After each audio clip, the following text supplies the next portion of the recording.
Finally. Oh, yes, finally we are in Yes. Tallinn. We have arrived. can. We are in Estonia. Saku Arena, the place to have this year's Bocuse d'Or Europe Finals, is about to start. So we have to do the countdown. 10, 9, 8, 7, 6, 5. 4, Sorry, I don't remember. 3, 2. 1. Let's start.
Good morning, Tallinn. Good morning. Make sure to have masks on. We are the only people today allowed to take masks off while we are on stage. Whenever we are around, we put them back on and then no one will see us speaking. Oh yes, and actually this is the most secure place on earth probably because all the participants, all the candidates, all the jury members and everybody was tested several times in the last days.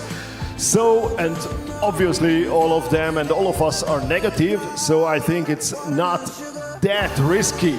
But where are we? Like, this is your hometown, I guess. For me it is Tallinn, the capital of Estonia, one of the most beautiful, least discovered cities in north of Europe. We think we are Nordic, everyone thinks we are Eastern Europe. Well, I guess the truth is somewhere in between. Tallinn, capital of Estonia, today the capital of world cooking. Bocuse d'Or Europe is the only competition which actually takes place in real life and real chefs come together to make the best they can. Which is an amazing pleasure to see all these great chefs working here. They started to move into their kitchen boxes, obviously, all the 8 chefs.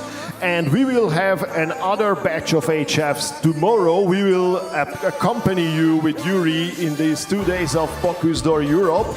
And at the end of this competition, like Friday afternoon, we will know who will be the 10 candidates who will manage to get to Lyon next year in June. Now a couple years about ourselves. Mr. Andras Jokuti, Hungarian best writer about food, blogger, but you said that you actually consulting restaurants. Can you inform me? It's a secret. No, we don't need to talk so much about ourselves, I think, but I need to present you. Most people or everybody knows him in Estonia, but now the whole world will know him. Yuri Mutika, a very, very famous and popular TV personality in Estonia, and we will be your host in those 2 days. I hope you will like it. We will try to explain you everything. We will try to give you all the details. We will talk about the theme on the platter and on the plate later on, the rules. We will have Regis Marcon, the amazing Regis Marcon, obviously, like in every Bocuse d'Or, helping us out with all the kitchen technology terms and recipes. What else will we do? We will do everything what's going to happen on stage. I am going to try each of the foods which we will be served in the afternoon. Probably we will ask jury the most unpleasant questions, not the ones who's going to win, but the ones, which ones you would like to put back on plate before tasting. But that's, that's my way of doing journalism, asking things they don't want to answer. Anders, tell me your first impressions of Tallinn. You've been here for a couple of days now. It's an amazing city. I was lucky enough to be able to walk around in the old town as well, and I was already going to some restaurants and I enjoyed it a lot. So it's a bit like Nordic, but also very Baltic with the food, what I found here. And I also love the marketplace. So I will definitely need some more time to go around. It's really beautiful. I definitely recommend everybody to visit Tallinn. I would also recommend to visit Tallinn. This event here is really time-changing history for us Estonians, because most of us think that Estonian cuisine is about potatoes, sauerkraut, and bratwurst. We have lots of German influence in our kitchens. And some of us say that, no, it's borscht, the Ukrainian soup. So it's a borderline city. We have many influences from different parts of the world, but I think this event here today will change how we perceive cuisine, culinary, and everything regarding food and kitchen life. Probably Bocuse d'Or will change Tallinn forever. And it will be not just the up-and-coming Nordic town with interesting restaurants, but a place where we have lots of Michelin stars and guys behind those stars. Yeah, and we will talk about Tallinn. Actually, you will talk about Tallinn a bit later, even more. But we need to let you know that Spain has already started cooking. They are in kitchen box number 1. And every 10 minutes, another nation will join them. And so you will see also the timing all the time. Like all the candidates will need to cook for exactly 5 hours and 35 minutes. And they need to plate their platter and the plate exactly on time. So I think we will go through them, but first we need to check out the place we are in. Discover Yeah. Estonia, discover Tallinn. Guys, pay attention to those huge video screens we have up over our heads. That's the place to look now to see what place is Estonia actually.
Ladies and gentlemen, pay attention to our informal TV studio right in the middle of the shiny blue stage.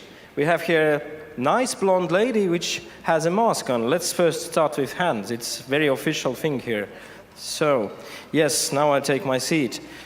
Welcome on board, Miss Liina Maria Lepik, Director of Estonian Tourist Board. I know you have prepared a huge speech, how important it is for our state to have this huge cooking event happening in Tallinn. But let's first start with personal things. Can you take off the mask?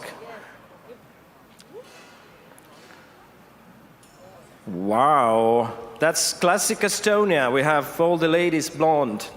Sorry about this racist and sexist comment, but let's start with the presentation. So, how come we have the biggest European and world food contest happening in Tallinn? Behind this this event happening has been a lot of work from our Bocuse Tallinn organizers team.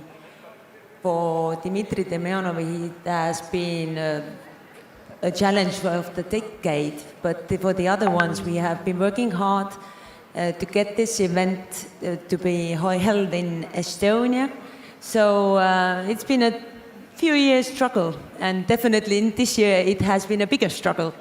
I'm always interested in contests who takes the second and the third place. So Tallinn is the winner this year. What were the other choices? I've seen Bocuse happening in Budapest, in Stockholm, finals in Lyon, of course, but who were the other contenders? Well, anyway, we could say that the possibility would have also been that the competition would have not been held because of the coronavirus. So I guess it's not a matter who were the other ones, but this is actually happening, and we are so glad that it's happening in Estonia. How many doors you had to take with storm to have this thing still happening here? It was scheduled for spring, now it's autumn. Well, quite so many doors. There is, well, it was a surprise for us as well that there are so many tours, but it is possible, and we are very happy about it. Do you feel the atmosphere? It's not just competition, it's something else. I feel lots of art is happening here today. So for us Estonians, I already mentioned potatoes and Tallinn anchovies, but what's your favorite Estonian food? Well, what is an Estonian food? I'd say that we don't have that specific one, but I really love potato salad. It's called Olivier, it's the Russian thing. Yeah, I know. Okay, so we are here actually. I'm curious how to see this all follow through, how Bocuse d'Or will change the cuisine of Estonia. I think that's one of the reasons why we have it here. What could be the reason why Estonian Tourist Board got this event invited to Estonia? Are there any kind of agenda behind this? Of course there is. There's always an agenda. But for Estonia, as we promote people to come to visit Estonia, and the Visit Estonia brand is held by us, then we have three main focus themes that we like to promote Estonia with. One is nature, the other one is culture, and the third one is food and gastronomic experiences. We know that a lot of people come to Estonia for other reasons, but when leaving Estonia, they always mention that the food was excellent. You have any tools to make him win? I would love to, but no. I'm just very much cheering for the team, so that is all I can put in at the moment. You cook at home or you prefer Wolt and Bolt food? Well, this is an embarrassing moment, and I am a lousy cook. So I eat a lot outside, and there's so much to discover, so this is a right place for me to live. I guess you're not lousy cook, you're just busy young woman. You don't have time to cook, you just prefer someone else to do it. So you have your speech now. I would say the floor is yours if there is something we didn't mention already. All is fine. So I would love to welcome everybody also from my side. Good morning. And on behalf of Enterprise Estonia and Visit Estonia, this is a great honor to welcome you all in Tallinn, our capital, just before this intense and demanding race will take place. As I mentioned, food is one of our focus themes when promoting Estonia, and Visit Estonia as well has been a great fan of this competition and has cheered for the Estonian team for 10 years already. The fact that today we host in those uncertain times the most prestigious gastronomic competition, Europeans final, here in Tallinn, is definitely a great recognition and will pin Estonia to world's map as a country that highly values gastronomic experience. As we know, that today's world is full of challenges, and well, we would have been very happy to host you all of those behind the screens as well, in Tallinn already in May, so you could have stayed a bit longer and discover our beautiful country a bit deeper. But let me just give you some teaser about Estonia then. Estonia, it is like a melting pot, a place where traditional meets digital, a place that connects Europe to the east, a place that fuses Nordic, Baltic, Scandi and Soviet. A place that's taken the best of each chapter to write its own unique story. A place that helps you to understand your own place in the world. And a place that is for lots of people still not on the radar, but we would say that it's about that it was. Please know that we are warmly welcoming you also back to Estonia later, at your own time and pace. But regarding the competition, a lot of work has already been done. Long workouts have been completed and techniques have been honed to the maximum. In this point, I would really much love to thank Bocuse for trusting Estonia and Bocuse Tallinn 2020 team to organize this event. We are very much looking forward to the upcoming days, which will be full of craftsmanship and excellent tastes. So welcome to Estonia, and I wish you all success in Bocuse Tallinn. And I can comment, this is true. This is how Estonia looks like. We have only the most beautiful women in the world, besides the best food we serve here, and besides the thing that actually Estonia is so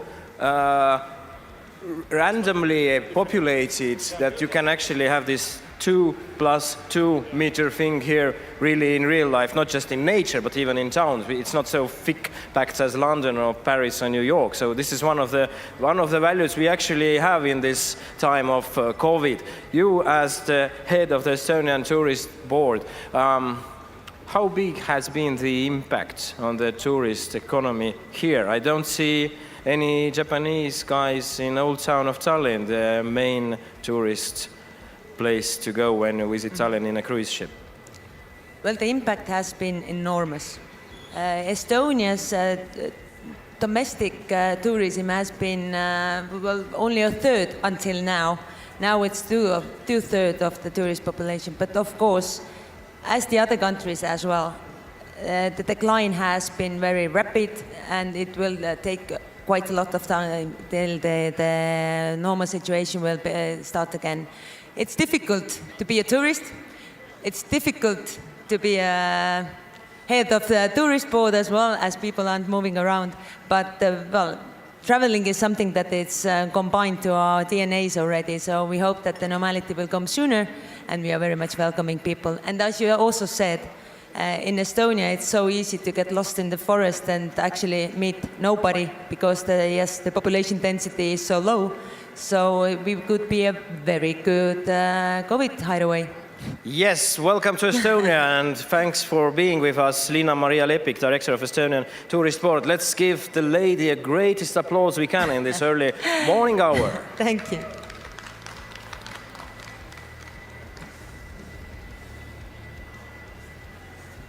Now we'll take a short look at the This best is the of first Bocuse edition 2019. without my father, and yes, it was a lot of emotion, but just the fact that you're here was the best tribute you could have done to my father. It's from the bottom of my heart. Thank you.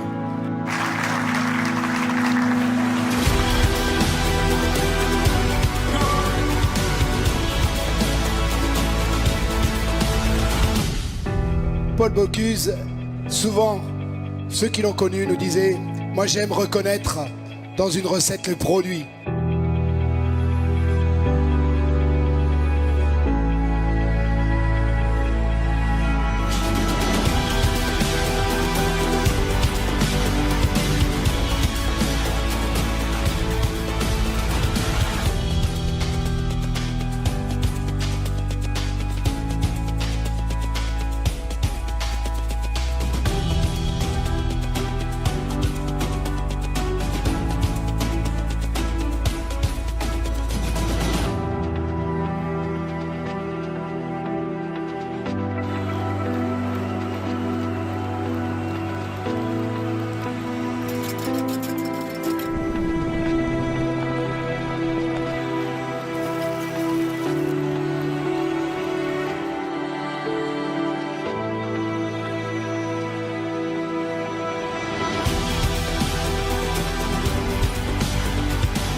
let me tell you, he wouldn't like a minute of silence. So give him a minute of applause, please.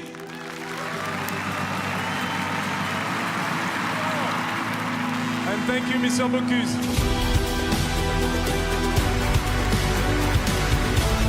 Norway.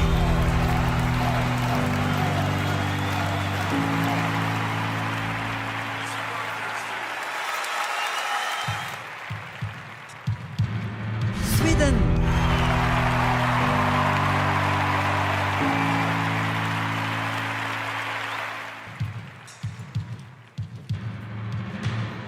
Denmark.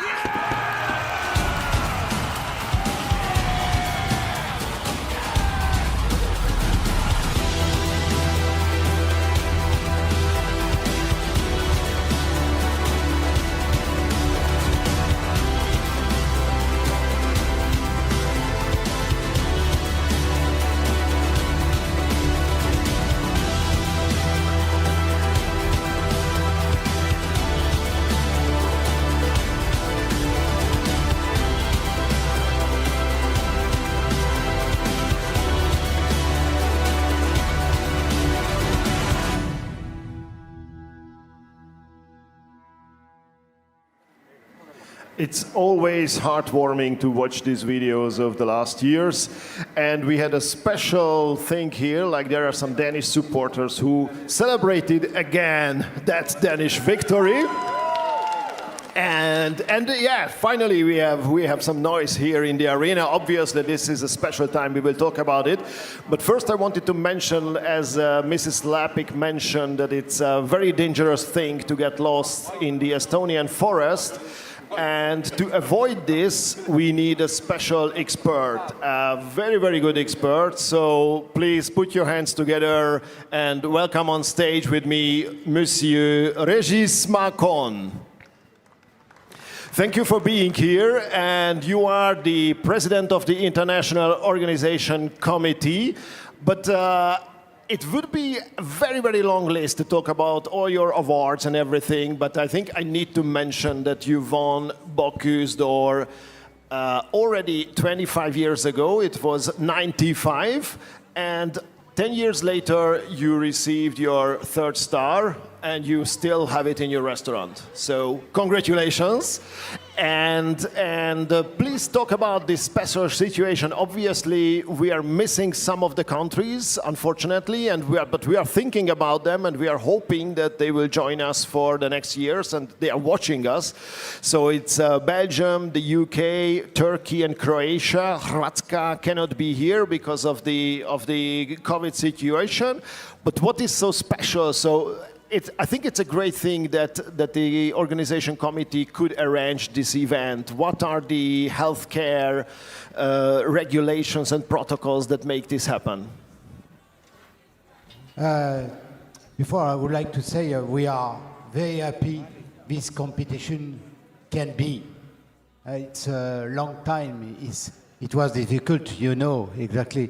I would like to say thank you for Estonia, because all the team and the government believe. Yeah, it's very important.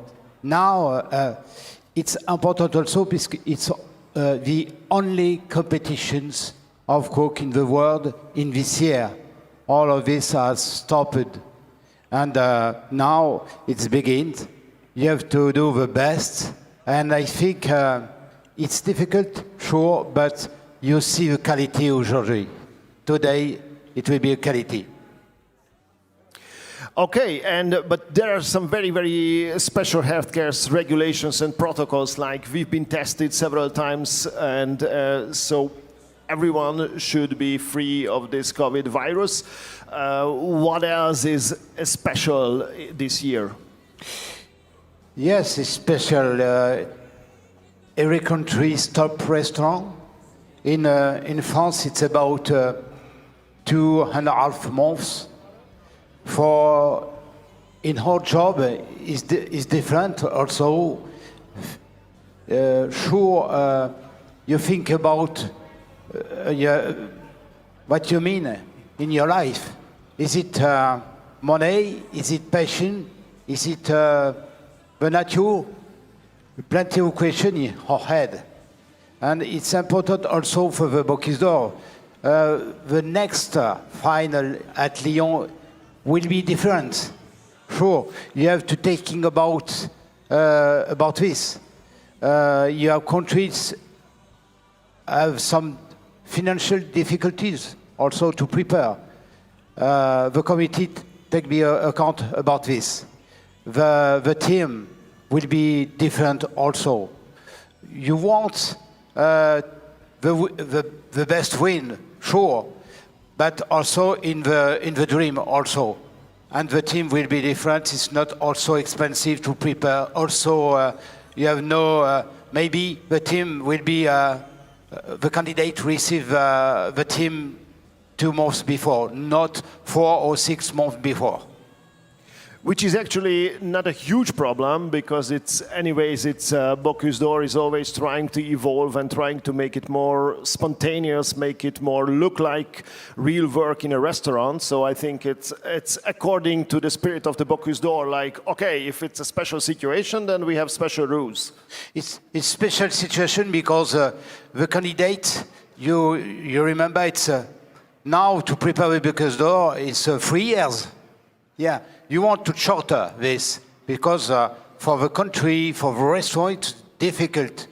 The candidate lucky with a school, it's okay, but the candidate he work in a restaurant, it's very difficult to prepare. You have to thinking about this also.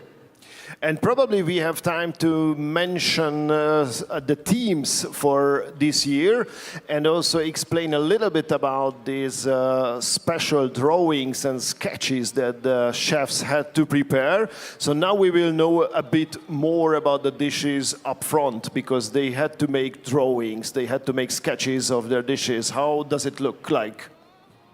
I'm sorry? The sketches, Yeah, the team. The team is very interesting because when you say in France catfish, it's difficult. You don't know exactly. For us it's a difficult fish. And when we see the fish of Estonia, it's a quality incredible. Yeah, it's very interesting to promote also the produce of a country. And Estonia, the fish is very nice. And also the kale, you find kale, it's easy. It's interesting in this competition because it's small pieces. It's different than the last competition with you have a big piece, veal, beef, the lamb. Here the kale is very small. I think in the sea, the design of a dish will be different, more precious maybe. And maybe it's different also because very often we ask the candidate to prepare the meat in whole meats, and now it's more small. And I see some of the recipe. I very enjoy to see because each country take its country in the plate. Sometimes it's a blackberry, sometimes it's thyme of a country, sometimes it's herbs, some spice also. You have a tradition, and it's necessary in this competition. Each country take about, do like the country. Okay, thank you so much, Régis Marcon. We will talk with you, of course, later a lot and also about the teams. And he knows a lot about this because he's doing this job for 22 years already. So I think no one is a bigger expert on the evolution of the teams and the Bocuse d'Or than Monsieur Régis Marcon. But now we have a great job. We will start to announce the candidates and the nations. So first we should begin with a video presentation of Team España, Spain. Hi, my name is Albert Boronat and I am the Spanish Bocuse d'Or candidate. I have grown up in Tarragona, but I have done my professional career in France. Currently, I manage my restaurant in Llivia, a Spanish enclave in France surrounded by mountains, forests and lakes. Uriol is my assistant, and together we share the same values, commitment and excellence.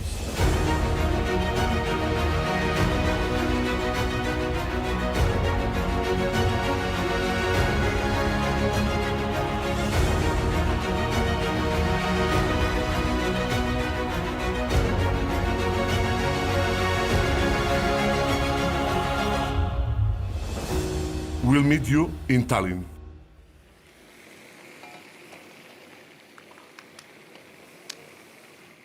Et maintenant, we are at the Spanish kitchen, and here we have the candidate Albert Boronat, commis Oriol Fernandez, and coach Felix Noguera. And Regis Marcon has his first comments on what is the smell coming from this Spanish kitchen. It doesn't smell like taco. It smells very nice. It's all the fix of the kale.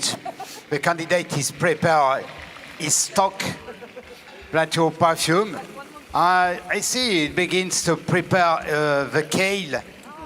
Generally, I see on all the candidates very often stuffed the kale. Yeah, when you see a kale, you say, "Oh, I would like to stuff it."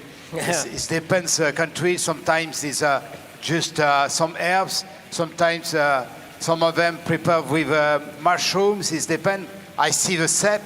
Sap is the season now. You have plenty of smell, very interesting. Yes, it very much differs from what we see on the sketch. The sketch looks like something made of marble and some kind of interesting detailing. But now what I see in the kitchen, it's very, very early stage. Of course, Spain has 4 hours, 26 minutes to finish the plate and over 5 hours to finish the platter. So it's kind of... They seem on time. They're not rushing yet. Yeah, I see. He prepare. I see your girol. Girol, it's a blend with a spinach. Yeah, I think it's one garniture of a kale in a tartlet, and the kale is cooked in long time whole. It's served with a sauce albufera. It's the stock of a fig reduced a long time. I think he put some slices of mushrooms and finish with cream. It's a traditional sauce, French sauce albufera. Albufera is generated with truth. The truth is prohibited. I think he is going to put some mushrooms with the kale. And we ask all the candidates to prepare before a sketch to explain to the public, also to explain also for everybody. And you see, now you have a draw. It's the cook also to prepare in a sketch. It's interesting to understand also for the commis, for him. Well, when you imagine, look it's interesting with the color, Alors, the catfish, it's served with a sauce Nantua. And the catfish is smoked with herbs. And this catfish will be served with it's traditional in Spain, the paella, vegetables paella. And also a turnip with onions juice. It's plates of Spain, the catfish. So here we have Felix Noguera, the coach of the team. You can't intervene looking at the speed they have in the kitchen. You want to run and help them, or everything is under control? Yeah, I think everything is under control for sure. You have so many hours to go. You can still improvise and change the plan, which we were just presented. No, we won't do that. No. Everything is under control, so to follow everything on time, so it's pretty fine, actually. You know, this year is very unique. You had more time to prepare, right? Even half a year longer than usual. Oh, yeah? yeah, sure. So, So you have used it well. I see guys are working almost like machines. But the plan is that next kitchen we're going to visit is Netherlands. Before we go there, we take a look at the video presentation.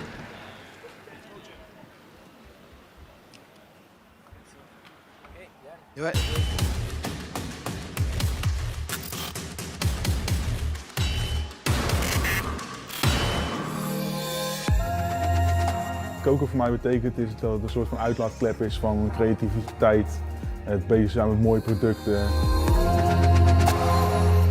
Je probeert altijd na te denken over hoe kan je iets mooier of leuker of spannender maken. We weten wat we aan elkaar hebben en we kunnen alles tegen elkaar zeggen. En dan nemen we het van elkaar op en gaan gewoon weer verder. Ik vind het super gaaf om voor Nederland straks daar te mogen koken. Ons enige doel is om Nederland weer terug te brengen in de wereldfinale.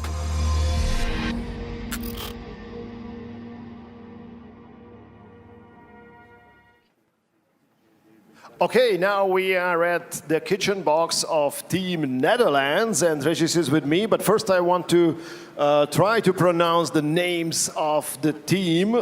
It's Marco van der Wijngaard, the candidate, and then Jentel van Kelst, the commie, and Marco Poldervaart, the coach. And they have prepared an amazing sketch. I think I will try to show it to the camera as well because it looks very, very pretty.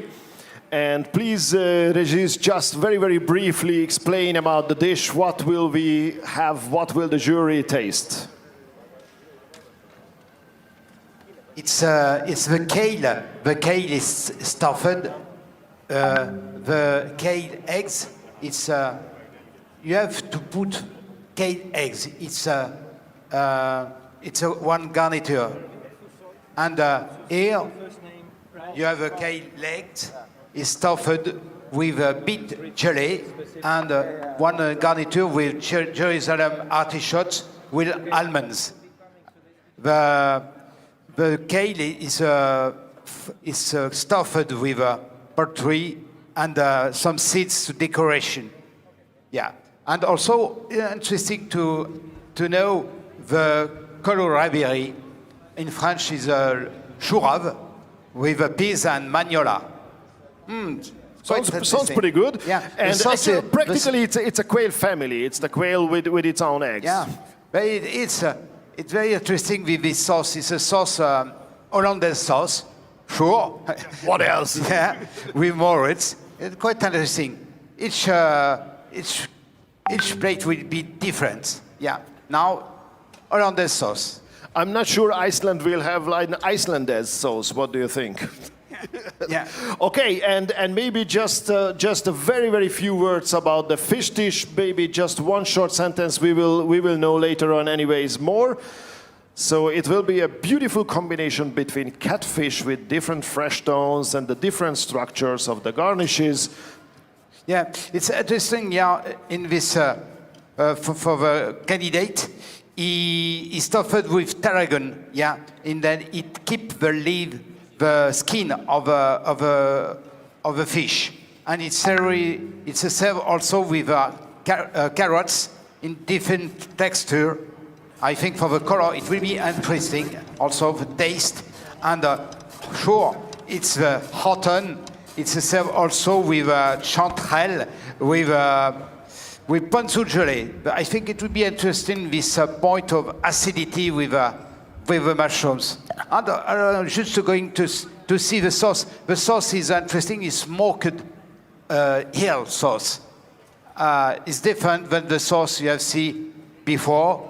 Smoked, it will be interesting, I think so. It's like a matlot. Okay, good luck, Team Netherlands. Now, Yuri, it's your turn. And it's time for Iceland. Before we go in and see how cold is the kitchen, we will see the video presentation on stage, on screens.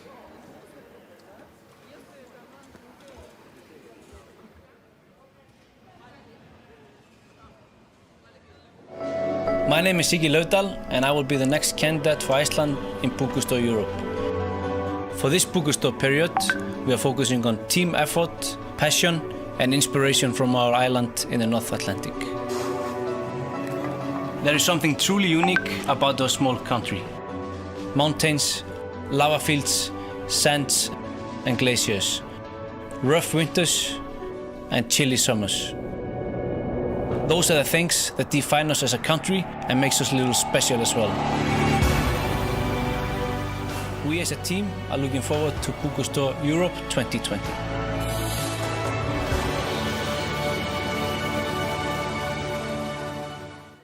Tiny rocky island in north of Atlantic. It's called Iceland. We have candidate Sigurd Laufdal, commie Gabriel Bjarnason, and coach Frein Víkhufsson. Yeah. Regis, what do you see here? You have an original recipe also. it's all original today. You see, you have sauce different. Now it's different. It's a reduce of stock eel and mussels. It's more in the shell for the sauce. It will be different. It's served with a tartlet or cauliflower. It's very greedy. Cauliflower, it's soft and it's a little glaze also. And it's served also with a garniture with apples and cucumber, cauliflower, and also a pearl of, sorry, it's just for decoration, and chanterelle. Chanterelle. Everything looks like, yep. You see, it's my when I say chanterelle. Chanterelle is the symbol of autumn with a sap, sure. It all reminds me the solar system, but actually, if you look at Iceland from really high up in the sky, you see there's an island and there are some smaller ones really far. So it reminds me something of a geography. Let's go and see what is the coach doing here. So, how is the situation in the kitchen? They're still cutting? Yeah, it's quite calm and they're on their way. Everything fine? Nothing at the moment, at least. They're doing good and on time, so they're doing good. It looks very Iceland because lots of white color in your kitchen. You took it from Iceland, right? Yeah, that's the glacier. Okay, guys, good luck. How is good luck in Icelandic? Gangakuver. Yes, I wouldn't repeat this. It's really difficult. Now we go and see the video of Estonian team.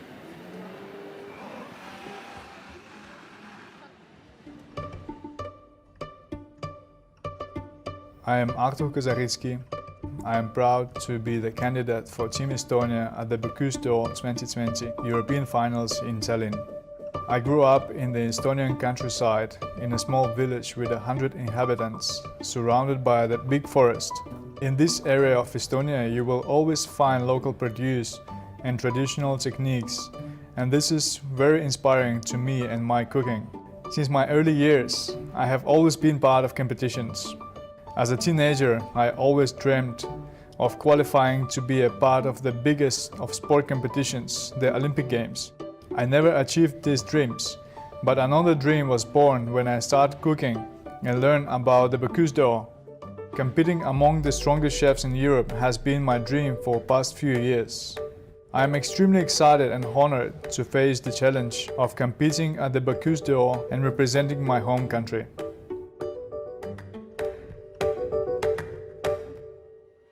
Okay, so Team Estonia with the candidate Artur Kozaritsky and the commis Magnus Rosendahl. And I know this guy, I know Artur actually. I have seen him plenty of times in the amazing restaurant Geranium in Copenhagen because he is a sous chef there. So it's a very interesting competition. Like in the next box is Denmark and his boss is the coach. So he might call him like, come on Artur, you need to help us, otherwise you cannot work for me any longer. So what will they prepare for today? I would like just to show the skin of a catfish. It's really interesting. It's between the heel and between the trouts. Yeah, it's very nice fish. Very interesting. And the candidates prefer to cook not stuffed, just cook a long time in butter. I think it's a good idea to do like this. Just the fish for the fish. The work is all in the garniture. Garniture with a marinette celeriac, with a marble egg and forest miso. And also with smoked fresh cheese and horseradish and a traditional Estonia pickled cucumber. Look.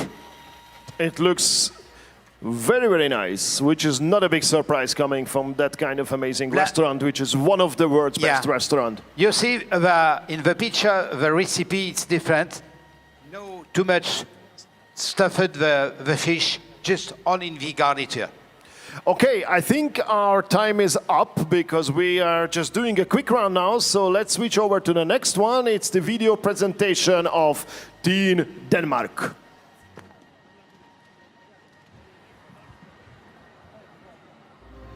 Det her er min drøm. Jeg har deltaget som assistent til Bocuse d'Or 2 gange før. og lige siden har det været min store drøm selv at være kandidat for Danmark. Jeg er vild med alt omkring konkurrencen. Processen omkring at træne imod det perfekte. Det kreative frirum. Stemningen, som løfter mig. Og presset, som holder mig fokuseret.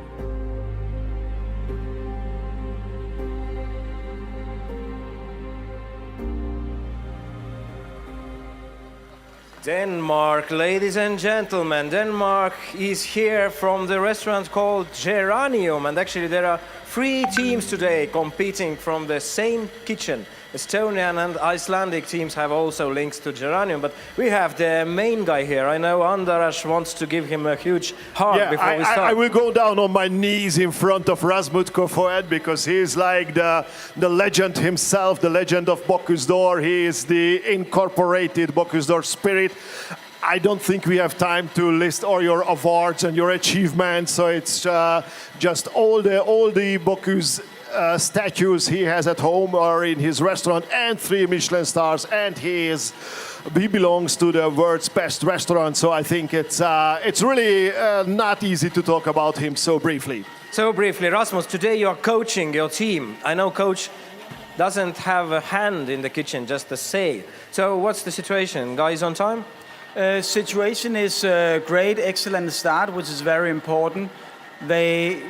We've been training a lot. They know they can do it, and I'm sure they will deliver the best food ever, the most tasty food, the most beautiful food they are able to do. So I have a great feeling. You know, the worst business in the world is to be the football coach. There are 11 guys running off their feet and breaking their heads, and you can't do anything. Just yell to the guys, give me the goal, man. And in the case of the coach in this kitchen, is it the same? Yes and no, but I'm working here with some of the really best. You know, they can stay focused, they really want to do it, and I guess many of us chefs here are very pleased to be here in Estonia because it's a very important opportunity to show the world that the chef, the kitchen is still alive. We are still cooking, we are still pan frying and heating and boiling. That's a very important message. So I'm very happy that this event is actually happen right now. So that's a really energy boost to all of us. Okay, one and short question from Regis. Regis, to put it short, how is Denmark gonna surprise us today? What you see on the plates and platter?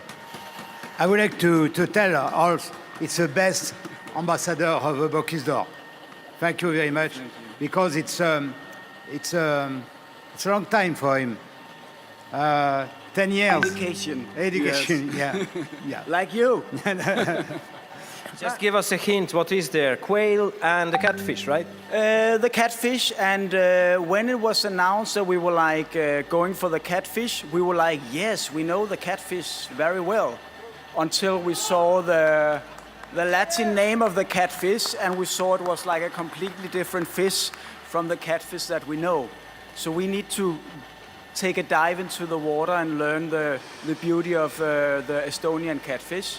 And I think we are doing some very interesting things, but you will see that later. Yes, let's keep it secret as long as we can, what's gonna Denmark bring us this year. Before going to the next kitchen, let's take a look at the Sweden video.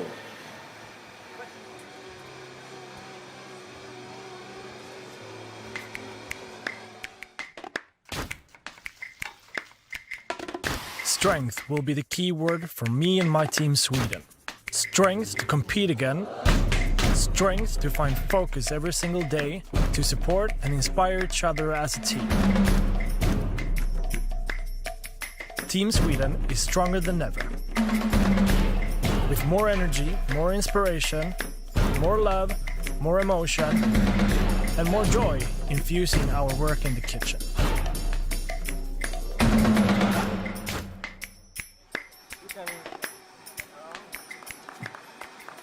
Okay, we are at Team Sweden. They just began working like a minute ago, so we see literally the first seconds of them doing the job. But as you can see, they are already very busy. There is a lobster in the pan, and there is something in the.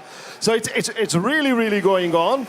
And I want to introduce them to you. The candidate is Sebastian Gibrand, and the commis is Jacob Persson. And if Regis is here, we should talk a bit what is going to be here on the plates and on the platter.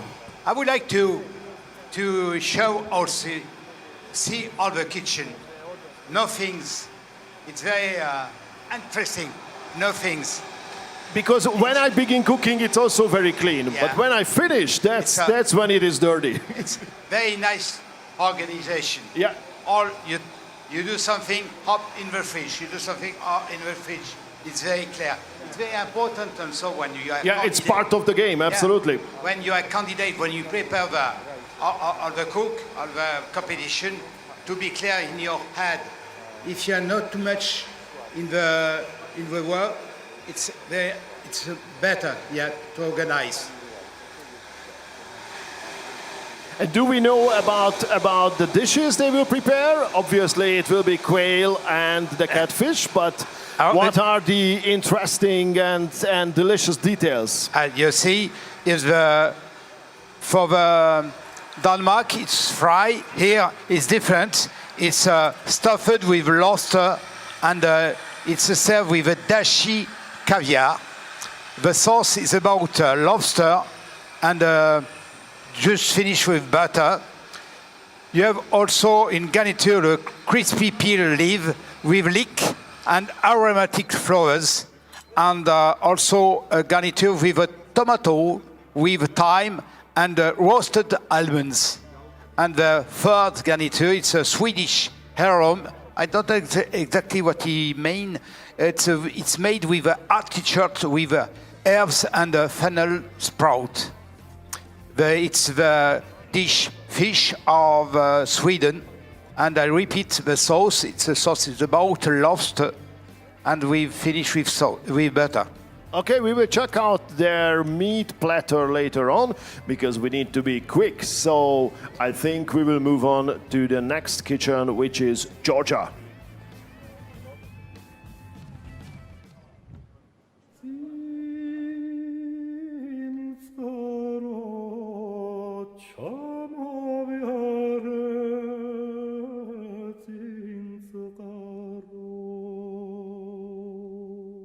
What do you know about Georgia? That's a country of mountains, dances, songs, hospitality, and food. Lots and lots of food. Hachapuri, Pkhali, Chadi, Hinkali, Shkmeruli. These guys took all the best from Georgian culinary traditions and fused it with their mastery. This is Eric. His goal is to redefine your idea of food. Luca knows how to select all the best ingredients. Levon is the master of all the possible techniques. And this is also Luca, and he's just cool. There is something about these guys that makes their food taste so good. It's all about passion and never about recipes. Welcome Team Georgia at Bocuse door. They call themselves 1, 2, 3. They call themselves Sakartvelo. They make the best shashlik in the world and the best ajika. And it's red colored, but this time they're going to surprise us with quail and catfish. Regis, they are first-timers. Georgia, actually, that's the international name of the country. Welcome to Georgia. Welcome. Very greedy. And you see in the design, it's a ballotin of catfish. Yeah. Well, it's stuffed with it. With what? With swanetti and salt. Oh, yeah. Traditional Georgian. It's traditional, yeah. With the spices. With swanetti and salt. Traditional Georgian salt with the spices. Okay. It will be interesting. And it's served with a catfish tartare, yeah.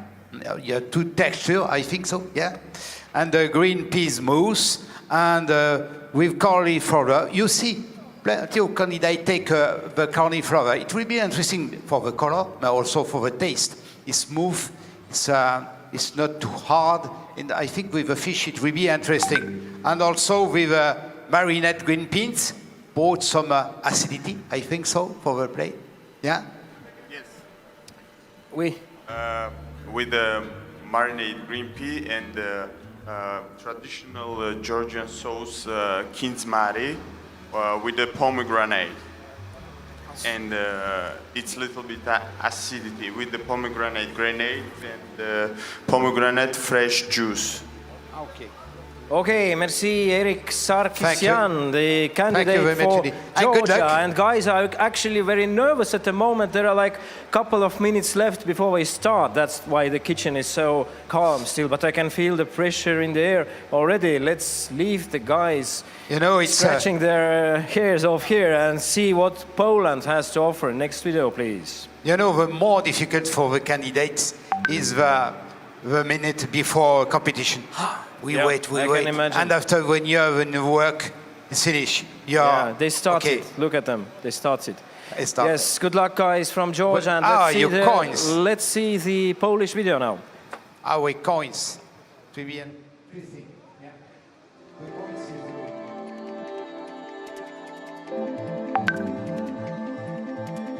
I represent Poland, and I'm based in Poznań.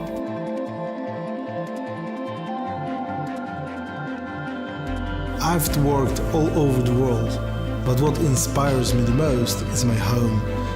It's a tradition hidden in the Polish ingredients, which I would like to bring into the new light. It's an inspiring challenge. It's a road to my dreams. It's a path to becoming a better each day.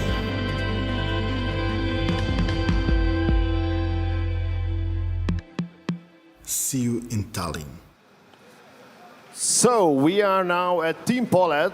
They look quite relaxed at the moment because they still have some time before starting to cook. But first let me introduce the guys here. The candidate is Jakub Kaszprzak and the commis is Patryk Paczkowski. I'm sorry. So, and you are not very busy. Can you give us like just brief details about what will be the Polish element in your food? We use the Polish ingredients. So for the fish or for the quail, we use only the Polish ingredients that we've got now in autumn. So it will be pumpkin, some kolarbi, beetroots, very earthy flavors. Okay, thank you. Regis, can you tell us a bit more about the details so the guys can prepare mentally themselves for the competition so we don't disturb them that much? We can explain the catfish. The catfish you cook, is it stuffed? No, a little bit with muslin. Yeah, to take. And the crust is with a scale or... It will be interesting. It's just the fish. Yeah, it's served with veggie chips. Also, I see it's autumn with mushrooms in duxelle mushrooms, and also you with carrots also. Yeah, and celery also. Yeah, and carrots glazed. Yeah. How is made the sauce? The sauce? The sauce is made from the fish stock and from greens, from some herbs, fish stock, some cream, and it's very flavored. Yeah, it's this. I tell before, the catfish it's between the trout and eel. It's interesting to have a sauce a little acid, just acidity with herbs to help. It will be interesting with the catfish. Thank you. Thank you very much indeed. Okay, I think we just need to wish these guys good luck, especially because of Polak-Wenger, two brothers, Polish and Hungarians. So, we will go on, and really good luck, Jakub and Patrick. We will go on with a video of our main sponsors, and then we will have a very interesting talk with Philippe Tessier and Claire Smith.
So it's an honor for me to have the honorary president here with me, Claire Smith from Core by Claire Smith, a 2 Michelin star restaurant, but you are still fighting for the third one, I guess, because you are used to the feeling that you work in a 3-star restaurant for Gordon Ramsay, and now it's your own place. How is it going?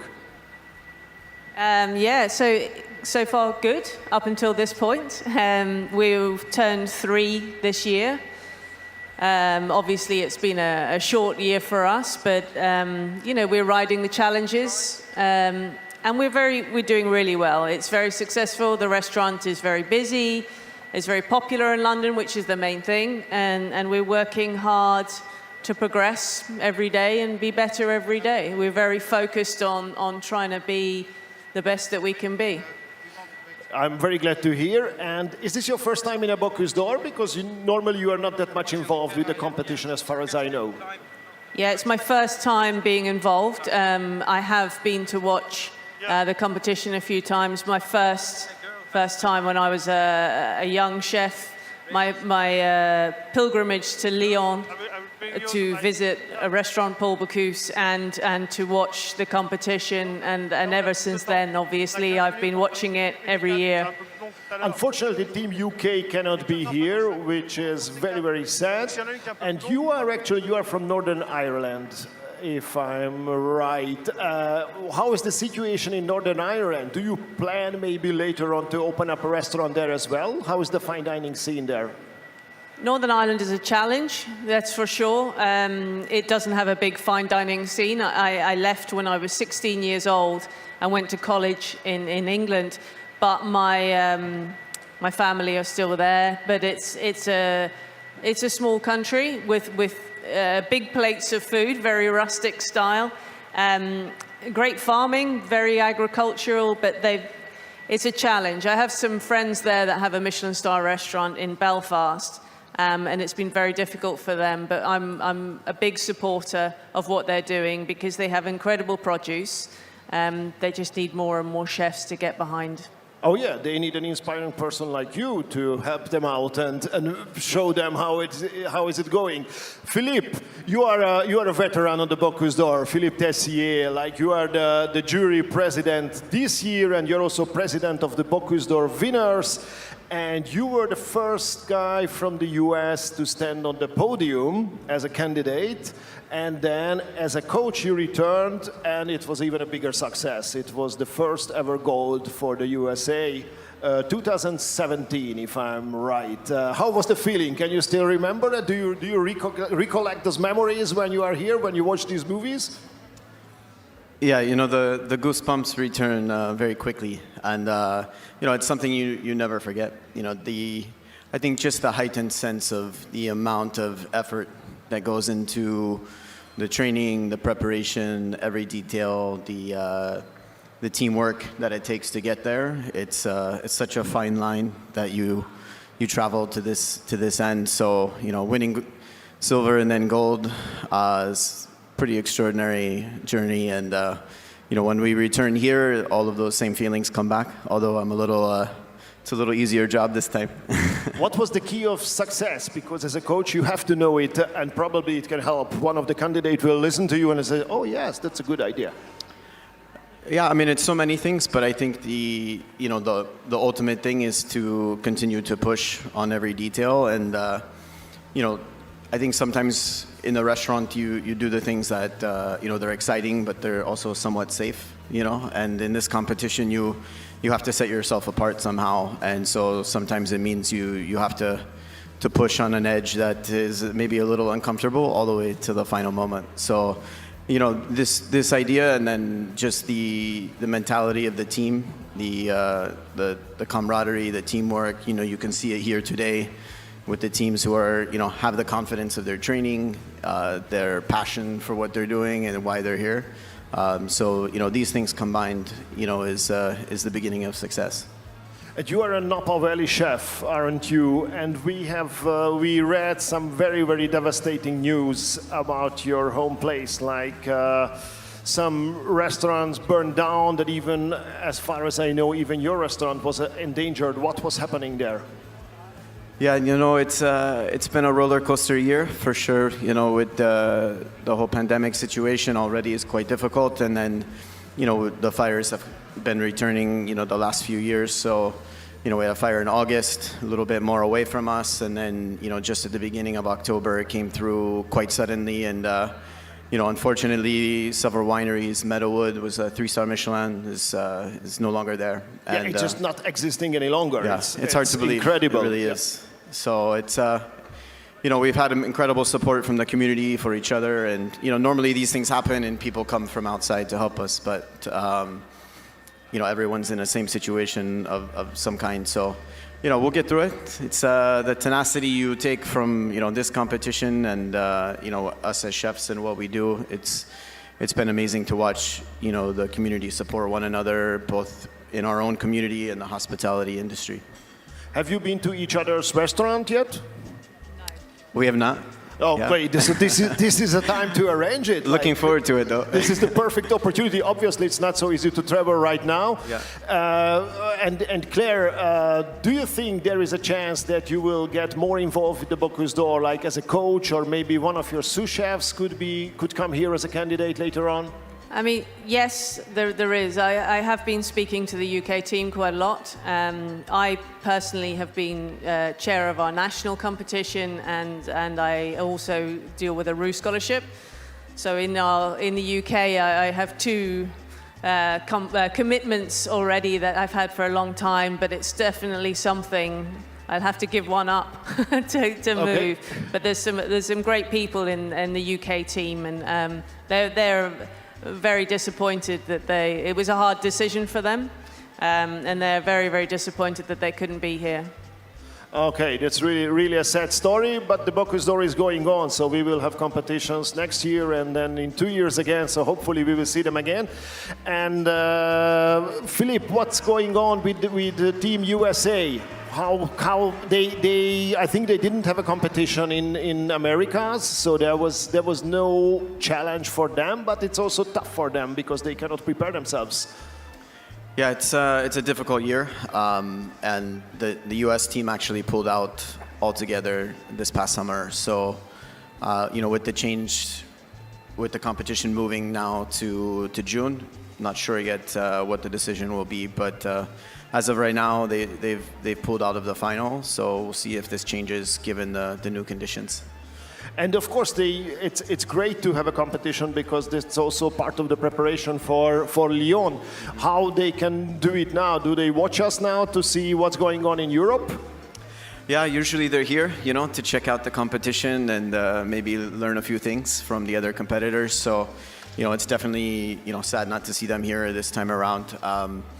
But, you know, we'll see kind of what the progress is. You know, I think the focus is, you know, shifted to helping the restaurants, allowing chefs to focus on their restaurants, given the situation that they're in. So, you know, I think the hope is things will change for the better, and perhaps they can get back to it. And you should take many photos for them so you can show what's going on, because one of the toughest candidates are obviously here also in Europe. Thank you so much, guys, and it's time for you to exchange phone numbers and arrange that visit of each other's restaurant. Thank you so much for your time, and also good luck for being on the jury. And I also hope that you have a healthy appetite, because it will be a very, very long 2 days. Thank you. Thank you. Okay, now we will go back to the kitchens. First, it will be the kitchen of Spain. Yes, we are in the Spanish kitchen. Albert Boronat is actually doing something really fast, and I could say that most important comment from my side here is that the smell has changed. I don't feel any raw materials in the kitchen now. It smells already like something's cooking, something boiling, and it reminds me of mushrooms, of chicken. That's the first impressions. Regis, what are your comments at the moment? Plenty of perfume, yeah, in the kitchen of Spain. Really interesting. Yeah, look, the stock. Interesting to us to show the candidate is prepared to source for the kale, It's a sauce made with a leg of kale. It's very caramelized with onions, garlic, shallots. It's since 3/4 begins to burn a little bit. It's the first sauce, reduced, and the second sauce is made with chicken stock, reduced also with wine, glazed wine. It's interesting for the acidity and for the sugar. It will be a sauce albufera. It's finished with duck liver cooked a little bit and some, I think, some essence of mushrooms. It's also albufera with a kale. I look at the work of the chef, and it's really, really raw. He's just doing this fillet thing, right? Like helping the fish to get rid of its bones. Yeah, look, he begin to prepare the fillets of catfish. I see his name, Ert. Yeah, he wants to prepare this catfish smoked with pines with epicea. Yeah, I don't know in English epicea. Yeah, it looks spicy. Spices. Yeah, and served with paella vegetables. Sure, Spain, paella. With turnip. Our turnip, I just long to see turnip. Yeah. Yeah, it's the onion juice. I think the turnip is cooked a long time. He put some onion juice, reduce, and with a little bit of sugar, it's glazed. I think it will be interesting to serve with, yeah. What I remember from Albert's comments is like it's something about mountains between France and Spain. Like, so you have to actually see some French note here because Pyrenees is between two of the countries, and that's the point of the inspiration of this dish. Yeah, it's between France and Espagne, but just near France in Pyrenees. He take the produce of forest to prepare the fish with the pine. You have plenty of perfume. It will be very interesting. Okay, Ben, let's go and take a look at the kitchen number 2, Netherlands. Andras, you are close up there. How are the smells? Yes, it's not so easy to walk away from Team España because the smell is so amazing. So yeah, it keeps us really here. There are no special points. We will talk about the points later on. There are no special points for the smell, but if I think they could be a very, very great candidate. But now let's check out what Netherlands is doing. I think they are destroying the fish. No, don't do that. No, I'm just joking. Of course, they know exactly why they are blending the parts of the fish. How is everything going on? Are you satisfied with the team? Everything is going well. Yeah, on schedule, and they're relaxed. So. You look almost too relaxed. Like not there is no competition here. There is, but I can taste the plates later, so for me it's big fun. Okay, so there is no risk involved because you will have enough food anyways. It is very exciting, of course. Yeah. Okay, and of course it's a good sign if there is no stress and there is no running around and shouting in the kitchen. But you are more passive. There are coaches who are at every second they are telling like. I'm not the coach. Oh, but it says you are the coach. Okay, that's a trick. Yeah, I was the coach, but I had to replace the judge. Okay, so it's a tricky solution. I don't know where the coach is, but he is. The coach has left. He's drinking coffee. I tell you, it's a very very relaxed team. So what do we know more? Maybe some new details about the dishes. It's difficult to show something because this kitchen is very clean. Nothing, just no fish. First yeah, preparation. where is the fish? It's all in the fridge, all in the oven.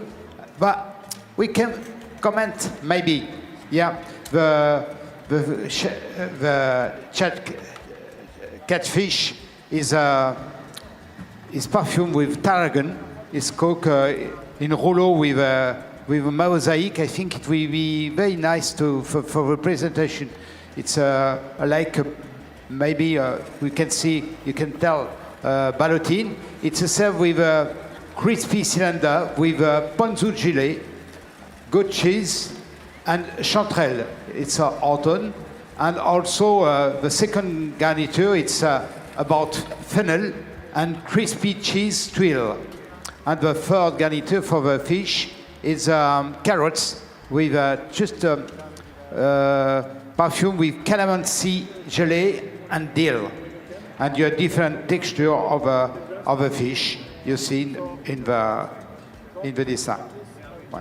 Okay, from the Netherlands, we move on to the northwest, to Iceland. Back to Iceland. Yuri, what's going on? Well, it's really, the situation is very calm. I would say Iceland has lots of time to work still. 4 hours for plate, 4 hours, 36 minutes for platter, and they are really cool here. Everything still white, not too many pieces of food laying around in the kitchen, and the movements are very calm and measured because, you know, this is really far north of Europe and people are really easygoing, not nervous or anything, right, Brian?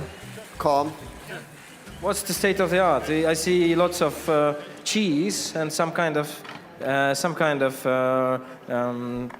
yeah, he's mixing something. I can't call it any. Icelandic wasabi. Icelandic wasabi. It's Japanese, isn't it? It's also an island. I mean, yeah. But can you explain how can you have wasabi in Iceland? So in Iceland we have geothermal energy and a lot of greenhouses, and it's grown in a greenhouse east of Iceland, close to Egilsstaðir, and it needs a lot of energy and water. And of course, if it's sun, then you need that. But we have the energy for the light. Wow, that's why it's not green, but light yellow. This is the root, so he's not using the leaves. Mm-hmm. So it will be tasting as wasabi, or you just call it Icelandic wasabi, but it will taste like butter. It's going to be like wasabi, but Icelandic. Make your eyes wet and stuff like that, like wasabi does. Yeah, definitely. How did Iceland discover that they have their own wasabi? They don't have to bring it from Japan.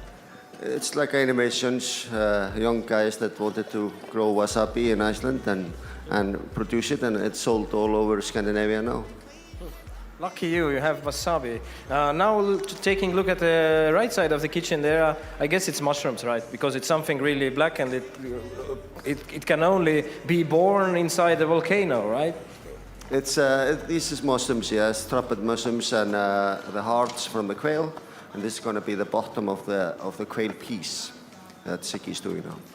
Yeah, lots of work to do, or is it ready? It's not ready yet, but we are on our way.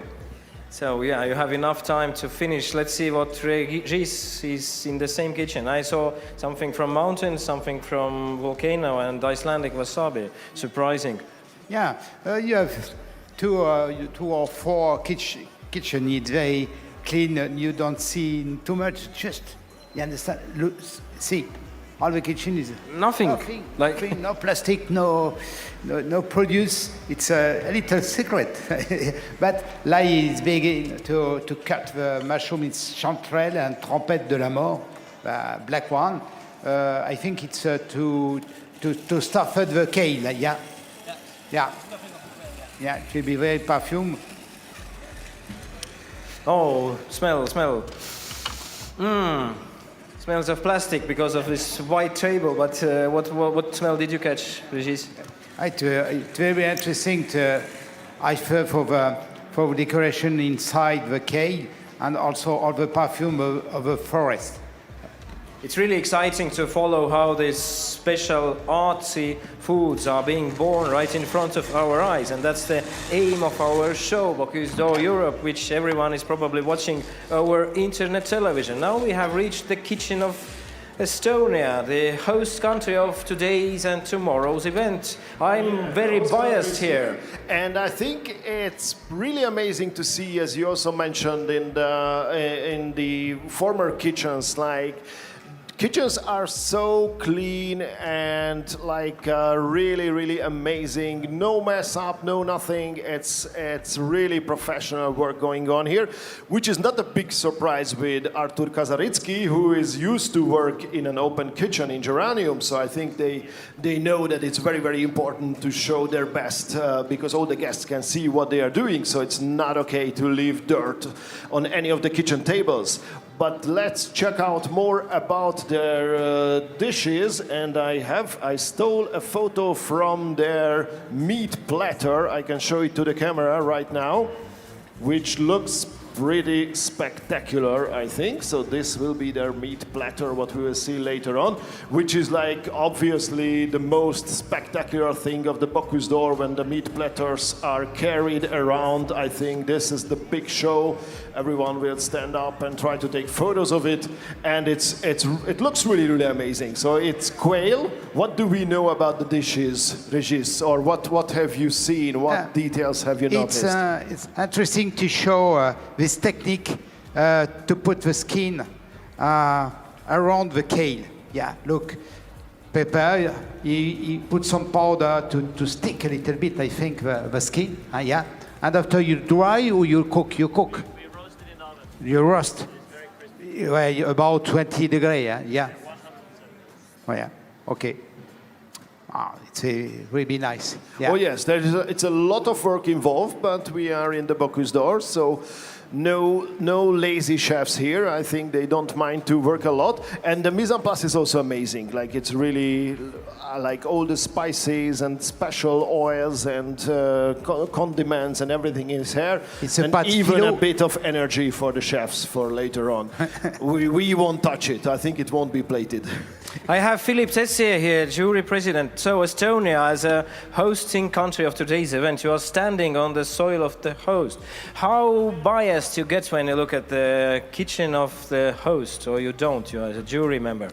I think they have a very strong team this year, and the technique that they have, the cleanliness, organization. It's clear they've come well prepared today. Yeah, they've come from Geranium, which is actually Danish kitchen, so it's kind of almost same team, just 3 teams from the same kitchen. Yeah, it's going to be interesting today to see the competitive nature and also the friendliness, between the teams. So, I mean, chefs in the kitchen, their day is hard. They have to stand on their feet and cut. Even harder is it for the jury, right? You have to also stand on your feet and have razor-sharp eye to notice anything that's outside of the regulations, or explain your job here. Yeah, I think they definitely have the harder job, though.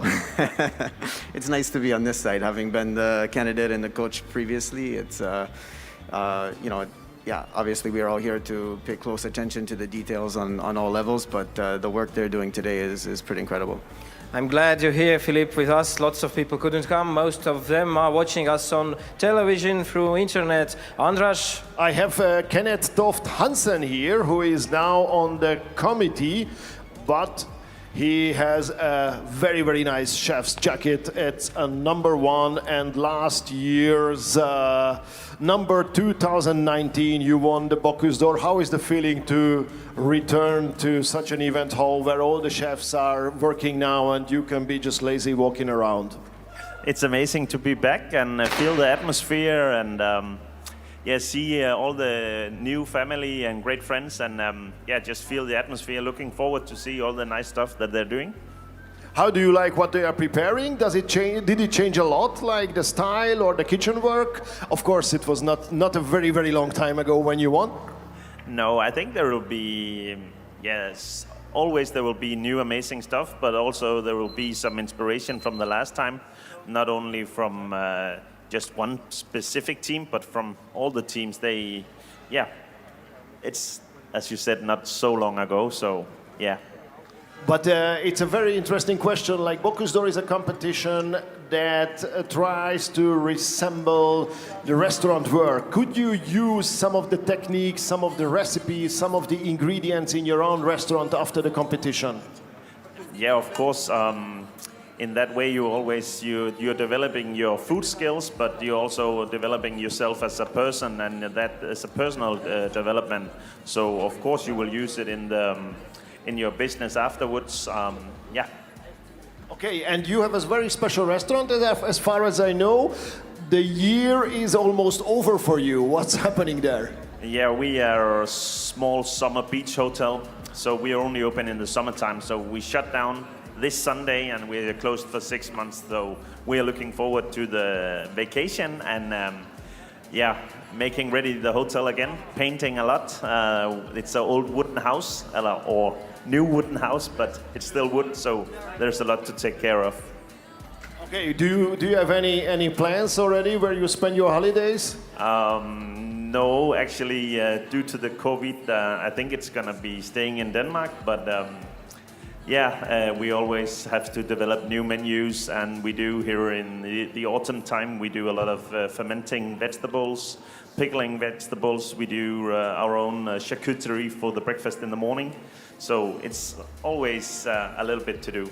Okay, and painting. Thank you very much, Kenneth Toft Hansen, and congratulations again for last year's success. Bocuse d'Or European Finals this year in Tallinn. Let's make a great applause to every candidate, commis, host, anyone in the hall. So, ladies and gentlemen, this event wouldn't happen without our sponsors. The sponsor Pommery wants to say us something special through a video presentation.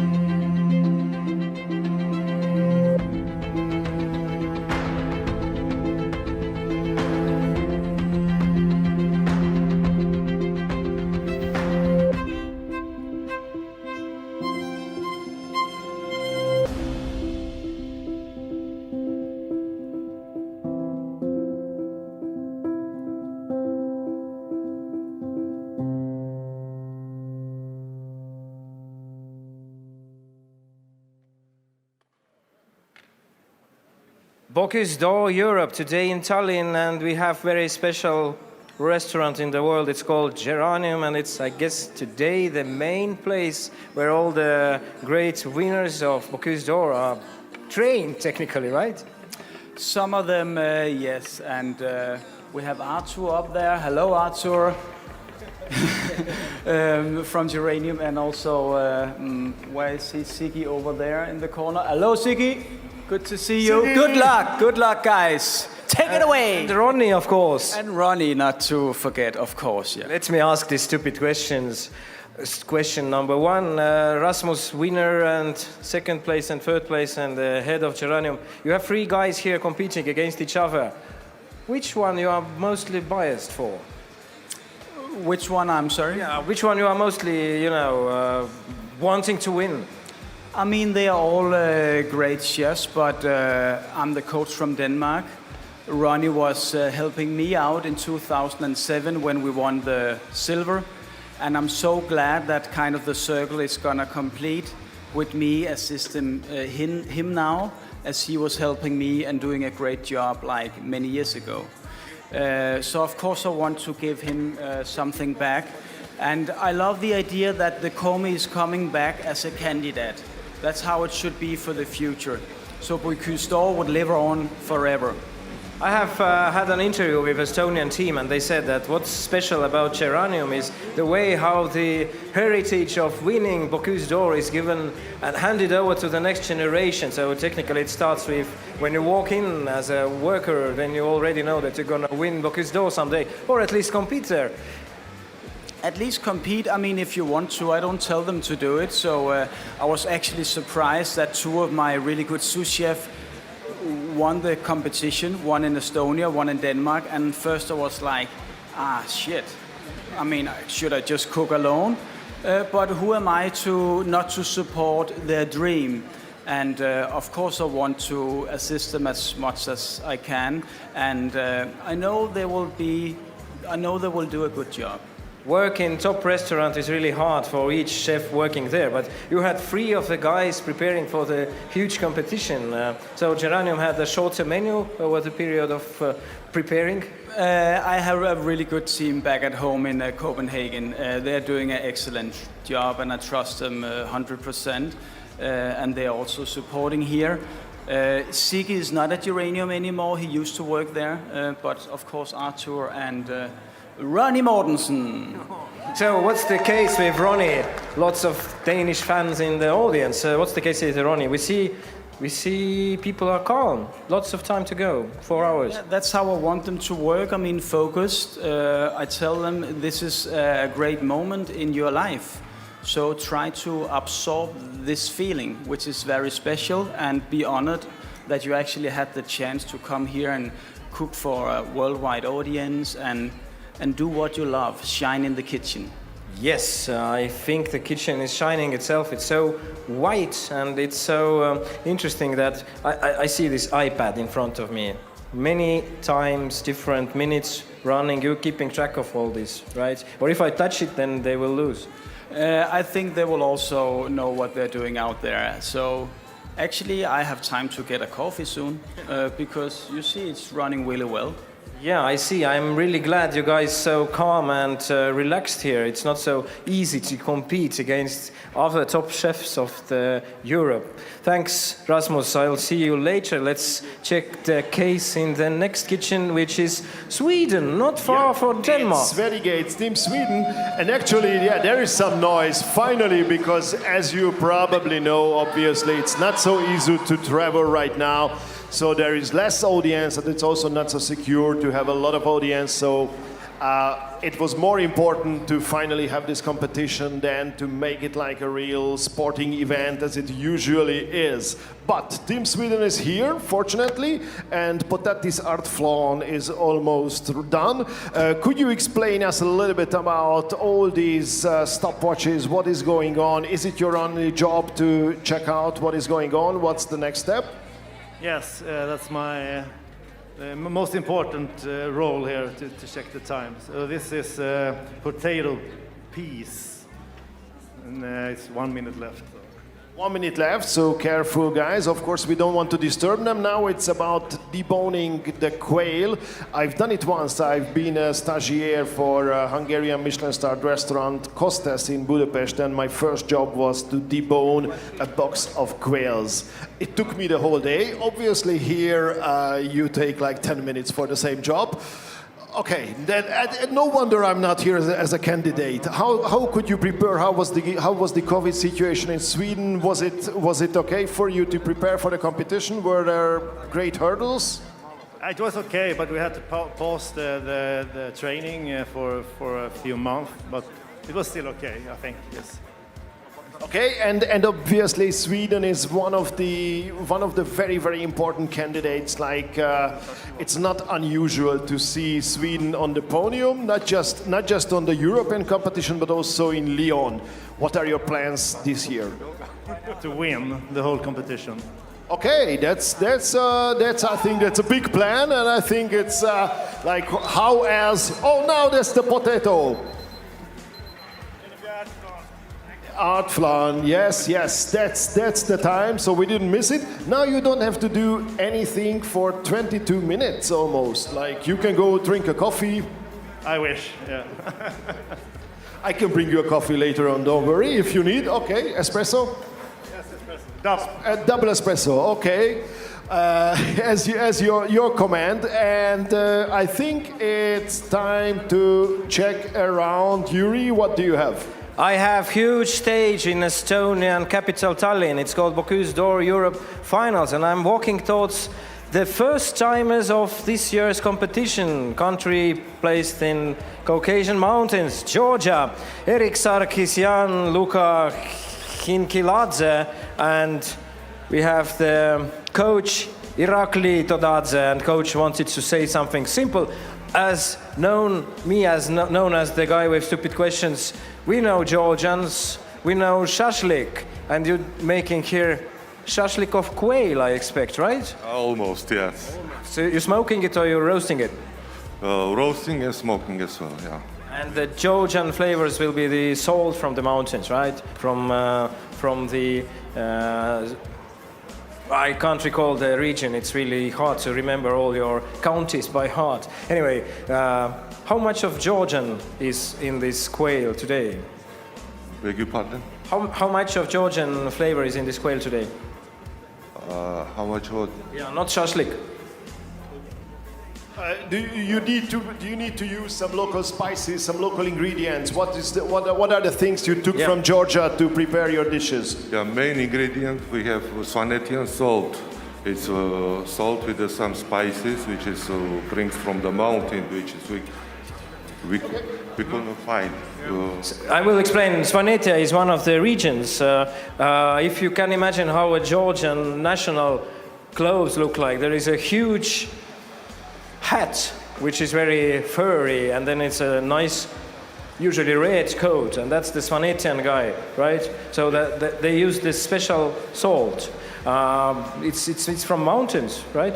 Yes, it is. And it's a beautiful country. I've been there, and it's really amazing. And the hospitality of Georgian people, I think it's uncomparable.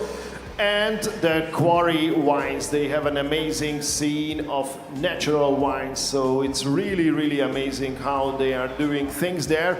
And obviously their traditional dishes are also very heartwarming, but also very filling as well. So it's a very, very interesting place to visit. If you have the chance, you should definitely do it because it's a lot of fun. Eric Sarkisian, the candidate from Georgia. Eric, can you specify which part of Georgia are you from? Because it's a kingdom of many kingdoms, right? Yes. Which part of? Sorry, I don't. Which part of your country you are from, Georgia? Tbilisi. The capital. Yes. Beautiful place. Yes. Which restaurant in Tbilisi you would suggest people to go if they end up there after the COVID crisis is over? I don't know. Okay, any restaurant. So now he's opening some white box, and there is the catfish. Oh yes, it's really cold, and it's caught somewhere in the south of Estonia. We will be speaking about the catfish sooner today over our show while it lasts. But now we see that actually Georgians have plenty of time to finish catfish and quail. With catfish 4 hours, 20 minutes, with quail 4 hours and 55, almost like 5 hours time. So you guys are really relaxed, and that's the way how they are in Georgia, like really no, it's actually, cool I'm really positively surprised. Like there are no hectic kitchens. Like in almost every Bocuse competition, you see some candidates like trying to run behind the time because they did something wrong. They made a mistake. There was some kind of problem, but here I see that like real self-esteem and great organization. I was very, very nicely surprised by Warsaw. I've been there, and the gastronomic scene, the culinary scene is just blooming. You have all the milk bars, all the restaurants, all the breakfast places. Everything is crowded and really, really popular. How is it possible? How is it going right now? The job is Jesus Marian. No? This is? Oh, there is a bear behind me. So going now, this the fish is some is not popular in Poland, but Kuba is doing every time, every week a very strong job. I think it's better. Okay, because it was like really a great surprise, like how people like to go out and how they are enjoying the culinary scene, and even for a breakfast place you need to book ahead in Warsaw. Yes, Warsaw is the same situation in the Europe, in the world, but have you doing now is very strong, more good. Okay, thank you. Yep, what I see here, Jakub Kasprak, candidate of Poland, he's doing very unique stuff. When I would usually throw the skin of the fish away, even if it's fried. But here I see him really not skinning the fish, but skinning the skin itself to make it probably some kind of side dish.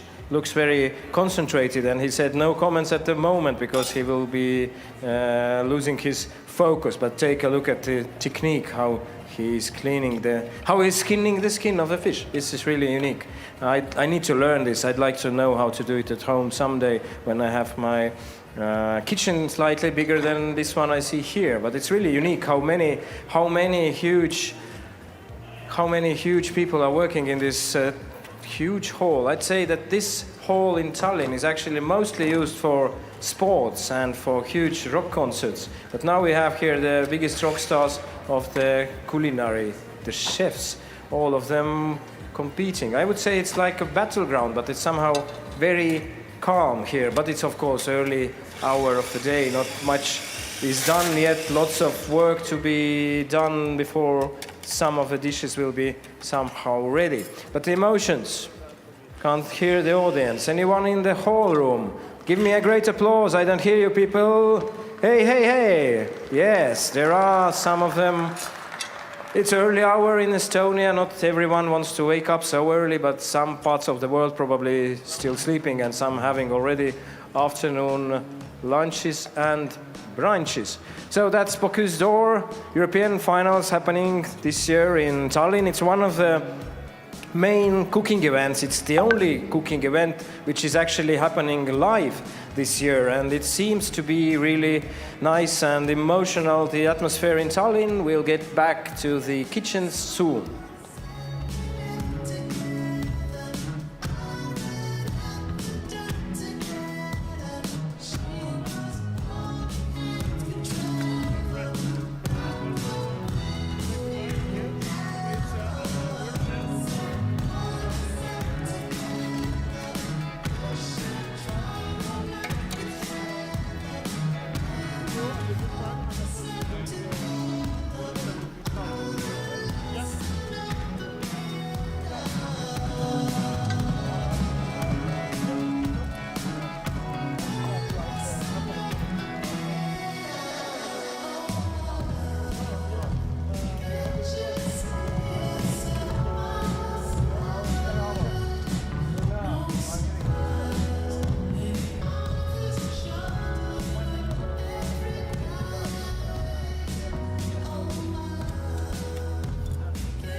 So, ladies and gentlemen, as you probably saw from the video, Estonia is located on planet Earth, slightly more Nordic than middle of the Europe, and we have today catfish, and the guy behind the catfish is the catfish farmer Albert Boronat. Paavo is actually a motorcycle history of Estonia. He's a motocross guy, but today we're gonna speak about catfish, not about fast bikes and dirt in the eyes. So, Paavo, how did you become catfish farmer?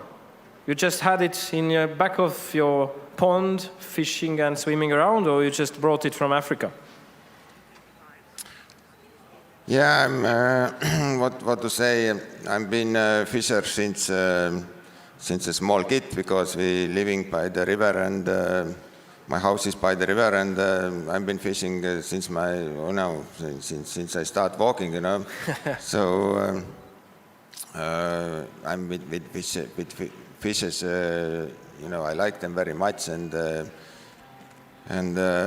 yeah, my father was fisherman, and my brothers, and one of my brothers, and the other one is not, but still, yeah, and yeah, since my accident happened, it took few years. I wanted to do something, and yeah, because I like fishes very much, and yeah, we find this beautiful catfish from Holland, farmers. So yeah, and I went there in Holland and looking for what's happening, you know, how it's working, and I found a really good teacher who teach me up, who was growing catfish already for 20 years in Holland. So I had really good teacher, and you know, where I get a really good experience right away, you know. Mm-hmm. I can imagine catfish by the taste. It's very much like eel or like trout, but how do you farm it? Is it a sea animal, or is it in a river, or it's in the backyard in some pond or this kind of pool? How do you farm them? Yeah, many people say that it's not a fish and it's not an animal, you know, it's somewhere between, but yeah. For me, it's I like it very much, and since I tested it first time in Holland, I knew it that I'm going to do it. So I really like it, and it's not some specific taste of the fish, but you can make it taste like you want. You know, it's no problem, and you know. There is a poem in Estonian about catfish, but I wouldn't quote it now. It's too long and too detailed. But the idea is that guy sees this catfish in the river, and it's very scary because it has its mustache and somehow looks too dangerous to put hand in the water. So really, catfish, is it a dangerous fish when you're farming them? Are you actually worried that they might overtake your farm at some point when there are too many?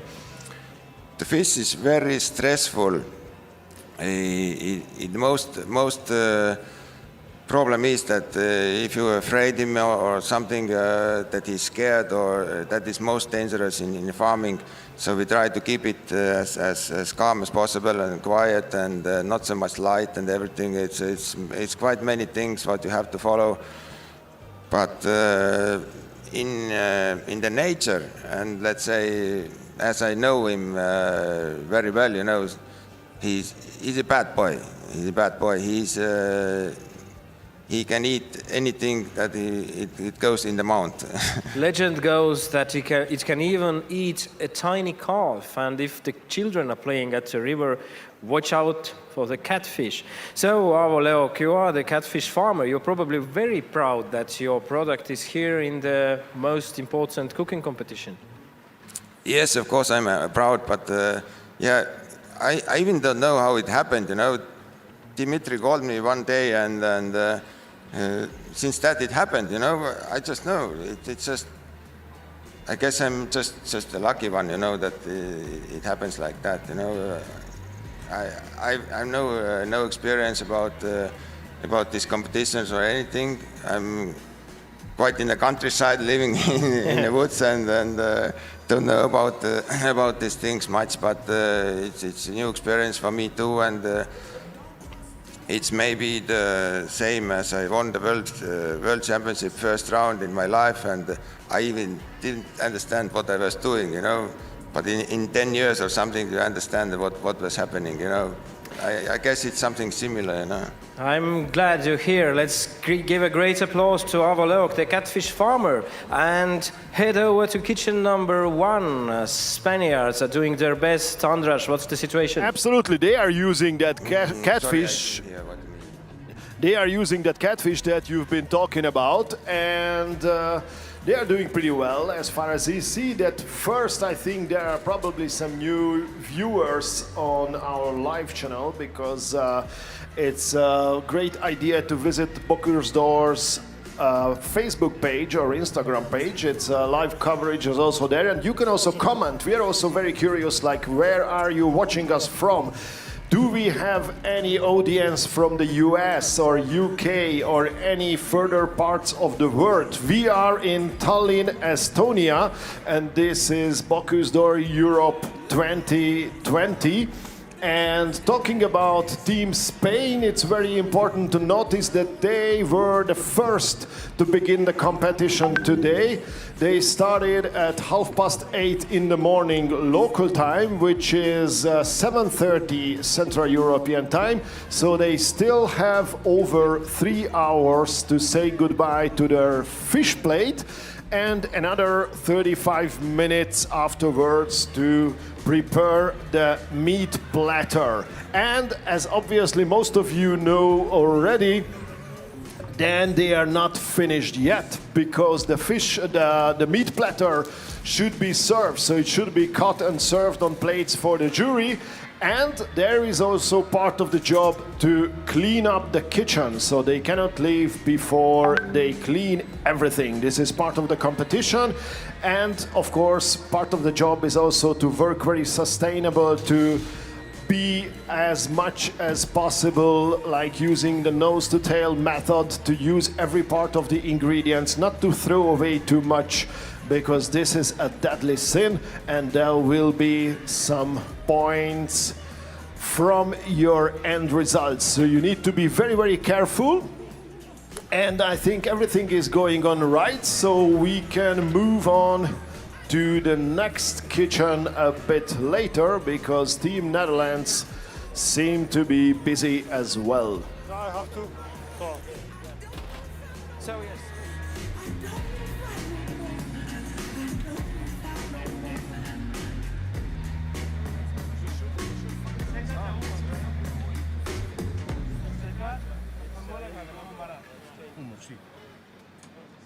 Correcto.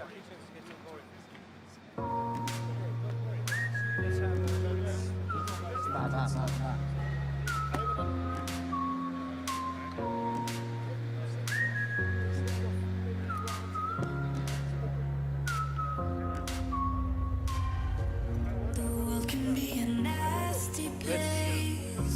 You know it, I know it, yeah. We don't have to fall from grace. Put down the weapons you fight with, and kill 'em with kindness. Kill 'em with kindness.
no massacre, and no war and anger was ever won. Put out the fire before igniting. Next time you're fighting, kill 'em with kindness, kill 'em with kindness, kill 'em, kill 'em, kill 'em with kindness, kill 'em with kindness, kill 'em with kindness. Go ahead, go ahead, go ahead now.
So I have two great chefs here with me on the TV set.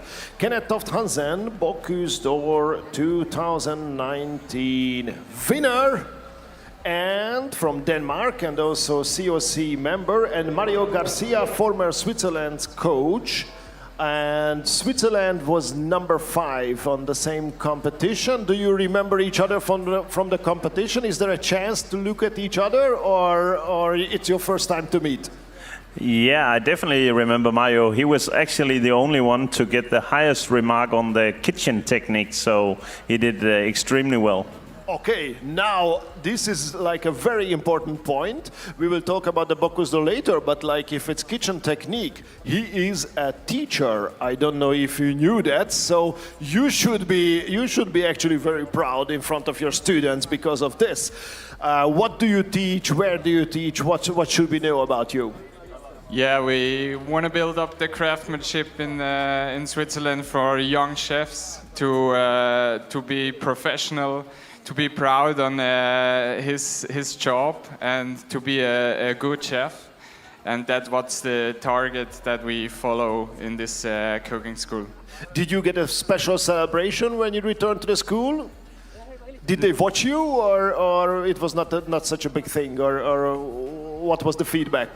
Yeah, of course they know me, but I'm a normal, basic chef. I am a proud chef to teach them, and yeah. Are you very strict, or? Sometimes. Okay.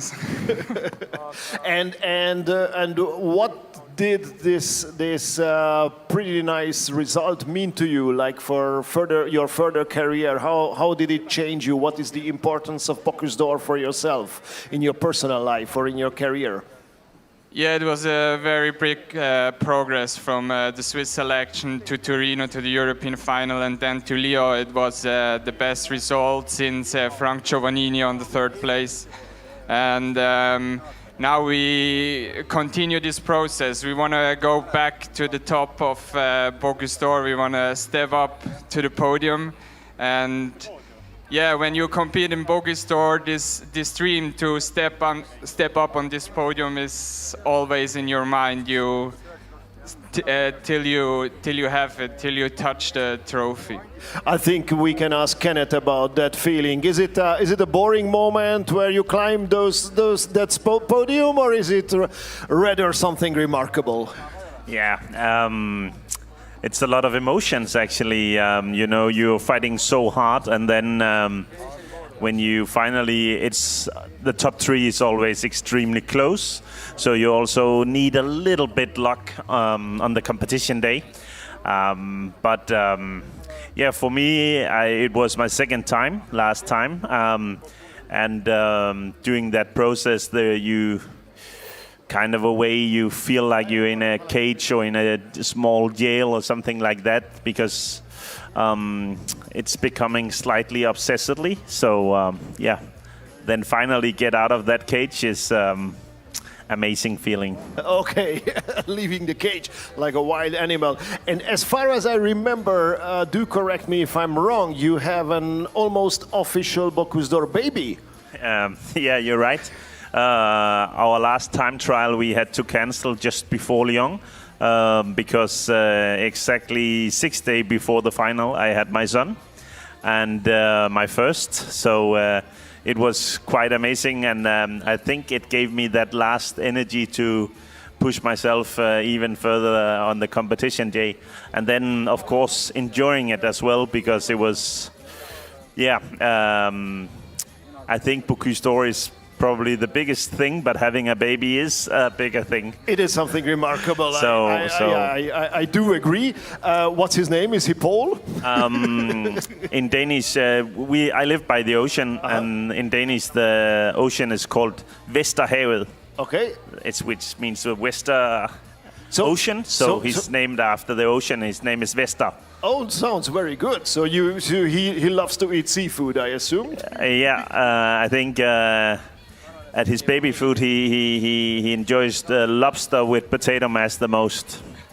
Okay, that sounds very, very nice. Actually, I was a bit surprised. My son, when he was like 3, we went to Noma and he enjoyed lobster and 108 and lobster and curry, and I thought, okay, it's making me very proud on one hand, but on the other hand, like, I'm afraid about the future. Like, how will I finance it? I think the sweetness in the lobster goes very well with the small children. They really love that sweetness to the meat. So I think it's better than sugar for them. Anyways, much better. It's more healthy. And how did it change your life? Because you are not in a big city, so it's not you have this very special isolated restaurant. It's not like close to Stockholm. Did it change much, or is it very important over there that you are a Bocuse d'Or winner? Of course, it changed. Alongside we did the Bocuse d'Or training and had a baby. I was rebuilding my due to a big fire.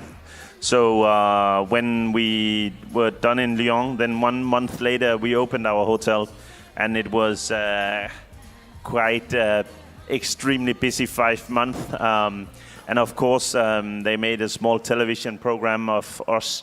So that year there was more than 2 million Danish people watching that. Okay, cool. So of course we were extremely busy, and it had a huge impact. And also afterwards, going to different countries, doing a little bit food. So that's nice. Amazing, and And how far are you from Copenhagen, or which is the next city to you? Like how can we reach you? No, we are 5 hours drive from Copenhagen. Okay. So we're really in the countryside, by the west coast of Denmark, in the middle of nowhere.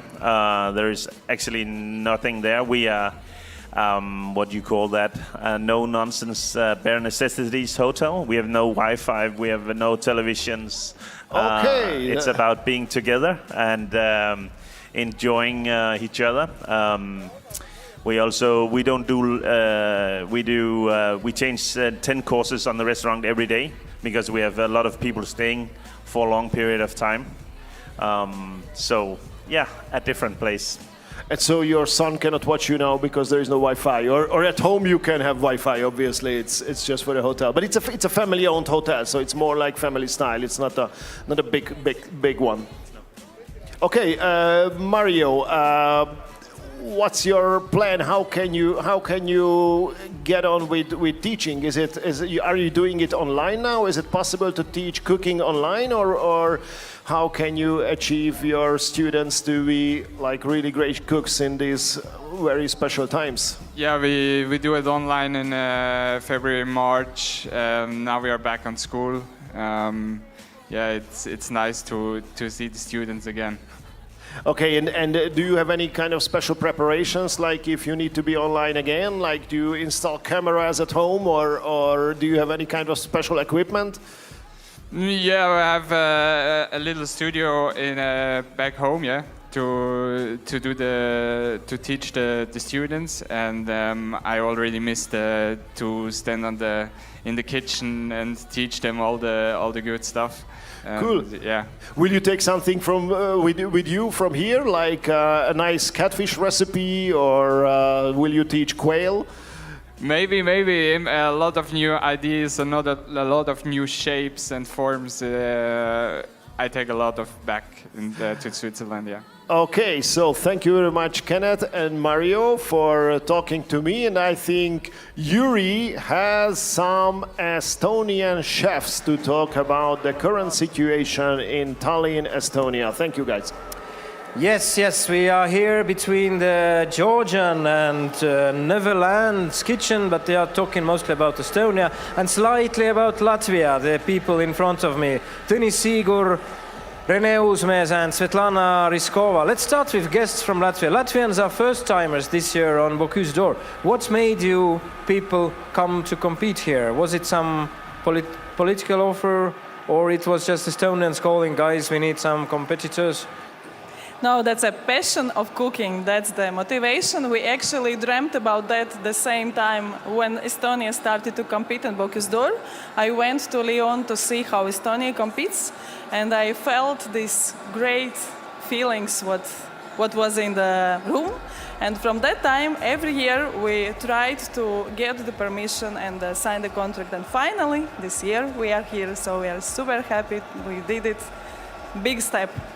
Yes, I'm glad for Latvians, and it's a matter of taste, and sometimes it takes longer to understand. If I would try to recall what is the traditional Latvian culinary dish, then I would say Rigas balsams.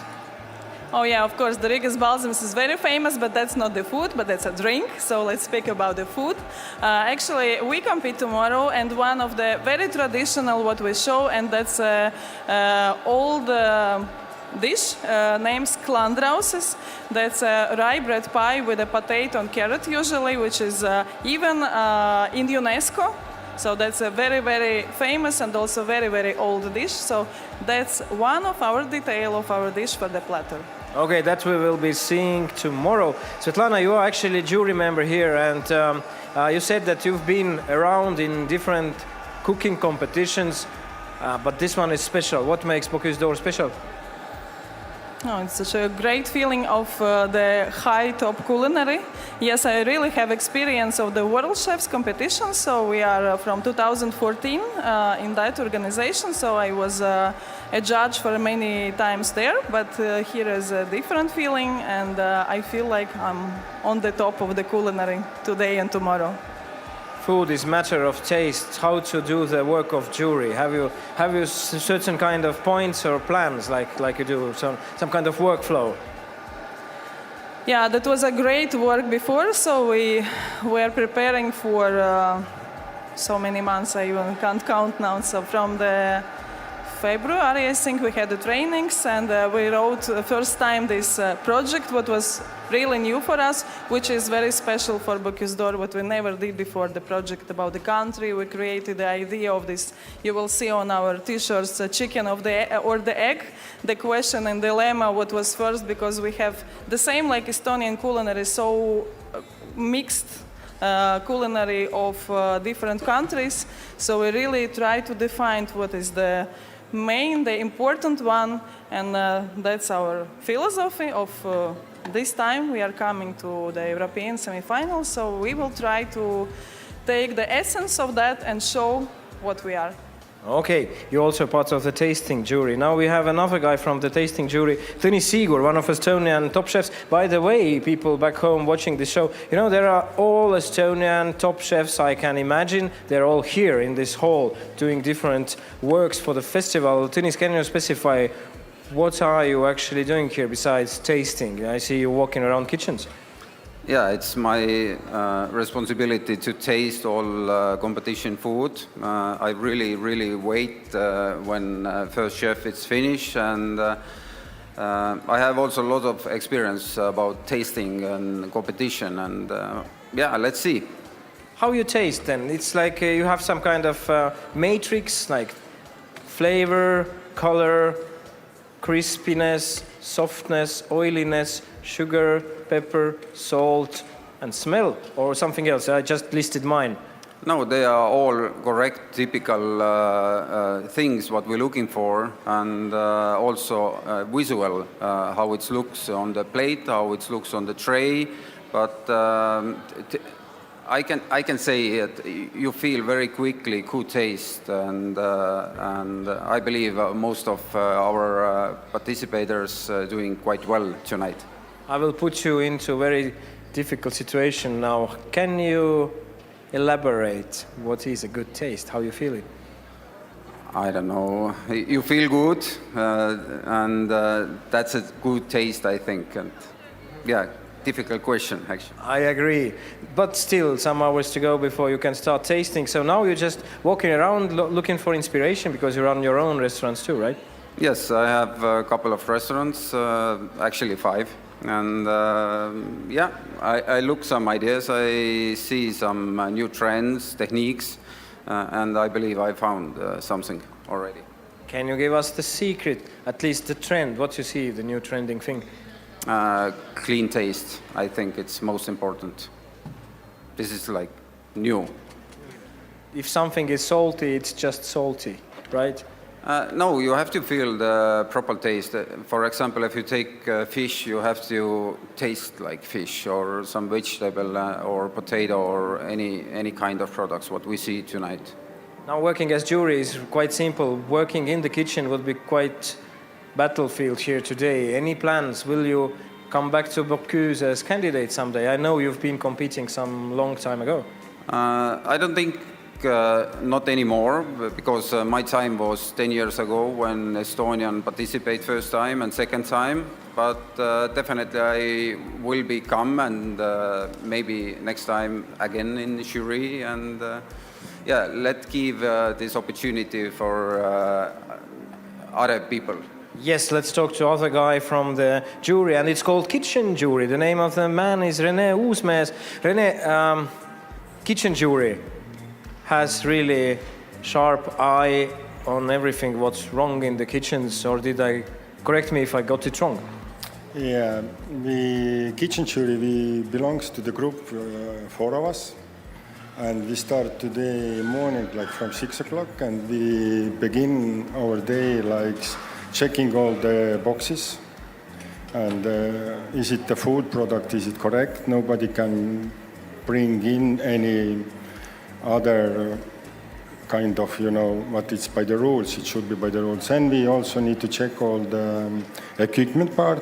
All the competitors should have the same like the equipment to use. So, and now during the competition we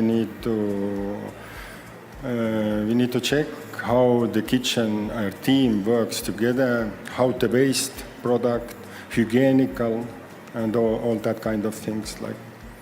So how many points does Kitchen Jury give? I mean, if the taste is good, but if the kitchen looks awful, then what will be the winning recipe?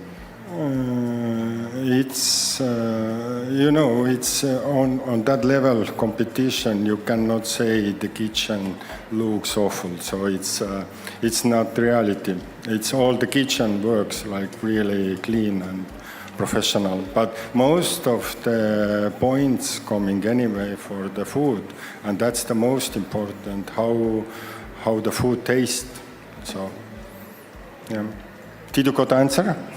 Yeah, I see you guys all really thin, and I feel I will lose a couple of kilos by the evening. It's really hard to work here. Everyone has to stand and walk, no sitting at all. But I'm wondering, where is Andras? I think he's found some of exciting stuff in the kitchen. Talking about losing kilos and losing weight, I have the perfect candidate for that. Tommi Myllymäki, I hope my pronunciation was not that bad, who won actually silver 2011, and you also had bronze, so you also have a lot of experience.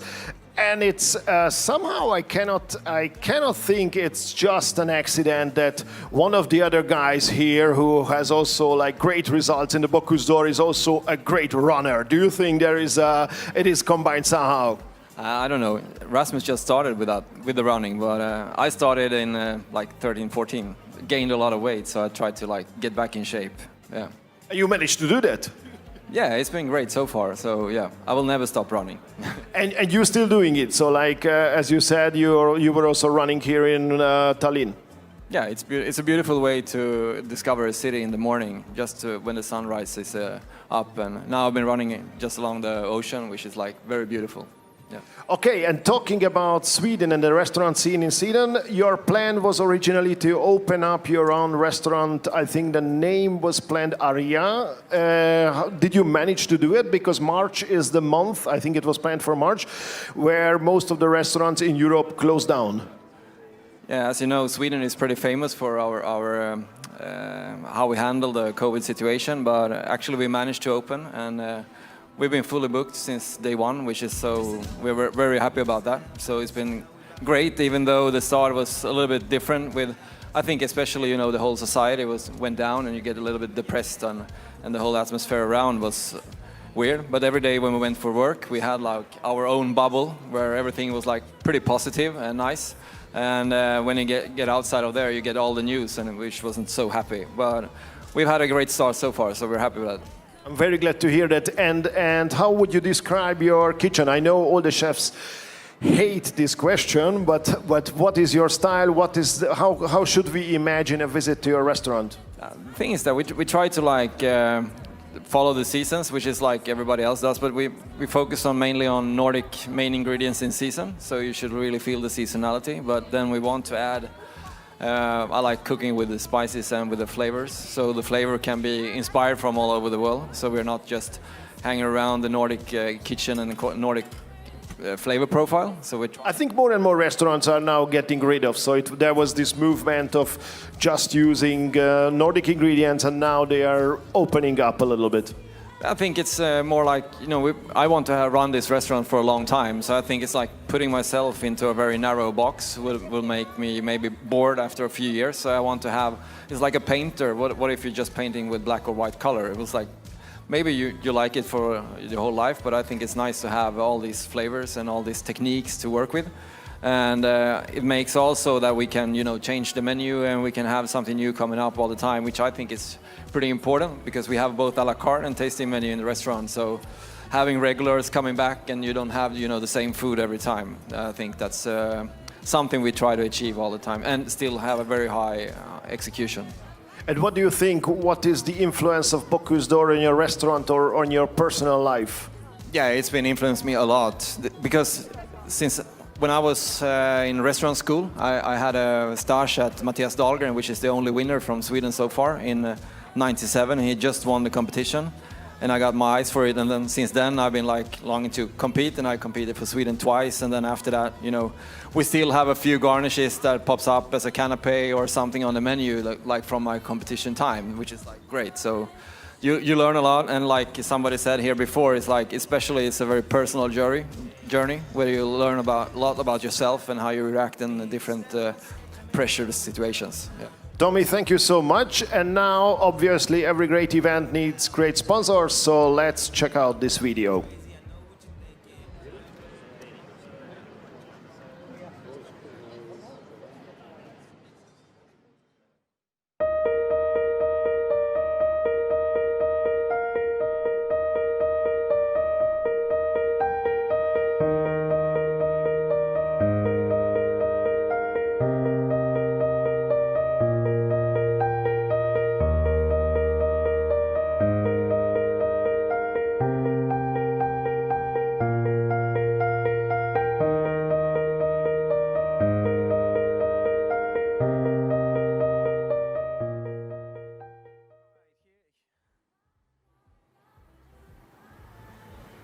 And we are back, Bocuse d'Or Europe, this year in Tallinn, and most Estonian top chefs around Saku Arena having different positions in the competition. Some of them here on stage with me. Kaido Metsa and Vladislav Dachuk, guys from the kitchen jury. If anyone in the audience can clap, we will be very thankful. Applause. Shh. Huge applause. So guys, kitchen jury, we already had a small commentary on the work of the kitchen jury. You have to walk around all day and make sure that no kitchen gets dirty and still everything gets cooked by the time, or did I understand wrong? Yeah, sure. All under control, and I think this is a basic point, which is you do trainings and you are ready for 5.5 hours. But kitchen is just a workplace. You have to cook there, you have to, you're almost like changing history there. So why does it have to look so shiny and clean if it's actually a workplace? Lots of dirty stuff is happening there. Well, it's kind of basic, because everything you do in the kitchen, you feed the customers as today you feed the jury, everything comes to food safety. If you have a dirty kitchen, you can do perfect job in there. So for the best quality of everything you put out, everything has to be clean, nice, organized. There also a budget when it comes to everything you make out of and throw out of the kitchen. There must be no waste. Everything has to be smart, and it shows how you organize your trainings.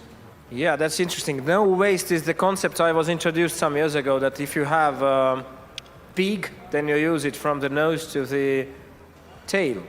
Yeah. No waste, right? Or you mean some kind of different, like when you have carrots arriving in plastic, then you have to figure out something how to feed plastic to the clients. You mean it is means that is your respective products, and if you cut the, for example, carrot, you don't use the only like a quarter of this carrot and the other is going on a garbage. It means it is a respective product, so you go to other part is going to some bouillon, or you do like a puree or something like this. It means it is all what you can use. You should use this one products, or you can just keep on a fridge. It doesn't mean what you use. You will be use exactly the same competition, but you understand what is. The products what you are cut it or use one, it can be used whole piece, not on a small part or just like this. Yeah, basically like if you use the whole thing that you are given and what you have took, it shows how much you have given thought of your menu, of your recipes, and how you have trained for this. If you only, for example, like Vlad said, you just make some balls out of a carrots and throw everything else away, well, that shows the really poor organizing and planning. I see. It's one of the reasons is probably saving the green planet, but most of the reason is to have the margins, right? To meet the margins. Kitchen and fine dining is mostly business. So if I could imagine daily schedule of a top chef, each morning you go to the market to get the best products, the fresh ones, and you use them, and they have to be cooked by the afternoon, otherwise you would throw them away because they are not so good to be used next day. Or is there some other reasons behind the concept of this no waste? I mean, it is about the products, which is people who is growing. It is take time, and is if it's good quality, you can throw this and just you can use whole products, and of course, it is you pay for this. That somebody will pay for this, and if you are buy this. So of course you can buy more as possible, but if in real life you will be in minus in total in your restaurant, so you will close your restaurant. So it is. I mean, it is like if you speak like in totally, but the most important, what is if you see the products and it is, and of course we speak about the products which is super nice, super tasty.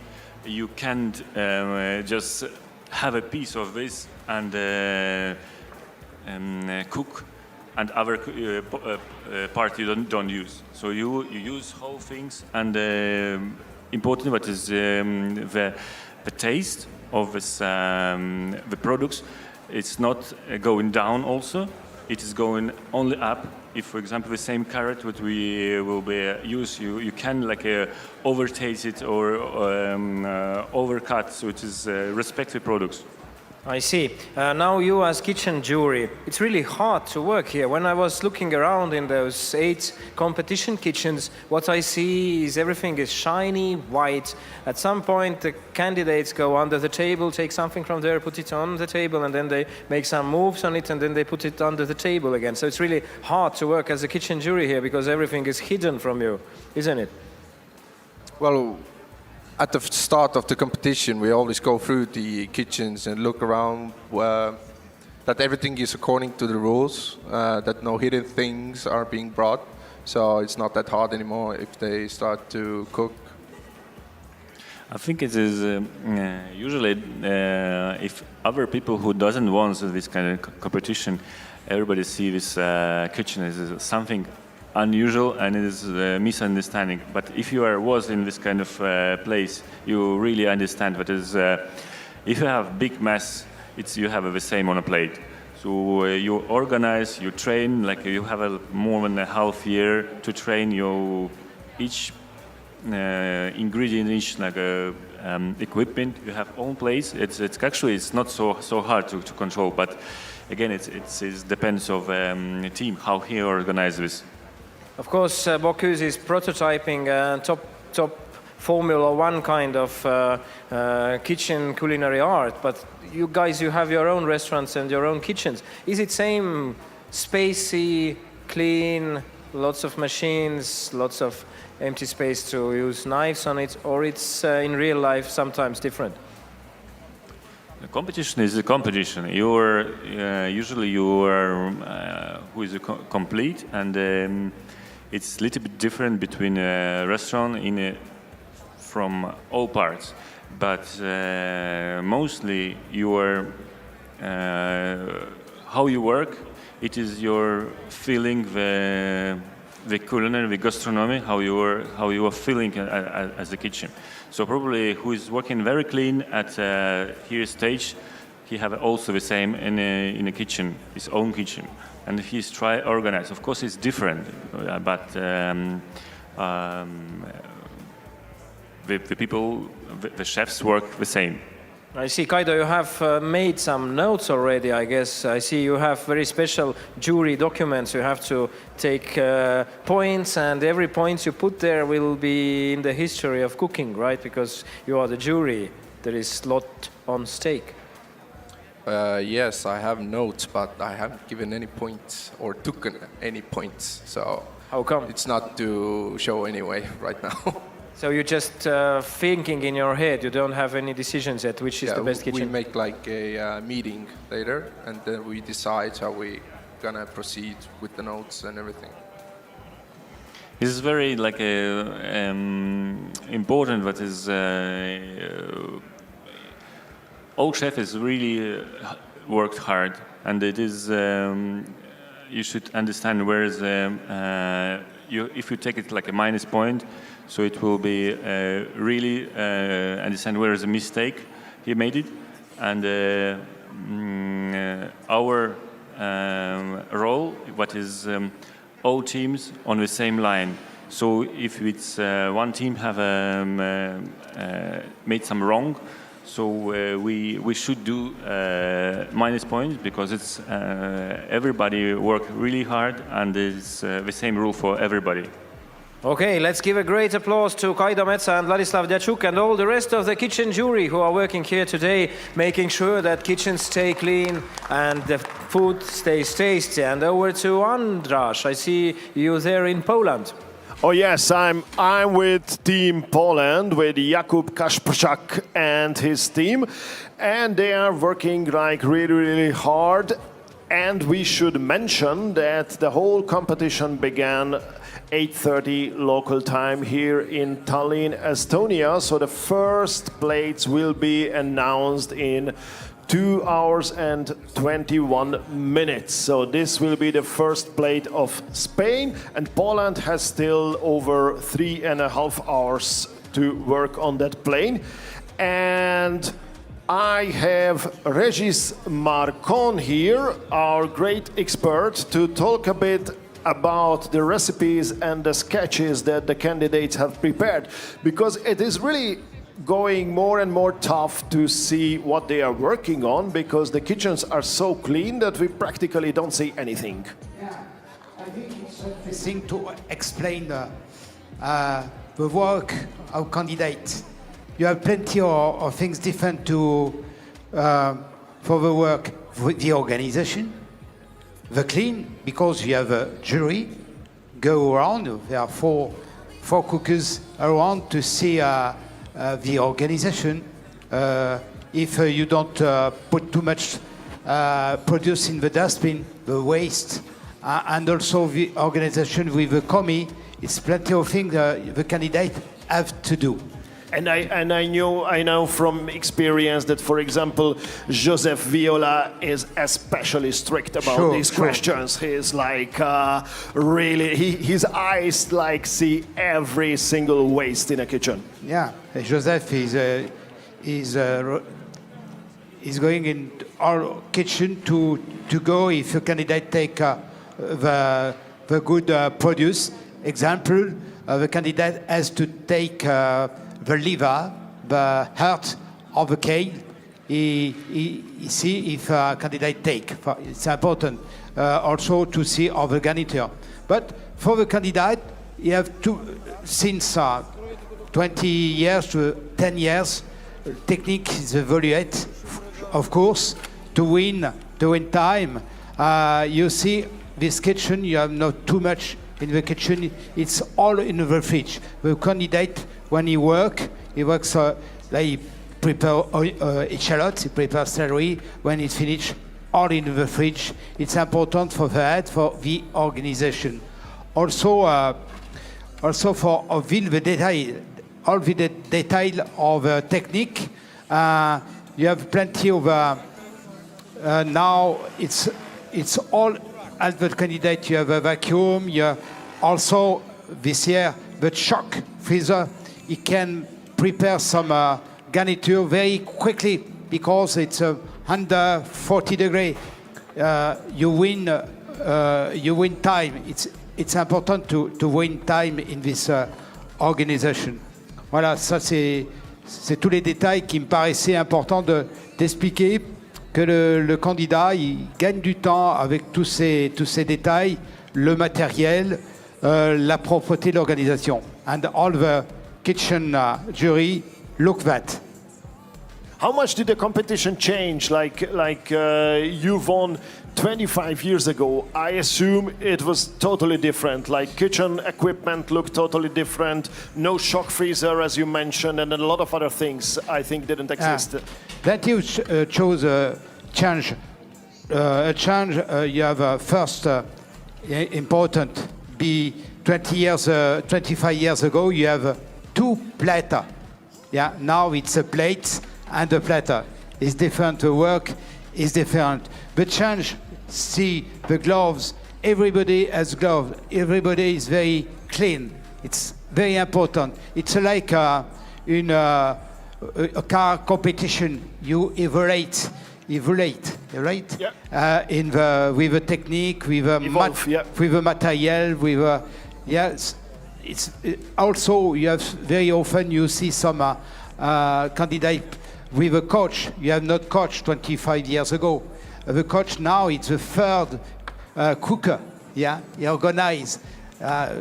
25 years ago it was different. The material also, and now it's very important also to serve the platter more hot possible. And you have also the light, but you have not 25 years ago. Yeah, evaluate. It's interesting. It's important. This competition is dream. It's to evaluate. Yeah, it's always evolving. Like it was a great surprise when you as the international organizing committee said, okay, now there is no fish plate, but a vegan dish, a vegetarian dish instead. Like it was something very progressive and modern. Are there any new surprises planned for Lyon next year? You think about this because it will be very different. You want to help the country. He has not a budget very important. Yeah, it's important with Corona, with a period very difficult to help every country. Okay, and and it's. I'm also very glad to see some new candidates here. I mean, some new countries, like for example Georgia and Latvia tomorrow, which is also great because they also have this opportunity to show themselves, to prove themselves in the Bocuse d'Or. I think it's really great to have this family growing bigger and bigger. It's like a real international competition now, and we see here the deboning of the quails. Like, how many quails do we have? 14 quails, okay, and their eggs and their hearts and their livers. So it will be a very, very delicious lunch, but they still have like 3 hours and 25 minutes before they present their catfish dish. Spain will be the first one to present their plate. It will be like 2 hours and 15 minutes. So we are still not in the beginning of the competition, but like in the first part. And I think we could walk over to Georgia to see what they are working on now. Let's get some details from Georgia. If we see Eric is working like crazy. And this is something, can you guess what is this? What is this dough? It is very black. Could you tell us what is this? It is a red whole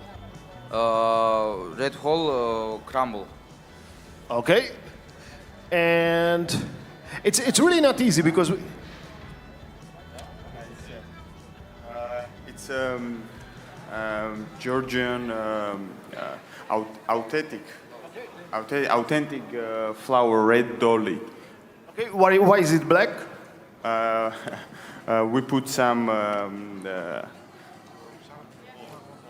charcoal, black corn. Black corn. Okay, so it's a traditional Georgian dough, and the color comes from black corn. It looks very, very nice, and it will be very Georgian. I'm pretty sure about that. Yes, I must comment here. It's so black as night over Tbilisi when the electricity is out, because we are. You are a poet. Yeah, we are in north. We have white nights almost all year until it's November when it's black days. But the guys have 12 hours lights and 12 hours nights, and the nights are really black and Caucasian. So I'm really glad that they are actually having this kind of natural flavor in their kitchen, and it reminds me very much of the sky over Tbilisi. When were you in Tbilisi, Andras? It was last year, actually, last year in spring, and it was not just Tbilisi, but also the countryside. I had the opportunity to explore, and also some vineyards, and some beautiful cities and romantic places, so I enjoyed it a lot. I think it's really a fantastic country. It's absolutely worth to go there. Yeah, I asked but candidate Erik a moment ago which restaurant in Tbilisi to go. He was really lost in his process. So he said, any comments on this, Andras? Which is your favorite in Tbilisi? It's Cafe Litera in Tbilisi. That's my favorite. An amazing chef, a female chef, Takuna, is doing really, really nice work there. And it's also the setting is really brilliant. It's a villa, a beautiful villa, and you can dine in the garden. So it's one of the really unforgettable places where you need to go, and she has several other places, like more casual places as well. And one other chef we need to mention, it's John Verdeman, who has a restaurant named Polyphonia, which is also like a very, very interesting place, like making a more modern, interesting style of Georgian cuisine. So these are the two names you need to remember. I'm lucky guy here. I've also been to Tbilisi, and I would say that if you want to have the world best shashlik and you want to try it in different flavors and in different meats as raw products in it, go to a place called Maspindzali, because it's the biggest shashlik restaurant in Tbilisi. The main chef there has actually a university degree in shashlik art, in economy, so he really knows how to make best shashlik and to use this idea of no waste. So they actually make shashlik from each part you can imagine, from livestock to put into a food. So yeah, Maspindzali, the place to go. Okay. But now the black dough is getting so thin that we can't see it. It's almost like paper. Do we have any interesting details, Regis, about that you can share with us? Maybe do you know where they will put this black dough? Could you find it? Like where they will use it? Is it for the quail or is it for the fish? I think it's for a quail. It's the skin of a quail. It's going to do a ballotine. Yeah, with inside he put the liver with mousse. Yeah, it's served with queens. You see queens over there? It's interesting. It's really of the season. And of course, the kale with the sabayon. Et the kemali, le chou rave, qui est intéressant aussi, interesting, the queen's flower. And also the kawini with burnt corn mousse. Yeah. And the sauce with all the fix of the kale. Petit souci là.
Coach, so I try to do this Swedish accent. So if you call this food in Swedish, how you would say the quail, the catfish, all those Swedish nice singing ABBA-style words? So do you want me to present it in Swedish? Yes, I'd love to hear it. It's so beautiful. It's a lot of stuff. Let's start. Det är en helstekt vaktel med citrontimjan och vad var det mer? Lardo. Okej. Ja, grisfett. Och sen så kattfisken är ju då fylld med hummer och serveras med en hummersås. Ja, ungefär så. Yeah, tack så mycket. I did really understand some of the words. I almost heard it hummus, but it wasn't hummus. But I saw something about fisk, which means fish, and something about fett, which means fat. So this That's food, all you have to know. if we eat this food a lot, will we be thin as a fisk or will we be fat as a cat? I think thin because it's very small portions. So. Can you explain? I see this happening in front of our camera. The white thing, it's you know the, what is it? Is it fat? No, the white thing is silicone. It's just so it's not edible? No, it's just a mold. So, okay. No. And the plastic is edible? No? No, not yet. So only thing which we would eat later is this, what Sebastian is like fixing now? The quail, yes. It doesn't look like quail at all. It looks like some kind of it will, mashed meat. It will look like a quail. It will turn back to quail soon. Yes. Yeah. So you guys have quite long time to run. You're still 3.5 hours for plateau and almost 3 hours for the plate. So everything on time? Yeah, it looks very good. Clean and on time, no problems. Sweden has had some Bocuse wins. How hard it is to come back to fight for the title, for the reigning championship? It's always hard, but we always try the best we can, and I think this time it's gonna go all the way.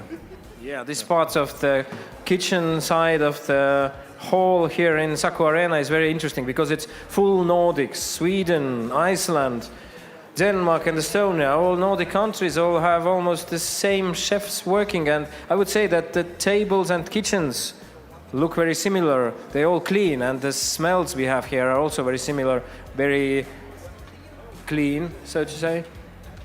I don't know. I haven't smelled the other kitchens, so I don't know. Yeah, you don't have time to take a look at others. Okay, Jonas, I leave you here coaching your Swedish team, and over to Denmark, Andras.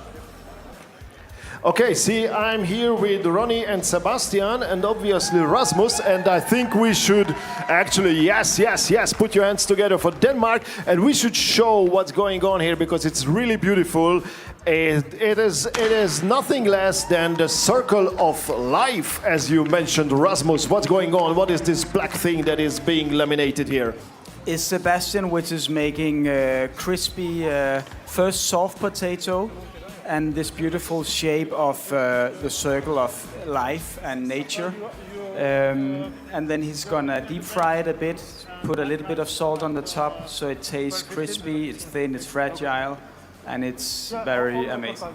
And it will accompany the quail, I assume, because then you will have also the circle of life in the meaning of having the eggs and the bird. Actually, this is for the fish because we need to include the ocean in the plant kingdom and that combination because the garnish for the fish is vegetarian. So that means eggs, cheese is allowed, milk products is allowed, but no fish or real meat in the garnish. So it's kind of connecting the plant kingdom to the ocean. Okay, very nice. Can we show a close-up of these things because it really looks beautiful. I think if we have a camera here, because I think it's something very special. And I do remember from my visits in Geranium that you always have this kind of play with the trees, with the leaves, with Jerusalem artichoke and similar things. Yes, nature is a great inspiration for all of us. That's where we come from. That's where we're going to end one day. The good thing with these is also if people come too close, he can throw them. Yeah, it looked like a ninja weapon. I never knew ninjas are from Denmark, but we always learn. It's a lifelong learning process, Bocuse d'Or. So finally we know that too. How are things going on? And my favorite actually from your schedule here is 0000. You have the first thing is let's go. Let's go, party time. Yes, that's true. Just a good reminder. Is it a party time for you already? Because you're coming here as like going home. Is it already a party time or it's still stressful and very exciting? I mean, party time, yes, because we need to enjoy the moment and that the competition has actually happened. But it's not that we think we will win yet or anything. We are just happy to be here. The guys are doing a great job. And yes, let's see what happens. Okay, so good luck for the ninjas. And then Team Denmark, I think it will be a very exciting and very beautiful dish.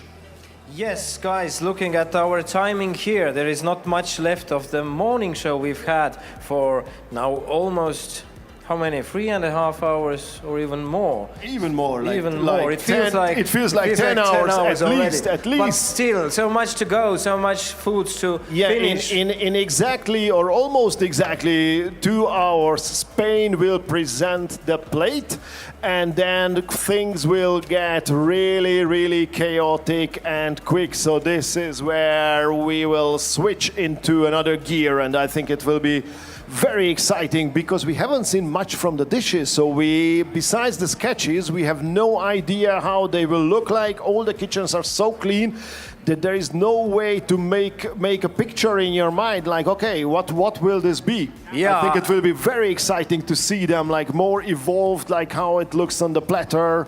It will be a very, very nice competition. At the moment, it's really hard to predict who is the winner in the whole or not. Every kitchen seems almost the same. Hard work is being done and lots of excitement around. And we shouldn't forget, it's not just about the winner, but it's about the best 10, because they will get a ticket to Lyon. So this is also the road to Lyon, which is also an important hashtag for the competition, because in the beginning of June, they will compete in the Lyon in the World Finals in the big arena at Syrah. So this will be something amazing, and they will be obviously like from other continents. There will be other competitors. So I think this is the main goal for most of the candidates. But obviously, we will celebrate the winner for sure. Yeah, I agree with you. Lyon is certainly very important cooking event, but this Bocuse d'Or here in Tallinn today is the most important actually ever. Harder, because all the favorite teams, all the best cooking countries are competing in the European finals, which means that sometimes they say European I final hope is harder than Philippe Lyon. Tessier didn't hear that, for Yeah. example, or the Japanese or some other nations. So no, it's like it's a real world competition. But of course, now we have the European finals, and we are proud that we have these amazing candidates here who are really working hard, and I think it will be something fantastic at the end. Yeah, the end is far. We have almost reached the end of the first morning show we've been having here. We will be back on the air at 12:15 local time. Andras, let's go and have a fast coffee before we continue. Okay, that sounds like a great idea. Thank you very much for your attention. Don't leave the live coverage, because it will go on, I think. So you will be able to see what the candidates are preparing and what is going on in this arena. And I think, Yuri, you will also need lunch, no? I do. See you soon, 12:15. See you soon. Thank you very much for the attention, and see you very soon. And also don't forget to follow Bocuse d'Or on social media, like the Facebook page and Instagram. You will find many interesting details there. Put lots of likes. See you later. Is my TV show.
On one side you have the Brut Royal, which is the iconic cuvée of the Pommery House, the real key to enter the world of Pommery. It's based on a selection of 40 villages which are all over the Champagne region. The cuvée Apanage is a more restrictive selection of villages. We are on 17 villages, mainly in the Premier Cru and Grand Cru. There is also a difference on the aging on lees. We are on 3 years on Brut Royal and more than 4 years on Cuvée Apanage to allow some complexity, some roundness for the world of gastronomy. The signature of the Brut Apanage is a reinforced proportion of Chardonnay, which allows us more creaminess, more roundness in the wine for the world of gastronomy. There is also a solid work on the reserve wines. We have more than 30% of reserve wines on the best tanks of the Pommery collection. This work on reserve wines and this long aging on lees allows us a reduced dosage that give a finish very well balanced between tension, minerality and sweetness. The first feeling on the nose is an incredible freshness, roundness and complexity. We have hints of citrus fruits, of white flowers, some sensation of buttery, of creaminess. The attack is very frank, unctuous. We have a lot of volume in the wine. We have the same note we found on the nose, citrus fruits, blood orange. The dosage is just perfect at the end. We have a very good finish, very well balanced between the tension and the natural minerality of the wine. Apanage is a French noun for the king's privilege. It's basically the gift of the king to the princes. By analogy, it's therefore a nice territory of great value, which is particularly noteworthy.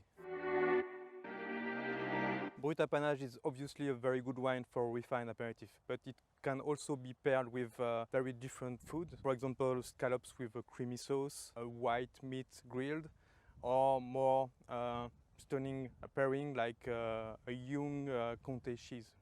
Cheers!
Bread is at the heart of life, all over the world. It's part of our cultural heritage, and every country has its own lively and unique bakery culture that gets passed down from generation to generation. Supporting and sharing bakery cultures worldwide. That's Bridor's mission. Bridor, share the bakery cultures of the world.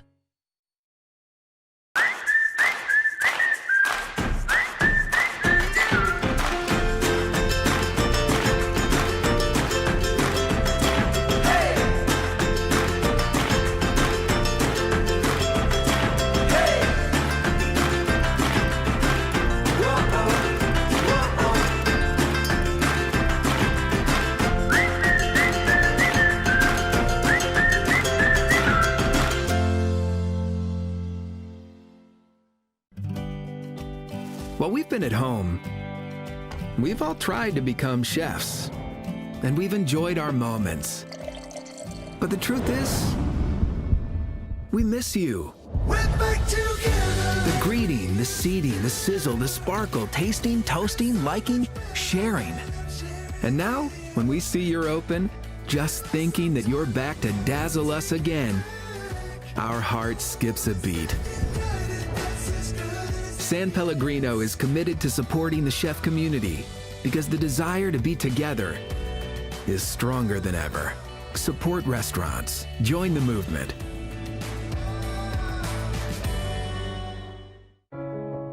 Together for almost a century, together with cocoa producers, artisans, and all chocolate lovers, we have been moving the needle for a fair and sustainable industry and for creative and responsible gastronomy.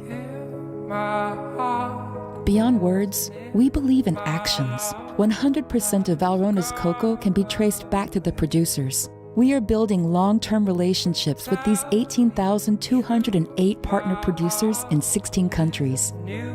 As a certified B Corp, we are committed to improving every day. We accompany artisans of good taste in creating works of art with the most beautiful material, and to be actors in the sustainable and committed gastronomy of tomorrow. Together, good becomes better.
On one side you have the Brut Royal, which is the iconic cuvée of the Pommery House, the real key to enter the world of Pommery. It's based on a selection of 40 villages which are all over the Champagne region. The cuvée Apanage is a more restrictive selection of villages. We are on 17 villages, mainly in the Premier Cru and Grand Cru. There is also a difference on the aging on lees.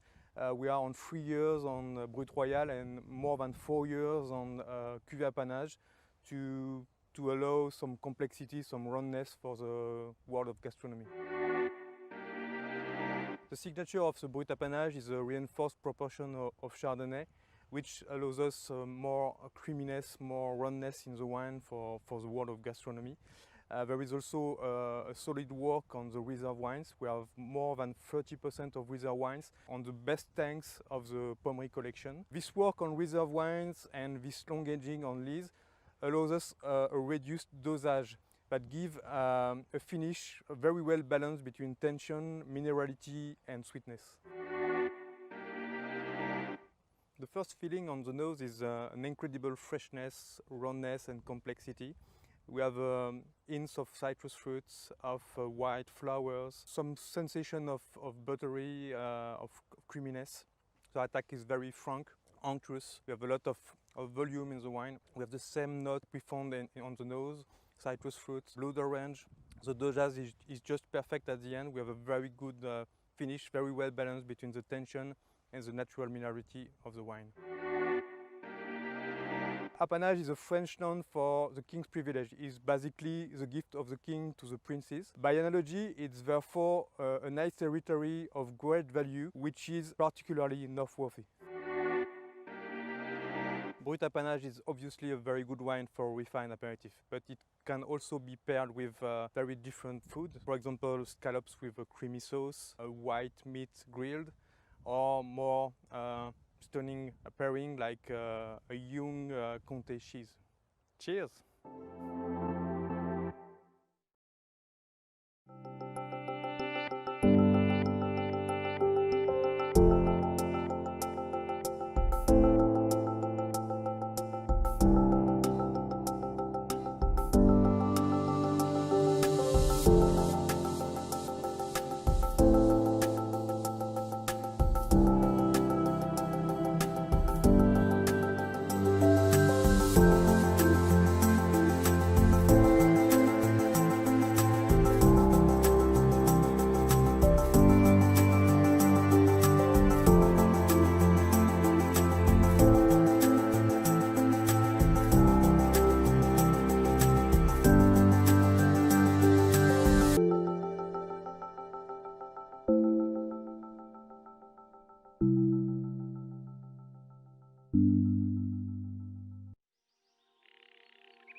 Bread is at the heart of life.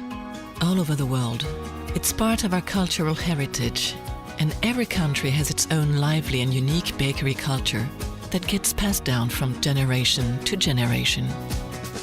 Supporting and sharing bakery cultures worldwide. That's Bridor's mission. Bridor, share the bakery cultures of the world.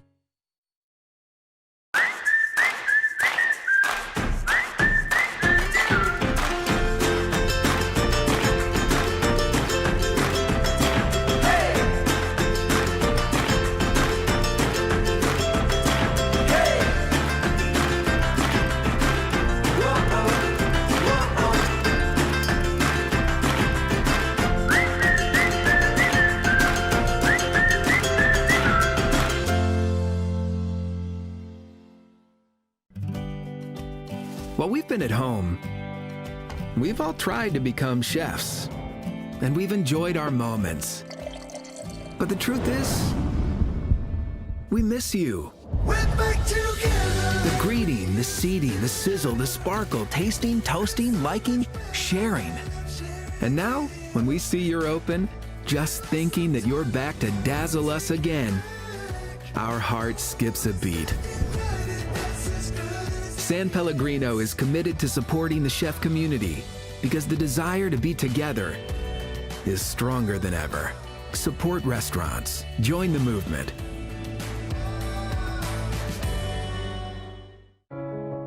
Together for almost a century, together with cocoa producers, artisans, and all chocolate lovers, we have been moving the needle for a fair and sustainable industry and for creative and responsible gastronomy. Beyond words, we believe in actions. 100% of Valrona's cocoa can be traced back to the producers. We are building long-term relationships with these 18,208 partner producers in 16 countries. As a certified B Corp, we are committed to improving every day. We accompany artisans of good taste in creating works of art with the most beautiful material and to be actors in the sustainable and committed gastronomy of tomorrow. Together, good becomes better.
On one side, you have the Brut Royal, which is the iconic cuvée of the Pommery House, the real key to enter the world of Pommery. It's based on a selection of 40 villages which are all over the Champagne region. The cuvée Apanage is a more restrictive selection of villages. We are on 17 villages, mainly in the Premier Cru and Grand Cru. There is also a difference on the aging on lees. We are on 3 years on Brut Royal and more than 4 years on Cuvée Apanage to allow some complexity, some roundness for the world of gastronomy. The signature of the Brut Apanage is a reinforced proportion of Chardonnay, which allows us more creaminess, more roundness in the wine for the world of gastronomy. There is also a solid work on the reserve wines. We have more than 30% of reserve wines on the best tanks of the Pommery collection. This work on reserve wines and this long aging on lees allows us a reduced dosage that give a finish very well balanced between tension, minerality and sweetness. The first feeling on the nose is an incredible freshness, roundness and complexity. We have hints of citrus fruits, of white flowers, some sensation of buttery, of creaminess. The attack is very frank, unctuous. We have a lot of volume in the wine. We have the same note we found on the nose, citrus fruits, blood orange. The dosage is just perfect at the end. We have a very good finish, very well balanced between the tension and the natural minerality of the wine. Apanage is a French noun for the king's privilege. It's basically the gift of the king to the princes. By analogy, it's therefore a nice territory of great value, which is particularly noteworthy. Brut Apanage is obviously a very good wine for refined aperitif, but it can also be paired with very different food. For example, scallops with a creamy sauce, a white meat grilled, or more stunning pairing like a young Comté cheese. Cheers!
Bread is at the heart of life.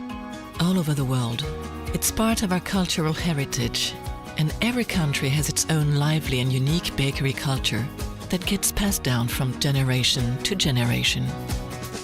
Supporting and sharing bakery cultures worldwide. That's Bridor's mission. Bridor, share the bakery cultures of the world.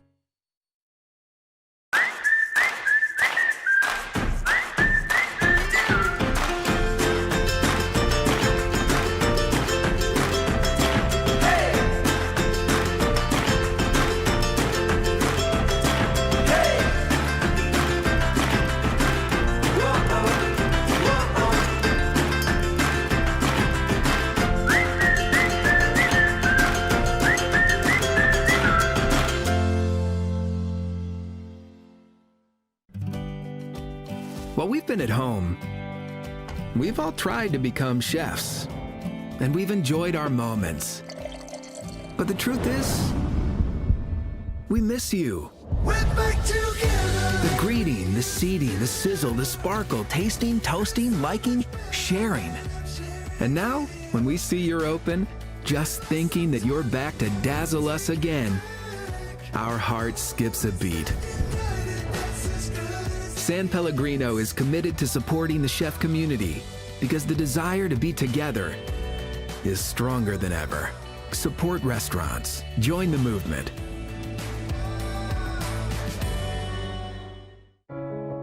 Together for almost a century, together with cocoa producers, artisans, and all chocolate lovers, we have been moving the needle for a fair and sustainable industry and for creative and responsible gastronomy.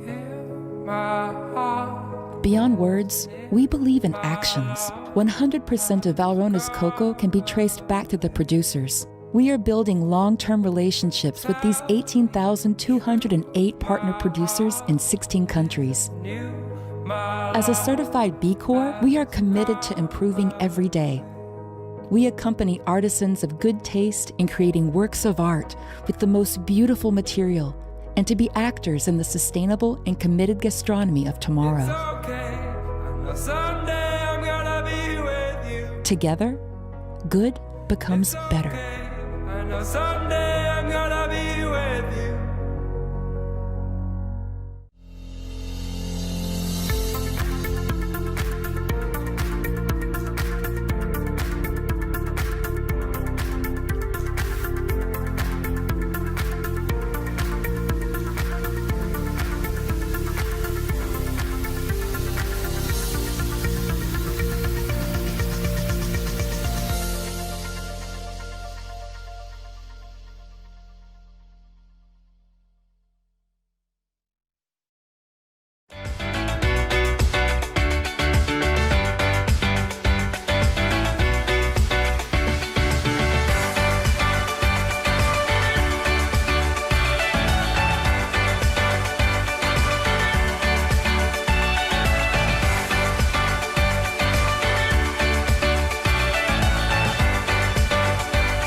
On one side, you have the Brut Royal, which is the iconic cuvée of the Pommery House, the real key to enter the world of Pommery. It's based on a selection of 40 villages which are all over the Champagne region. The cuvée apanage is a more restrictive selection of villages. We are on 17 villages, mainly in the Premier Cru and Grand Cru. There is also a difference on the aging on lees. We are on 3 years on Brut Royal and more than 4 years on cuvée apanage to allow some complexity, some roundness for the world of gastronomy. The signature of the Brut apanage is a reinforced proportion of Chardonnay, which allows us more creaminess, more roundness in the wine for the world of gastronomy. There is also a solid work on the reserve wines. We have more than 30% of reserve wines on the best tanks of the Pommery collection. This work on reserve wines and this long aging on lees allows us a reduced dosage that give a finish very well balanced between tension, minerality and sweetness. The first feeling on the nose is an incredible freshness, roundness and complexity. We have hints of citrus fruits, of white flowers, some sensation of buttery, of creaminess.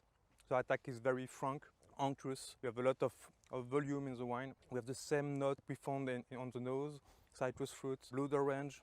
The dosage is just perfect at the end. We have a very good finish, very well balanced between the tension and the natural minerality of the wine. Apanage is a French noun for the king's privilege. It's basically the gift of the king to the princes. By analogy, it's therefore a nice territory of great value, which is particularly noteworthy. Brut apanage is obviously a very good wine for refined aperitif, but it can also be paired with very different food. For example, scallops with a creamy sauce, a white meat grilled, or more stunning pairing like a young Comté cheese. Cheers!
are back. The afternoon show of Bocuse d'Or Europe final competition happening in Tallinn, Estonian Hello, Tallinn. capital. This is Bocuse d'Or Europe Tallinn 2020. We are back, and I think the candidates are also back. They didn't have any lunch breaks, so bad for them. But I think they don't mind. They are really well prepared, and they are also very engaged to compete in this amazing cooking competition. So Andras, your most tiny moments of the morning, you already feel who's the candidate who's going to win, or is it just too early to say? It's too early to say, but obviously I know it will be the Hungarian guy. Isti Veres. Who else? No. It's like, obviously, it's like, we haven't seen much actually from the dishes, so I'm very, very curious. I'm really looking forward to see the dishes, which will happen very soon, because like in half an hour, we will begin to get the jury. Not yet, but like get in the jury. So there will be tasting, there will be dishes, as you can see here.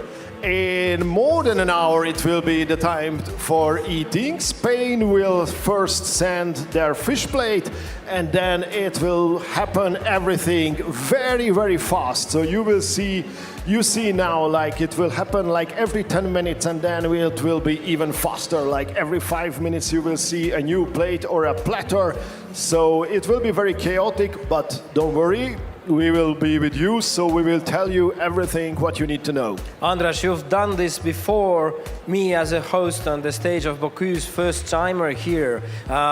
So how you actually understand which country brings which plate or which platter? Because it's so much of everything. I wouldn't work in jury. I would be really lost there. You forgot to learn by heart how they look? Yes. Oh, that's a big problem. That's a big problem. I know there is quail, which looks like a bird, and then there is but it won't catfish. be easy if you just remember if it's a quail, which country is it?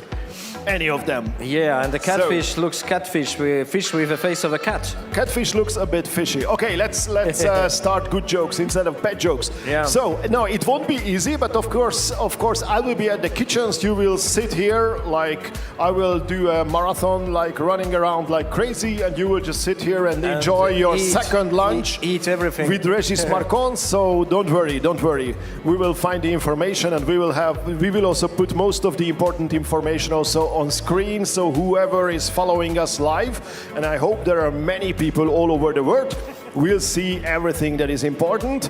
And yes, if you are like greetings to Norway and Budapest and Budaörs and any other cities, if you are watching us from somewhere very exotic, please comment on that's Denmark won. Yes, congratulations. And Iceland also with flags, and Sweden with flags. Yeah, nice. So and please send us comments. here. Where are you watching us from? Like, is it the US or Mexico or India or Asia, Tokyo, whatever? Please send in comments on the social media of the Bocuse d'Or, like Facebook page, on Instagram page. We will check them out, and then we will greet you personally, and we will send you even a letter with the Yuri's photos. Yeah. So it will be amazing. Of course, but you know, it's not us here, the main stars. The main stars are actually working all over the place in those 8 kitchens. So in Tallinn, in Saku Arena, we have built really world best kitchen, which has 8 tables with 8 chefs working simultaneously. This is the biggest and the best restaurant in the world at the moment. It's really nice to be in such a place because of the atmosphere. I can hear from the air that some of the fish is still frying. I can feel from the air that some of the quail is still laying eggs. Yeah, there is smoke, somewhere there is other things, like a nice smell. I have to ask you something. I really love this blue design. Is it a fish? Like, is it a fish skin? It looks like a fish skin, is it? Yeah, I know. It's beautiful, I love that. The designer is actually the same artist who designed the European Song Contest finals in 2001 in Tallinn, and she said that Bocuse is her second job for this arena because she only accepts international offers. So that's why it's so nice and Nordic fish skin on the back of stage. Don't worry. I will leave you for a moment, but I will stay with you. So, or you can join me actually. Let's make a round. We will first visit Estonia because we are very, very curious what is going on here, and they are still working as clean as possible, and they have some macarons. Nice choice. As clean as impossible. I've never had so clean kitchen in my home when I'm cooking. Artur Kazaritsky had a great training in his restaurant where he's working. Is the 3-star Michelin Geranium in Copenhagen, and if he wants to look at his boss, like, come on boss, what should I do now? Then he is like very, very close by, like they can see each other. It's Rasmus Kofoed right there at Denmark's kitchen. So, and he's also the sous chef of Geranium. And in Denmark's kitchen box, we see the other sous chef of Geranium. So it's like, it's almost like a house competition for Geranium, actually. It is, and this one looks beautiful. I have no idea what it could be, but it looks very nice. I will ask. Magnus Rosendal, you're from Denmark, but you're representing Estonia here. Come what is it? It's a leek garnish. So you will just use the inside. I was hoping it will be like with the outer part. No. So this is the leek garnish. Okay, now we understand. Looks really nice. I guess it's cold, and it's mostly. Is it sweet or is it salty? What's the taste? We have a lightly baked leek in the middle. It's a bit sweet. It's pickled raisins, so sour, and a good amount of salt. So we have salty as well. Yeah, Ramson, what else? Coming from a Nordic country, what else could be there? Ramson has to be there. And these are the quails, like putting, you will transform the quails into eggs, as I see. Artur, are you available or are you just working like crazy? Then I won't disturb you. Fine, okay. So what is this? What are you preparing here? We have smoked the quails, we lightly salt them. Now we're going to put them inside the molds. And we will fill it up with the rest of the ingredients. So, and then we will cook it inside of the special molds, which will make it look like a real quail with the legs and so on. Okay, thank you. I won't disturb you much more longer, I promise. But I think it's worth to take a look. It looks beautiful. And I'm pretty sure it will be delicious because Bocuse d'Or is a competition where the dish needs to be delicious as well. It's not enough to create beautiful sculptures. It's not enough to have a very nice plating, but it needs to be hot on the plate. It needs to be delicious. It needs to be a very enjoyable dish that you would love to eat in a restaurant as well. So I think it's really the special thing with this cooking competition. And now we are in Tallinn, so we started with the host city, with the host country, Estonia, Team Estonia, Artur Kazaritsky and Magnus Rosendal. So let's check out what is next. We still have a lot of time, not that much time, but we have time before we will introduce the jury. We can walk over to Iceland, where Sigurdur Laufdal and Gabriel Bjarnason are working hard.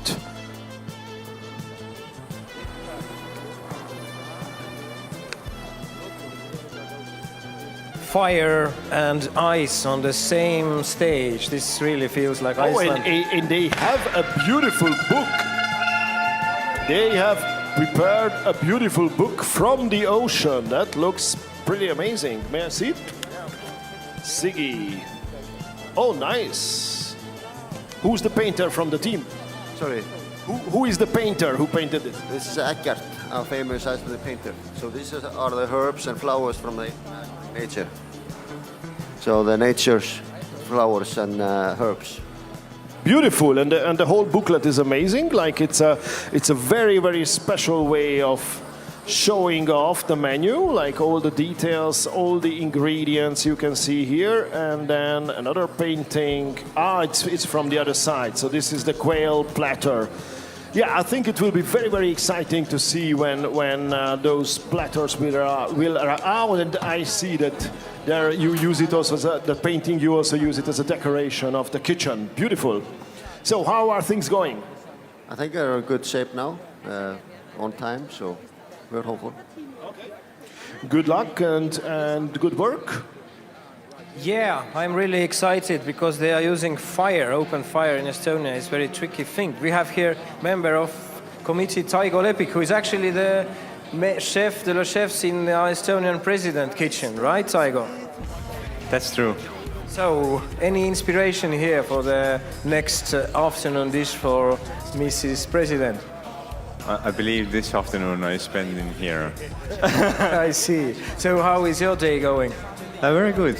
A lot of different techniques, a lot of different traditions, and it's good to see that how things could be organized and how some kitchens are slightly less thought through.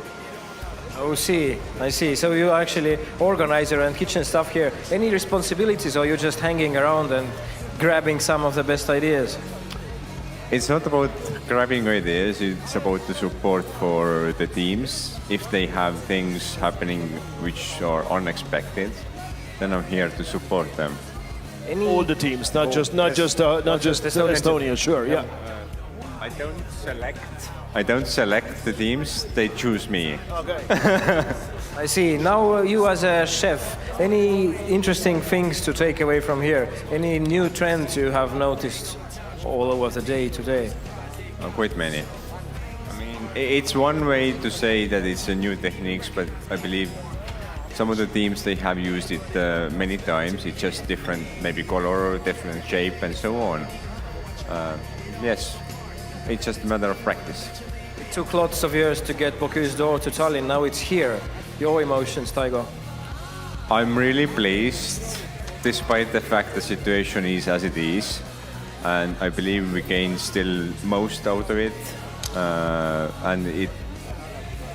We have managed to build it really successfully. And I believe teams appreciate this one. Will it change the course of Estonian cuisine and divert it from sauerkraut to more Nordic salads with trout? The sauerkraut can be served in different ways. Like sour trout. It could be. Have you tried the sauerkraut with trout? Not yet, but I will definitely try it if you cook it. So we have some time. Tomorrow you can bring it on. It's always a matter of serving and the portion size. That's true. If it's tiny, then it cannot hurt. Okay, Taigo. So any kitchens here you specifically fanning already by now? Like which ones seem to be far over others? I wouldn't raise anybody above others. Everybody have a good chance to win. And I believe who are most thought through all the process will win it. You working for Estonian president as chef. Tell me, is it easier to serve jury best tasting food in Bocuse d'Or than to serve the heads of the world, different politicians? They're actually making, life-changing, history-changing decisions. They need to be fed well and tasty. I believe it depends on the day. Some days are more challenging, some days are less, depending on the season, depending on the availability of the products. For the jury, you kind of have a chance to practice a few times. Time to time, you need to surprise your boss. And of course, you don't need to mention names, but are there any politicians from all over the world, any rulers or prime ministers who turned out to be real gourmets? Most they are. Okay. Some of them, they prefer daily-based comfort food. And some of them, they are really fine dining fans with the finest product available. It's from side to side, and even for them who are preferring the finest product, they prefer the honest food, not playing around too much. Tomato should be tomato in the end of the day. Okay, sounds like a great Ars Poetica. food has to be transparent, at least for politicians. Taigo, good luck with your helping out all the kitchens here and serving the ruling heads of the world the best dishes they can. I wouldn't give you any side ideas, but I see it's very inspiring, at least from your face, which shines really much. Nice. A lot. Thank you. Thanks and good luck. So let's walk to some of the other kitchens. Okay, let's check out the next one, and it's the Netherlands. Marco van der, you had this last name really well, Wijngaard. Wijngaard. Okay. Obviously, if you want to be like really authentic, it has to be a bit like a cough. But since it's COVID times, I think we won't joke around with that. So it's Wijngaard, and it looks very promising. Obviously, they were the second team to start this competition, so they started 8:40 in the morning, which is 7:40 Central European time. So they are getting closer to the point where they need to present whatever they created in more than 1 hour.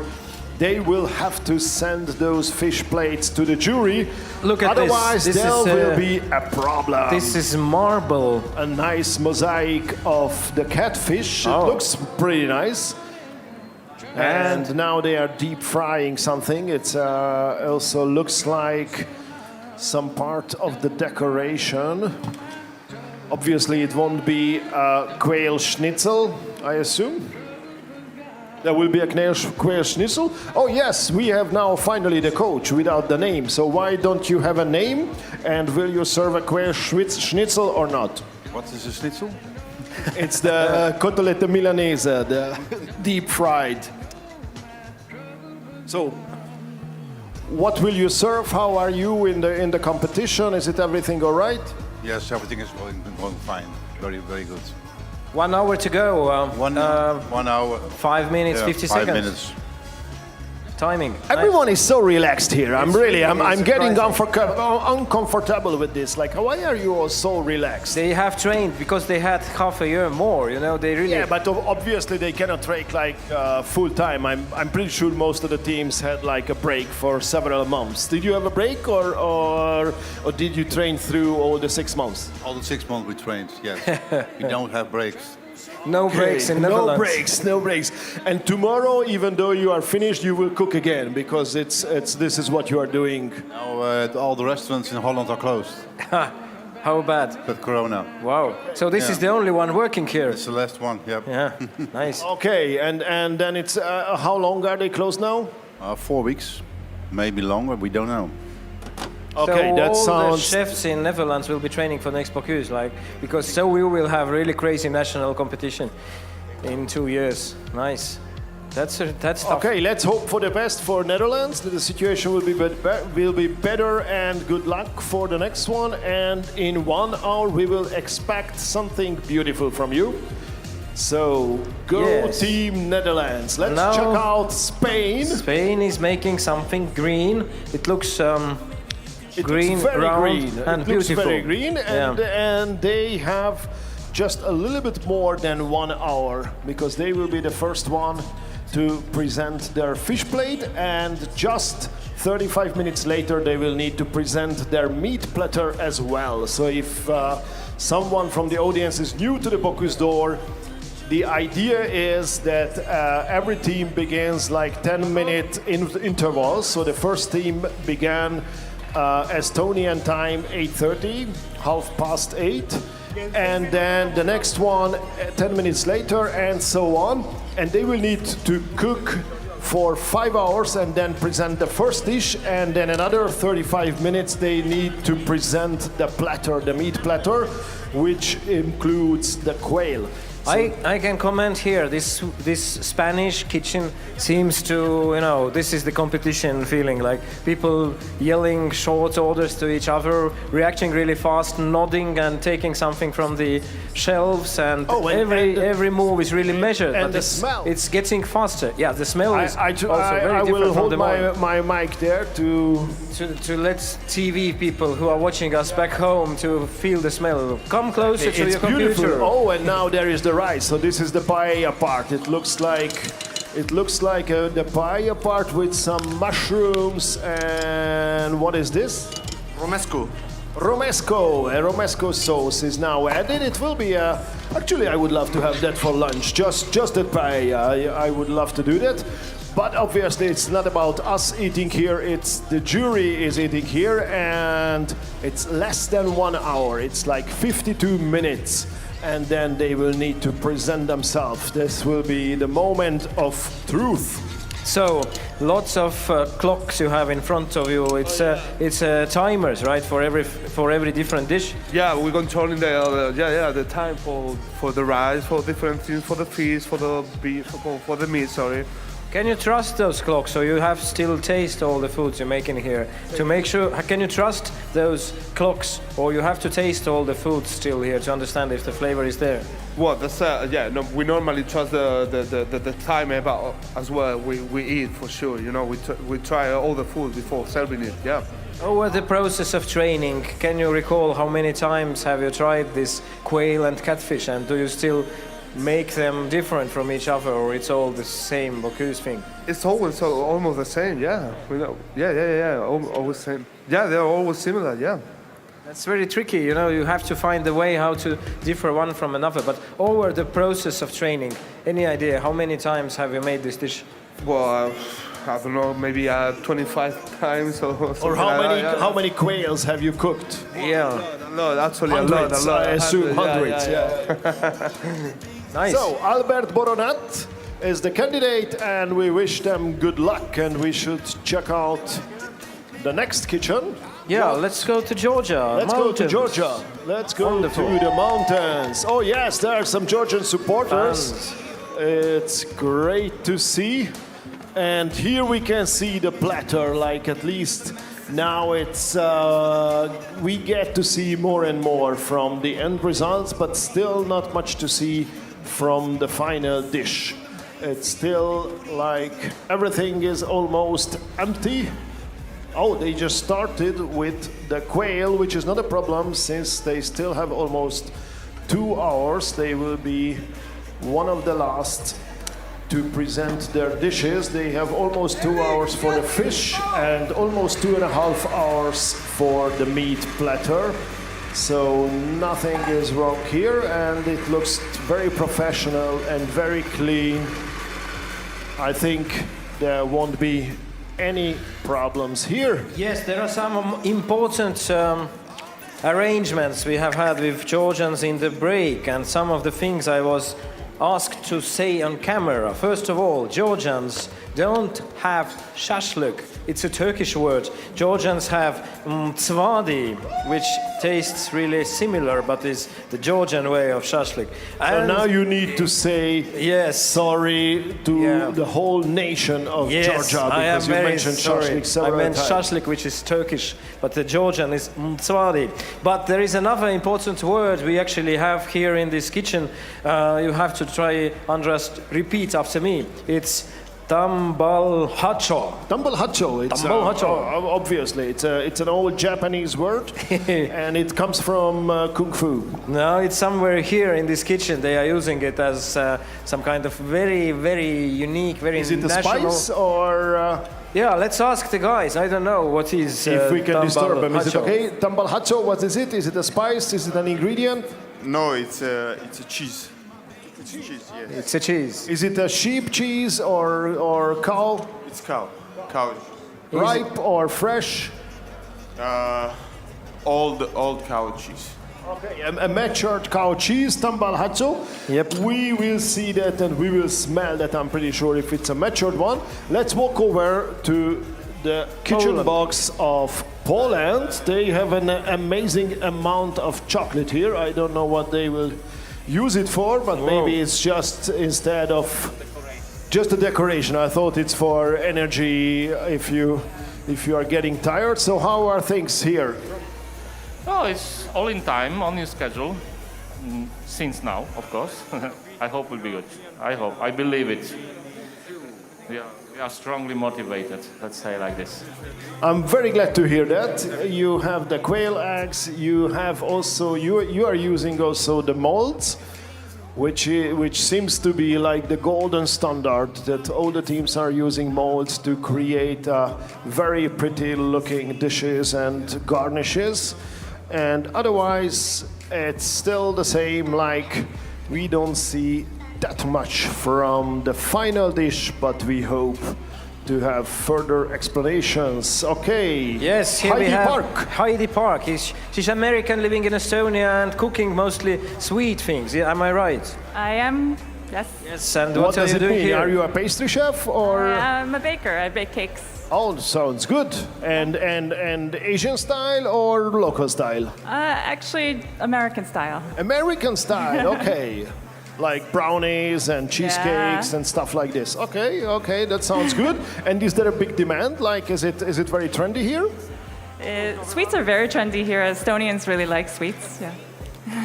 Okay. So, Bocuse d'Or, more a place of inspiration, or you're just helping here like all the other top chefs of Estonia? I'm very humbled to be here. It's inspirational, of course, to see such top level, and also everything is working like clockwork. Here. But you know, I have really, really bad news for you. There is no dessert here. Nothing sweet at all. Just the chocolate that is used as a decoration. So chocolate is good. I'll take chocolate any day. Okay. Then you can find some Verona, I think, all over the place, because it's one of the sponsors, since it's from near Lyon. So they have a bright past with Bocuse d'Or, and they work together. So I think that will be fine for you, and you can use it also in your pastries later on. Of course I do. Of course. Okay, question about Americans. They're not competing in Europe because it's America. America didn't have Bocuse finals this year, as far as I know, because of the Corona crisis. So it's just last winners will be listed straight to Lyon. So they're the president of the Bocuse winners this year. He's American. He's from California. That's at least the way how Americans participate. Philippe Tessier is here. He's a very, very important part of the Bocuse d'Or family. So obviously he needs to be here, even if it's impossible to travel. I'm pretty sure he had a private jet coming over, or any kind of tricky solutions, because otherwise it's not really easy. Looking at what chefs are doing in those kitchens here in competition, Heidi, any guesses or hopes that you could do it one day, or Bocuse is not for you? No, they're definitely. It's a different medium. Sport. Yeah, it's like a different sport. But actually, it's. I think the Bocuse d'Or is probably it's a bit closer to the pastry world, because just general cooking can be more spontaneous in a restaurant, but with the Bocuse d'Or, most of the parts are like well trained, and it's a bit similar to pastry, where you need to know exactly like how many grams and how many seconds you need to cook it, and so on. So it's a bit closer, I think. Yeah, pastry has their own competition. Yeah. For sure. I think it's there. I think, unfortunately, or was it in France, the European competition? Because in Lyon next year there will be probably together, like the World Pastry Championships is. Like, at least until now, it was always the first 2 days, the World Pastry Competition, and then the Bocuse d'Or. So hopefully it will be the same next summer. Hopefully Heidi will take part in it some year. I don't know. Maybe it's too early to make you do it. I don't think that will happen, but in my dreams, maybe. Okay. That sounds good too, yes. We all have dreams. And these candidates have dreams too. But they are brave enough to follow their dreams and to try their luck. So I hope they will do their best and they will have amazing dishes. But I think this is also a competition where if you can participate, this is already something really big and an amazing experience for your whole life. Yes, so thanks Heidi, and we are turning our attention to candidate from Poland, Jakub Kasprzak. So it's really... He just ran away. He just ran off, Yeah, I think he ran away to some of those. He's afraid of you. He's afraid of the vacuum machine. Or something, Or he's just afraid of you. Maybe. I'm asking so stupid questions, it's clear. So now the kitchen of Poland is free to use. Let's make something simple. Okay, let's make a scrambled eggs. Obviously from quail eggs. I think we should walk over to the next one. Yes, let's see who is Let's see if everyone is running off. Like if we can. Like if we can scare off all of them, then we can have 8 kitchens to make 8 different dishes, like scrambled eggs, From quail eggs. That would be a great job for the jury, I think. So let's check out the scrambled eggs of Sweden. Nice. But I'm almost sure they had a better idea to present those quail eggs instead of just scrambling them. Nice flowers. And it looks, the cucca arta, only 35 minutes more. You need to be careful.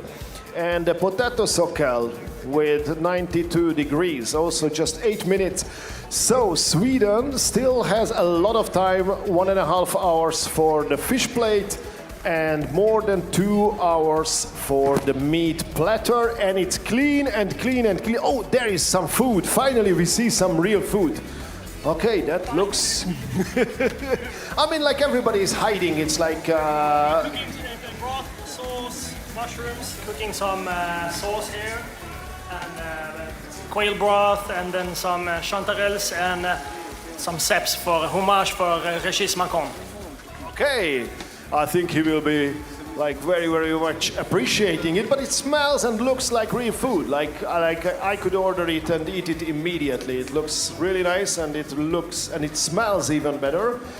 So I really love the idea. Will you use the quail thighs as a whole one, or you will just cook it on the bones and then debone it later on?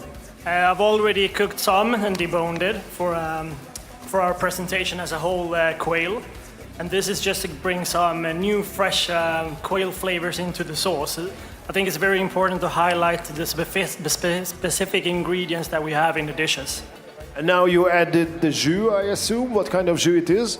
It's a roasted quail and chicken stock, and it's like a sauce base. So just infuse it now. Gonna add some roasted chicken skins to get that really crispiness and the roasted flavors. Looks really nice and smells even better. And otherwise, like outside of those 2 pans and this place here, everything is cleaned up and totally organized. So another very professional candidate, a very professional competitor. Good luck for Sweden, and let's check Norway. Let's check Denmark. A close neighbor. A close neighbor. Let's check Denmark, and we have Joseph Viola of Daniel and Denise here from Lyon, whose pâté en croûte is from a fairy tale. It's amazing. What do you put in your pâté en croûte, Joseph? A foie gras for sure, and what else? Hello. Let's talk about your pâté en croûte. No, we don't talk. We are working here, so it's like we don't want to disturb you. Everything all right here? Did you see any kind of big mistakes, or it's okay how the competitors are going on? Yes, it's beautiful in the competition of Bocuse d'Or. It's for me it's very nice. Understand the... Yeah. And we need to take our obligatory selfie together, which we take in every competition. I think we. Or if you need a hand, I can. No, it's a strictly a selfie. We do it every year in every competition. Thank you so much, Joseph. And just one fine detail, if we can show it on the camera, so probably some people don't know this, like why do some French chefs have this amazing tricolor around their necks? It's, if we can show it on camera, that would be helpful. It's the Meilleur Ouvrier de France. Like it's a great competition that it takes like several years. This is the part I'm talking about. That means like he's master of his profession. Like it's a very few people get it. You can get it as a pastry chef or cook or whatever, and even other jobs. But it really means something very, very special if you see this tricolor on the collar of a French chef. You never take it off, right? You have to go in and take a shower. No. Even if you play football, you are still wearing it. Joseph, merci. Thank you, Joseph. So that's the situation in the Swedish kitchen. Let's go check What else are they doing here? Look at this. Look at this. Micro herbs. Micro herbs are there. Pinsets. Guys from the surgery are working here. Have you harvested all these flowers and micro herbs around Tallinn, or did you take it from Denmark? These are from Denmark. This is some of the Danish ingredients that our dishes are inspired with. So seasonal Danish vegetables. These are from how do we say, it's just from nature, and we can get it now, so that's great. Also deeper flavors like forest mushrooms, root vegetables, etc. But this is bringing like life to the dishes, and it's a good job for Robert, and he's doing it really well. Yeah, I think it takes. And you have a nice sketch like how you need to put them.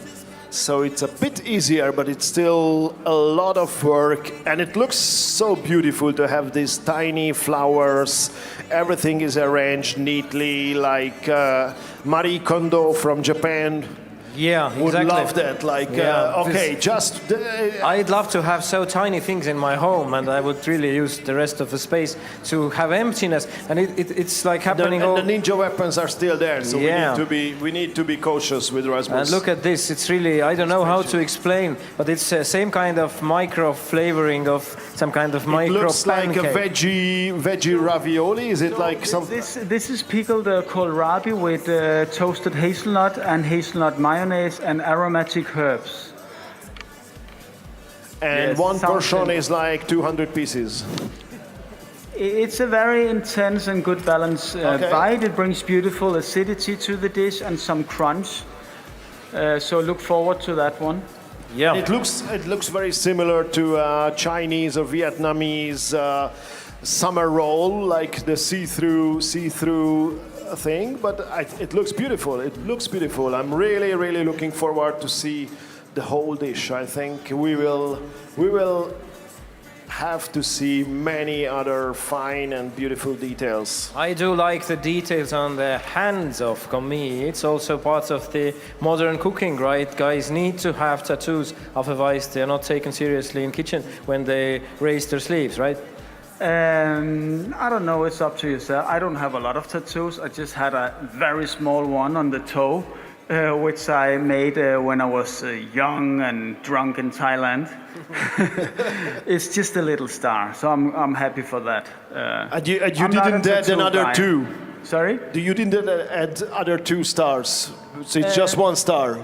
No, actually it's just, I just did it because I was traveling, life was open. Way before, I did not know anything about Michelin stars at that time, so I think it was just the stars on the sky. So Rasmus, your day here has been just standing next to the Danish kitchen, or have you had a chance to look around what other guys are doing? A little bit, and actually I'm very happy that these times, or this time the coach is actually allowed to go out of this zone, because I remember in Lyon they were very strict, and there was like a line we could not cross, otherwise we will get minus points. And it's very important also for me to coach the commie. And actually I can coach all of them, also to make him do his work great, ask him if he's feeling good, if he needs water. That's also a part of it. So it's very important that the coach can not move around up in the audience, but come across the kitchens. That's important. But yes, I had a little time to do it, but of course my main focus is here. Thank you so much, Rasmus, and go Denmark. And now we have a little bit of break, a video, and then we will have some amazing news, and it will get very dynamic afterwards. I'll be Stay back. tuned.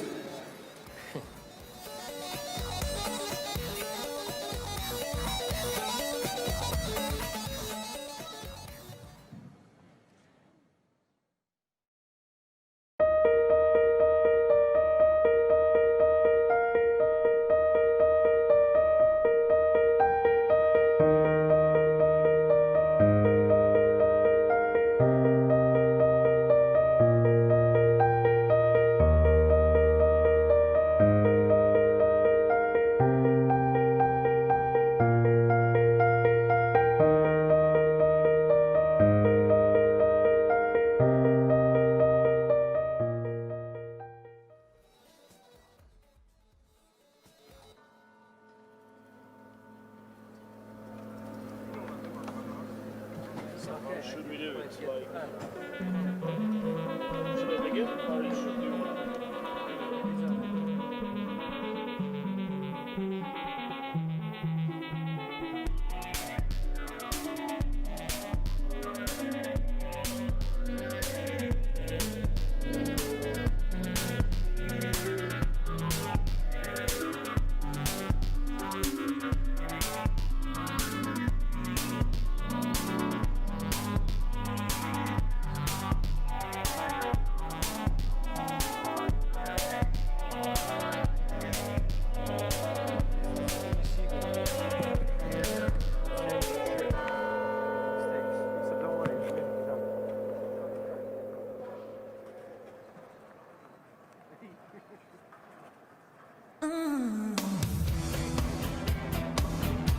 I'm not sure.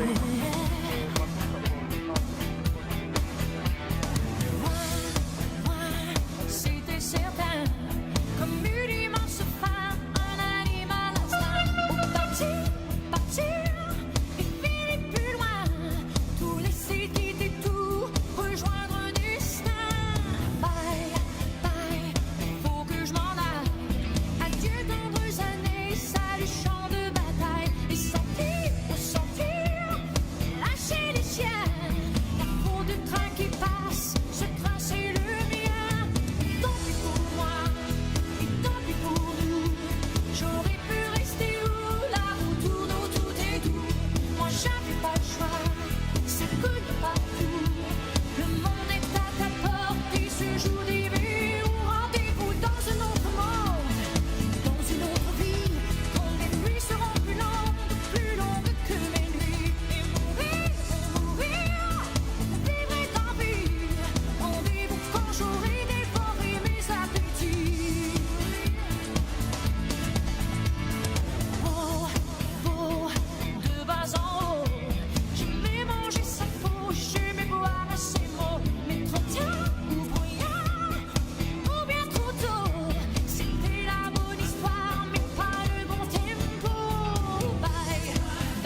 Let's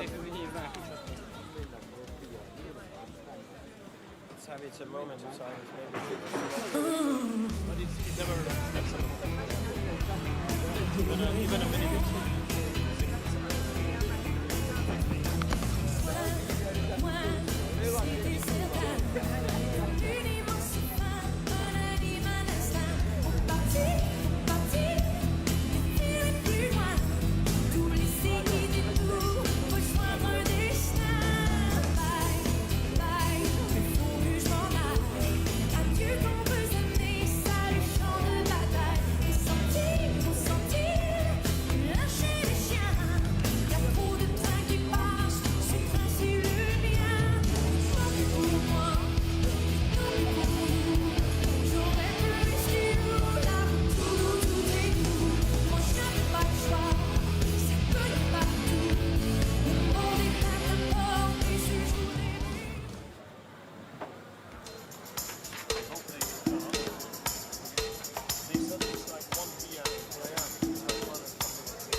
How far?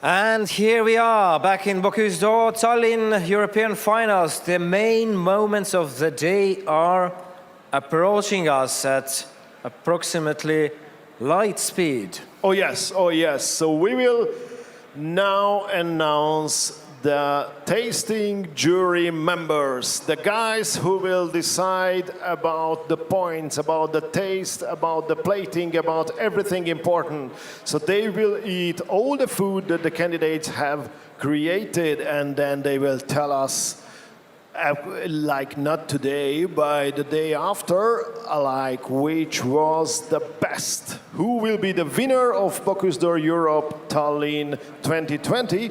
And obviously also who will be the 10 people who will travel to Lyon next June for the World Finals. Yes, and the others can stay in Tallinn. We are a very welcoming city. So let's start with the main guys of the day. Okay, please put your hands together for Sturla Bryggison, Iceland.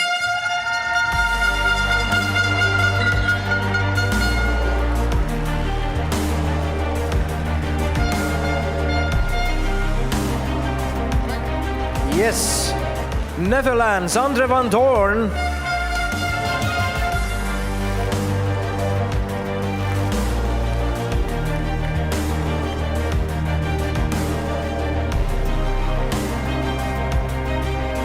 Francis Cardinal, Denmark.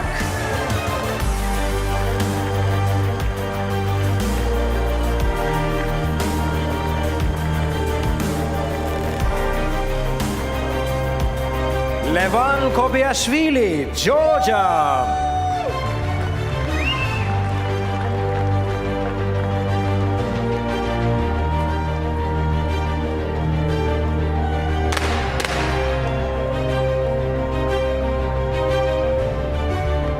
And then a real runner, Tommy Myllymäki, Sweden.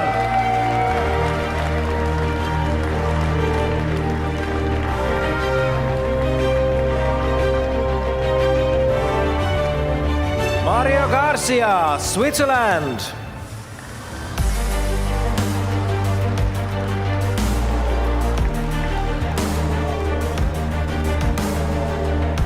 Svetlana Ryshkova from Latvia.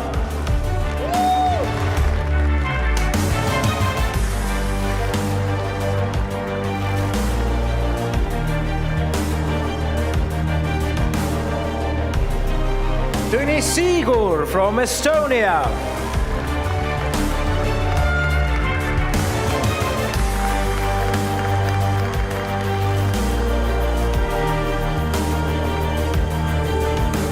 Carlo Greco from Milan, Italy.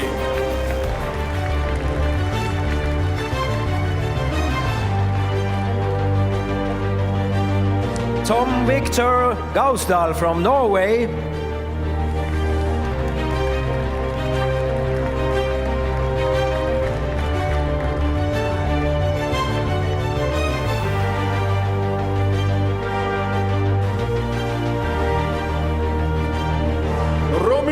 Fassenet from France.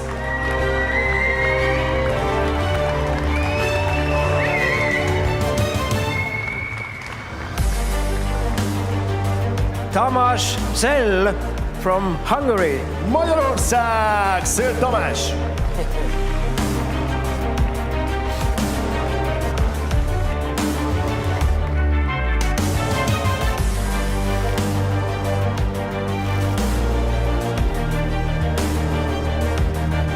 Juan Pocelo of Spain.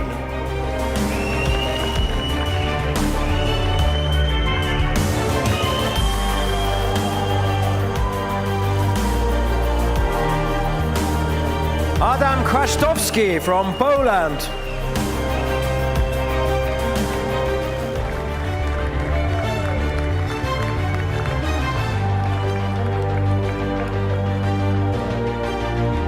Sami Rekola from Finland.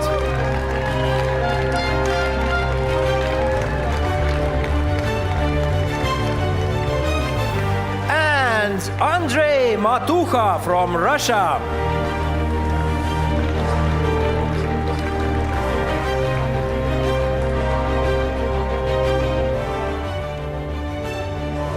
And now the jury members for the honorary table. First of all, Claire Smith, the honorary president.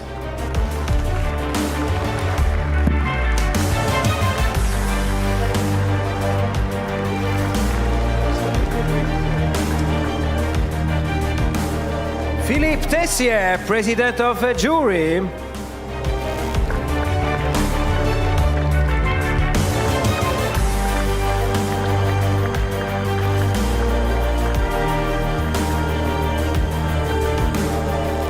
And Dmitry Denyamov, president of the contest Bocuse d'Or Europe Tallinn 2020.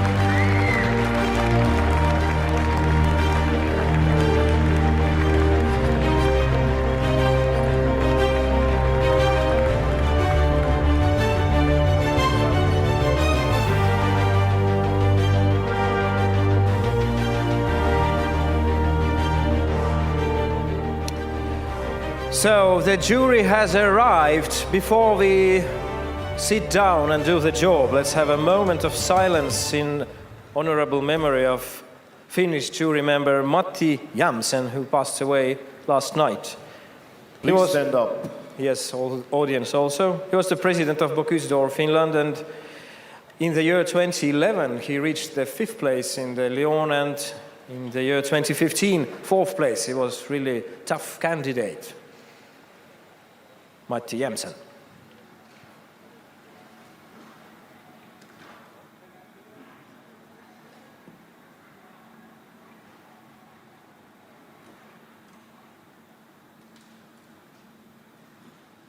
The kitchens can start working again, and the rest of us too. Thank you. Thank you.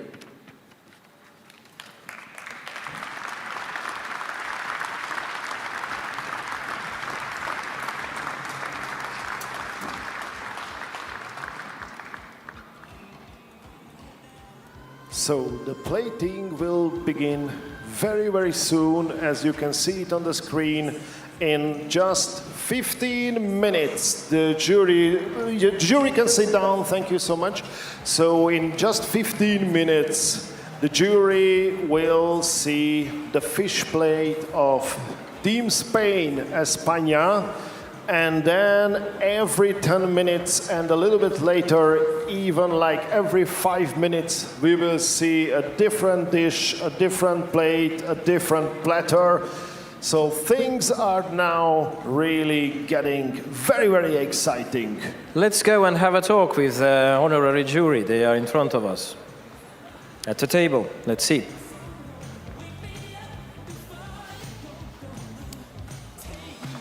I am known for Estonians as a journalist, so I always like to ask those tricky questions. Dmitry Demyanov, I would say that for us Estonians, it's your lifetime achievement to bring Bocuse d'Or to Tallinn, finally. How many years of heavy lifting has it been for you to bring it here? Yes, Estonia start participation is 2009, and from this time we dream about that event, what happened today, and this is miracle. Thank you, International Organization Committee, thank you, Jill event, thank you for all who trust Estonian for this event. Thank you very much. Let's give a great applause to Dmitry Demyanov. Thank you, and good luck with jury, guys. Thank you. Good luck and enjoy your meal. Bon appetit. And now we will have a talk, actually, we will present the official wines for the jury, and for this we will need Kaspar Raitups on stage.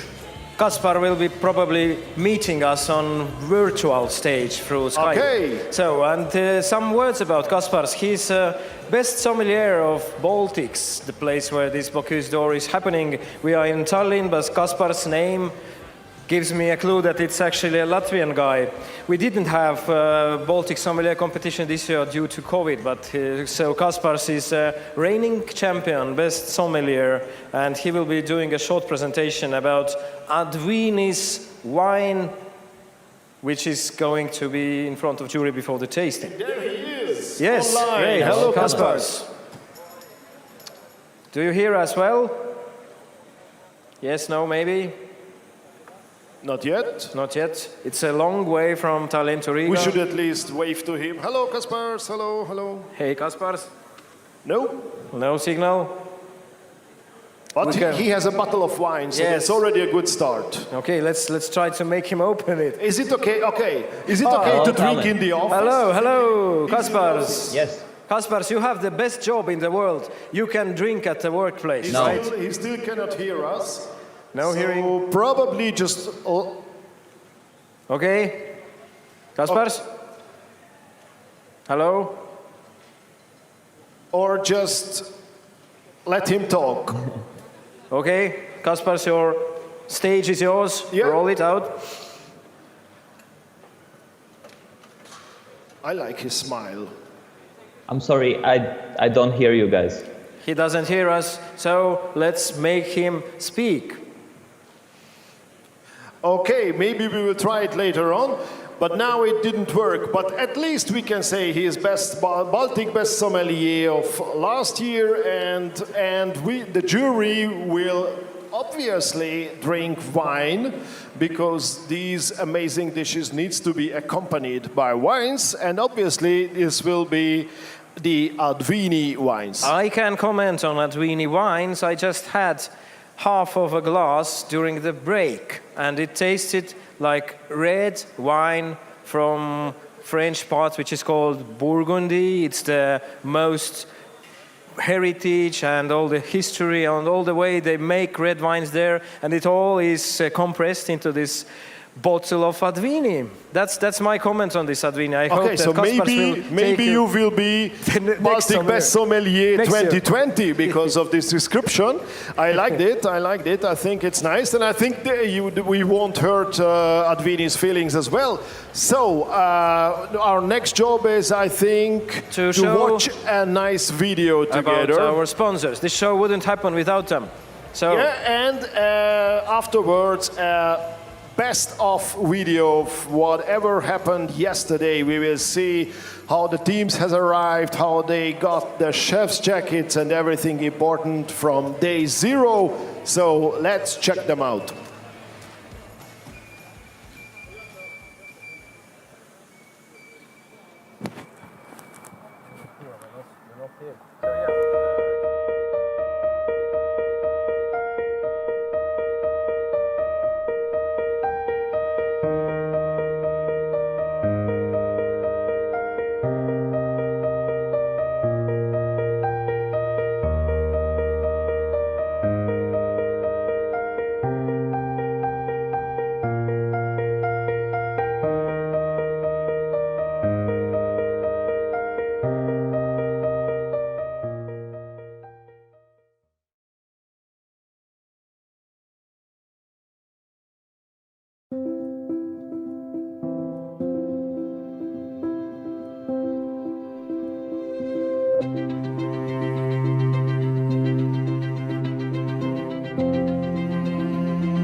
like it's hot. Drop it like it's hot. Drop it like it's hot. When the pigs try to get at you, park it like it's hot. Park it like it's hot. Park it like it's hot. And if a nigga get an attitude, pop it like it's hot. Pop it like it's hot. Pop it like it's hot. I got the rollie on my arm and I'm pouring Sean down and I pull up that sweet cause I got it going on. I'm a nice dude with some nice dreams. See these ice cubes, see these ice creams. Eligible bachelor, $1 million bow. That's whiter than what's spilling down your throat. The phantom, exterior like fish eggs. The interior like suicide wrist red. I can exercise you, this could be your phys ed. Cheat on your man, man, that's how you get a his head. Killer with the beat, no killers in the street. With the still to make you feel like you chillin' in the heat. So don't try to run up on my ear talking all that raspy shit. Trying to ask me shit. When my niggas figure this, they ain't gon' pass me shit. You should think about it, take a second.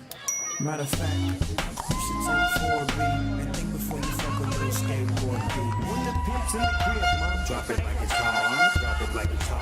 Drop it like it's hot. When the pigs try to get at you, park it like it's hot. Park it like it's hot. Park it like it's hot. And if a nigga get an attitude, pop it like it's hot. Pop it like it's hot.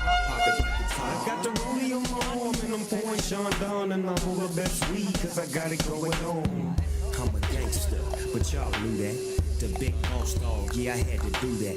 I keep a blue flag hanging out my backside, but only on the left side. Yeah, that's the Crip side. Ain't no other way to play the game the way I play. I cut so much you thought I was a DJ. 2, big 1, yep, 3. SC and double O, P, D go double G. I can't fake it, just break it. And when I take it, see, I specialize in making all the girls get naked. So bring your friends, all of y'all come inside. We got a world premiere right here, now get live. So don't change the diesel, turn it up a little. I got a living room full of fine dime bristles. Waiting on the pistol, the diesel, and the shizzle. G's to the bizzle, now ladies, here we kiss her. When the pimp's in the crib, mom, drop it like it's hot. Drop it like it's hot. Drop it like it's hot. When the pigs try to get at you, park it like it's hot. Park it like it's hot. Park it like it's hot. And if a nigga get an attitude, pop it like it's hot. Pop it like it's hot. Pop it like it's hot. I got the rollie on my arm and I'm pouring Sean down and I pull up that sweet cause I got it going on. I'm a bad boy with a lot of hoes. Drive my own cars and wear my own clothes. I hang up tech. I'm a real boss. Big Snoop Dogg. We have found the right cable which connects us to Kaspars Reitup's Baltic Best Sommelier 2019 to give us a short information about Advinis wine. Kaspars, I hope you hear me now. I hear you fantastically. Yes. Hello, Tallinn. Yes, let's greet Kaspars with great applause, everyone. So, Kaspars, floor is yours. Let's start with this Advinis wine. Why is this wine so special that it reaches Bocuse d'Or jury? Wow, it truly is special. It comes from a region which is normally a red wine producing region, and Châteauneuf-du-Pape really makes great and fantastic, powerful red wines.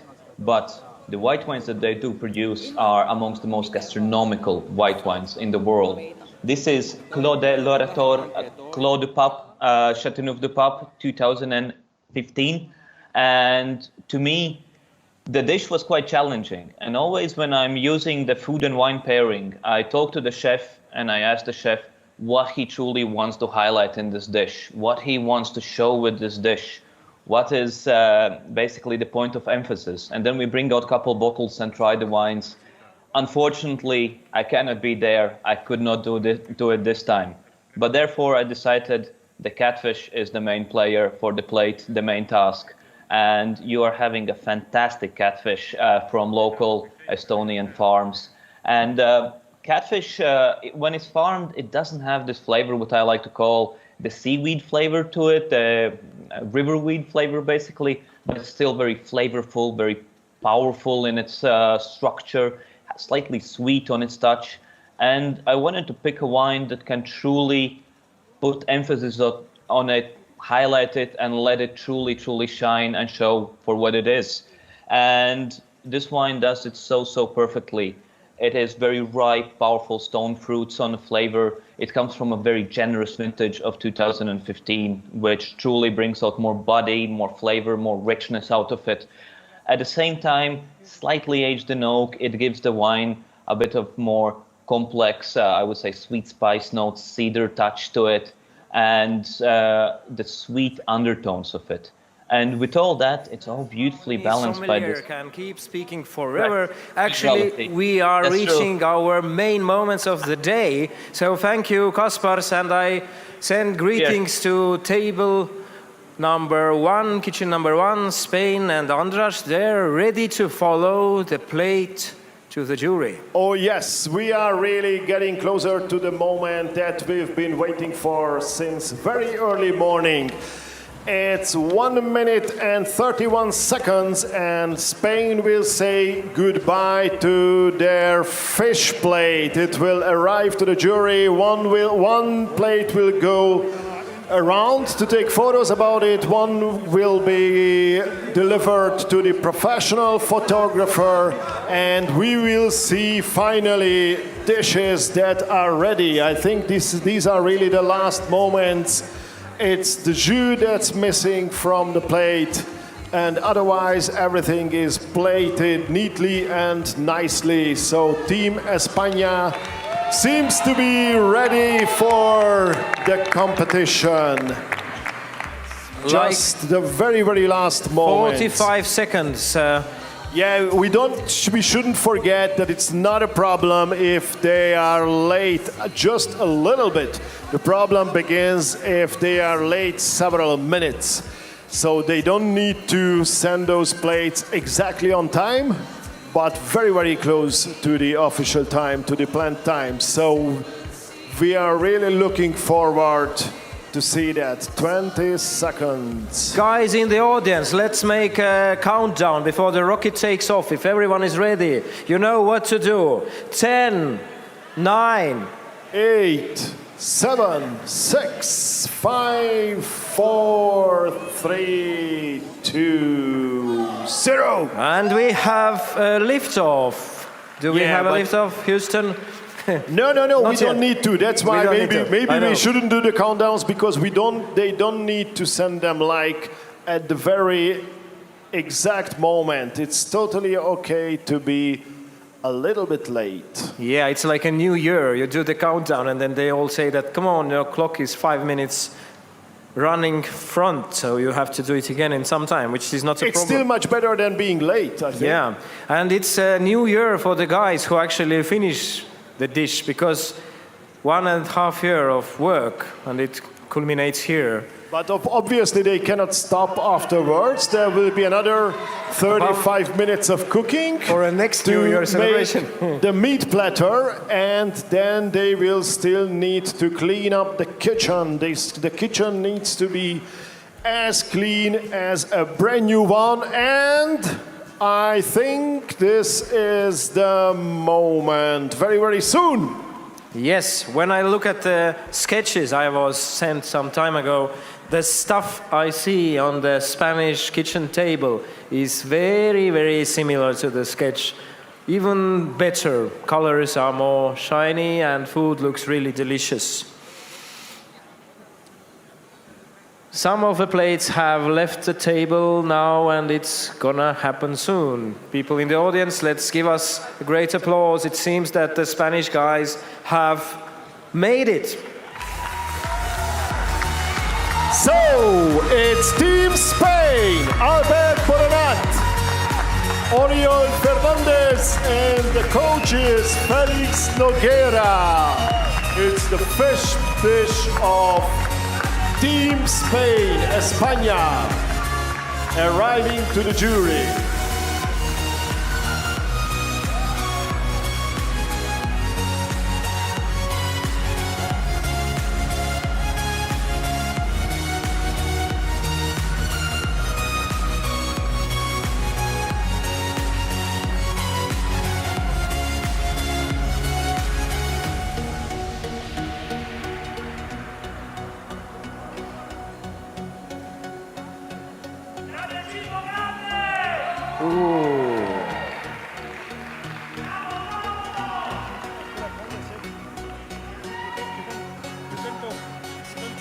Okay, so it's really very similar to the sketch I had. Albert Boronat has made a great, wonderful job. So, Regis, your comments. Does it look the same as promised? Yeah, Yeah. It's on. Oh. Microphone for Mr. Marcon. Hello. Yes, now Yeah. we hear you. The first plate, quite nice. You see, it's like a sketch, yeah. It's like a ballotine. This ballotine is smoked with pines, and also you have a history in his plates. You see the paella. It's made around. It's a pink one, and you also the turnip with onion juice, crunchy, and the sauce is a natural sauce. It's about maybe lobster or crayfish. Nice plate, yeah. Yes, I'm wondering what's the gray thing? It looks like a stone, but I think it's edible. Look, it's very fine, very interesting. The stone also. So I think it's all perfume of forest. Wow. So it's the story behind this food is the recipe was inspired by the landscape around Albert Boronat, the Spanish candidate. The place is called Pyrenees, which are the border between France and Spain, and which has enriched the Spanish chef with double gastronomic culture. And so we kind of see it here in this plate, right? Yeah, but you see, in the same time, you see the cook. It's important to see the cook. It's just cook. I expect it's hot. For the candidate, it's easier than the plater because you can serve more hot. It's important for the degustation. Wow. Regis, want to try? Yeah. It's our job here. I think it's the best job in the world, sitting here in front of everyone, tasting the best food in the world, and then saying, not bad. Let us try. I have to be careful to explain my impression because I have not to influence the jury. I know, they listen very carefully to what you say because sometimes you might save the day for some of the chefs. Okay, first bites of the paella, right. Oh, merci. So, first impressions, paella good? Interesting, the paella, just enough spicy. Now you have to taste. Ouais, ce sera mieux comme ça. Voilà. Ballotine. This looks like marble still for me. It's really exciting. Slice with Yeah, I know there is saying that it's not so decent to speak when you have mouthful, so I will do the talking now. You know, it looks like an art piece. I mean, the gray thing is huge and interesting, and the closer it gets to me, the more excited I am because I'd really love to try it, but I let you do the first. Interesting, the smoke, just smoke, not too much. It's important to smoke to take all the plates. It's very tasty. The sauce. Come on. I'll try. So You should think that it is also very special, not just the food and not just the chef who prepared it, but you share the food with a 3-star Michelin chef, Régis Marcon, which is a very special opportunity.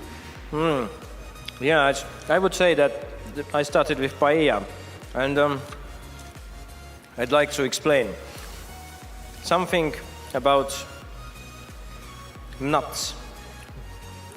Something about, it's hard to say, it's not so salty as I expected from a paella to be. It's really beautifully crafted thing. Now the bigger part, which has to have the catfish in it. Yeah. Let's see. I see. I would say that I could never cook this thing at home. The turnip is interesting also. It's very crunchy, if you like. Yeah, I'll try. I would say I don't want to interpret anything here because jury will be really biased. Nice. Yeah, Swedes are yelling there, trying to make us forget that it's Spanish food. Yeah, so I'm trying the gray It's underbrush. It's smoked forest. Yeah. Okay. It's a taste forest with. Wow. So it took 5 hours to make this. Interesting. And you will eat it in almost seconds. 18 months to make it. Really interesting stuff. So this is the Spanish dish. Fantastic plate. Let's give them a great applause. Yes. Oh, yeah, there are some Spanish supporters. Nice to see them. And now we are getting closer to the finishing of the fish plate of the Netherlands. A bit more than 1 minute. And they will be ready. And I think it looks like they have everything under control. It looks really nice. No stress, no hassle. They just do the job as they were practicing for several months. So it looks really nice, and it looks also like a forest. So the one before tasted like a forest, this one looks like a forest. Less than 1 minute.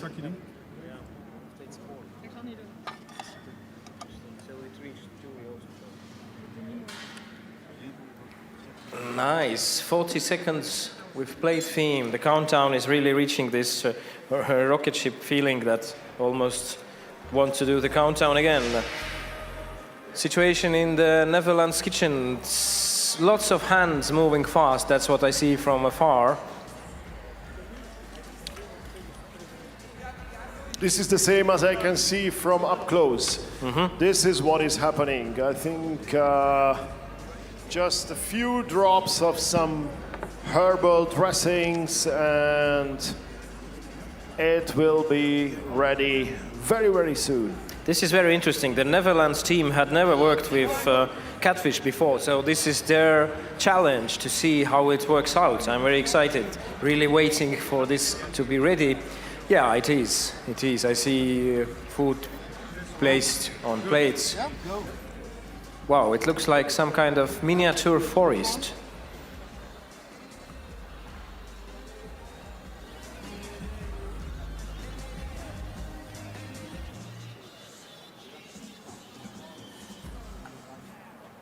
And the plate has left the kitchen. Let's give them a great applause. Netherlands.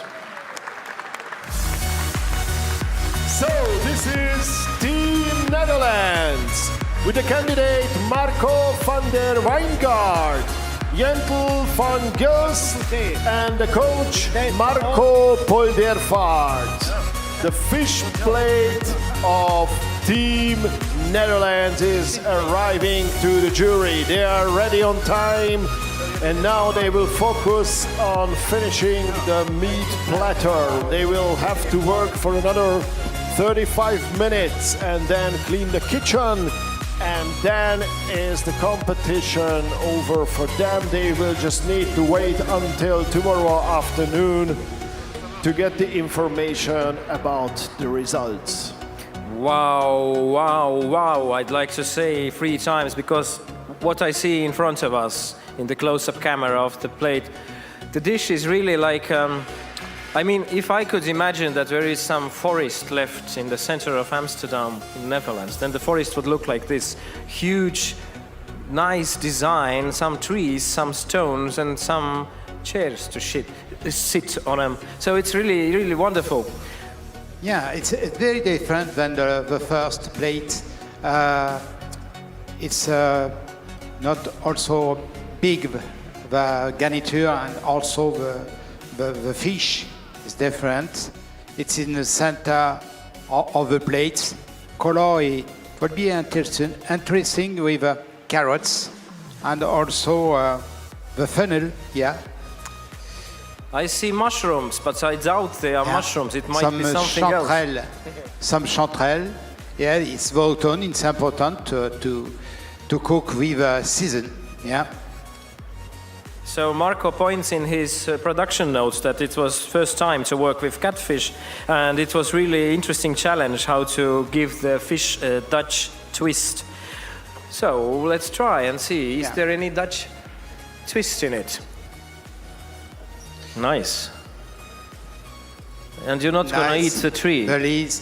Maybe it is the Dutch twist. It's interesting in the plates. You have some decoration, hard level the plates. You have carrots in different texture. You have a fennel with seeds, fennel. And here it's the chanterelle with the goat cheese, I think cheese inside, and the catfish. Yeah, it's not so much of the catfish on this plate, I would say, but I can imagine that all this middle part with the green, it's something with catfish. And the decoration on the skin is quite interesting also. Mosaic of catfish. You smell? Have you smelled? Let's try. You smell, it's... yes, it smells like... You smell like a dashi. Yeah. Interesting. Try. Let's see what's the comment. Let's hope the jury is not listening to us. They have their own comments. Yes, carrot. I'd love to start with the mushroom. Is it a mushroom? It's interesting in Estonia to have some mushrooms. Yeah. It's a country or a mushroom here. Alors, the We sauce. have lots of marshes, so lots of mushrooms also. Sauce, okay? Sauce is very interesting. It's stock reduced, and you have some blend with dashi reduced, and it's a sea, very sea. So you feel that you are sitting in the ports of Rotterdam and trying all the seafood. Yeah.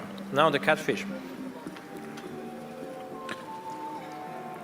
It's always difficult to cut all this when you know how much the work time has been to there. prepare. Yeah. I would say that the flavor in this catfish made me really smile. It has some kind of interesting side note in it. Maybe it's the green, it's the greenery here. It's really nice. It's some kind of very exotic dish. It doesn't feel so much of Europe. It feels like Thailand or Vietnam. Yeah. The carrots equilibre the plates. You have a little acidity, spice, quite interesting. And here, it's the funnel. Funnels, I think, stuffed with funnel. Okay.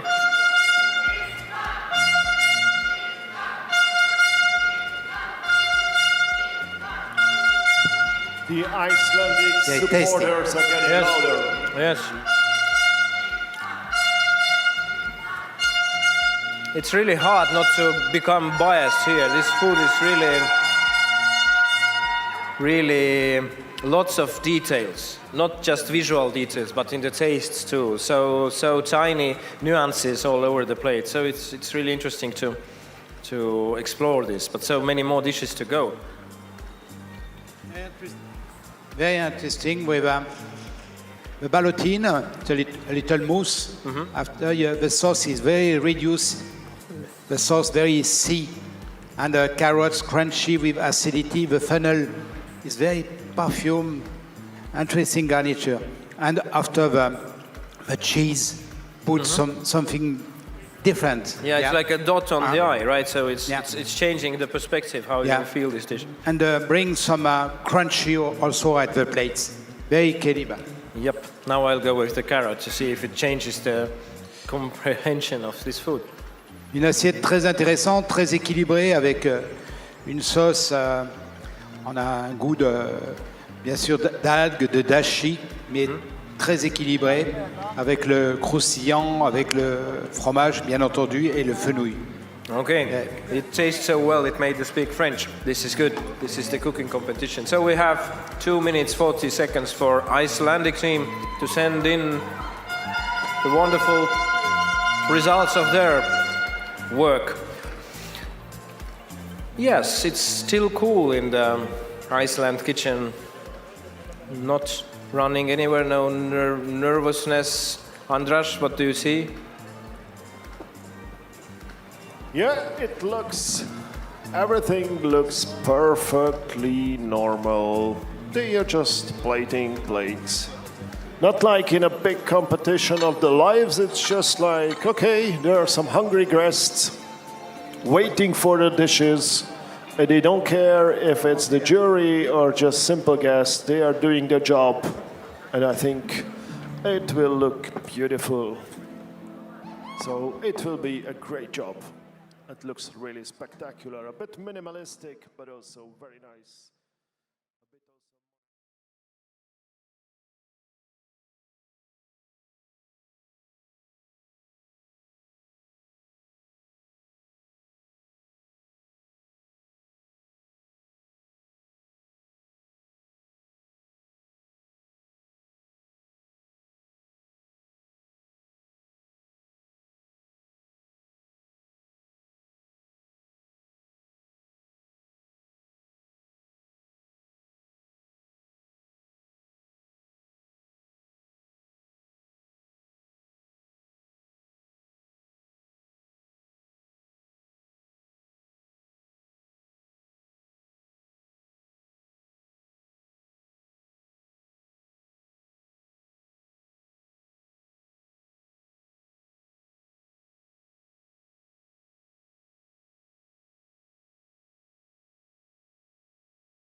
Creamy egg with marigold and caviar.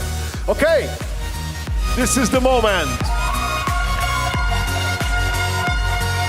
Team Iceland, Sigurdur Laufdal and Gabriel Bjarnason, and the coach Froen Vigfusson.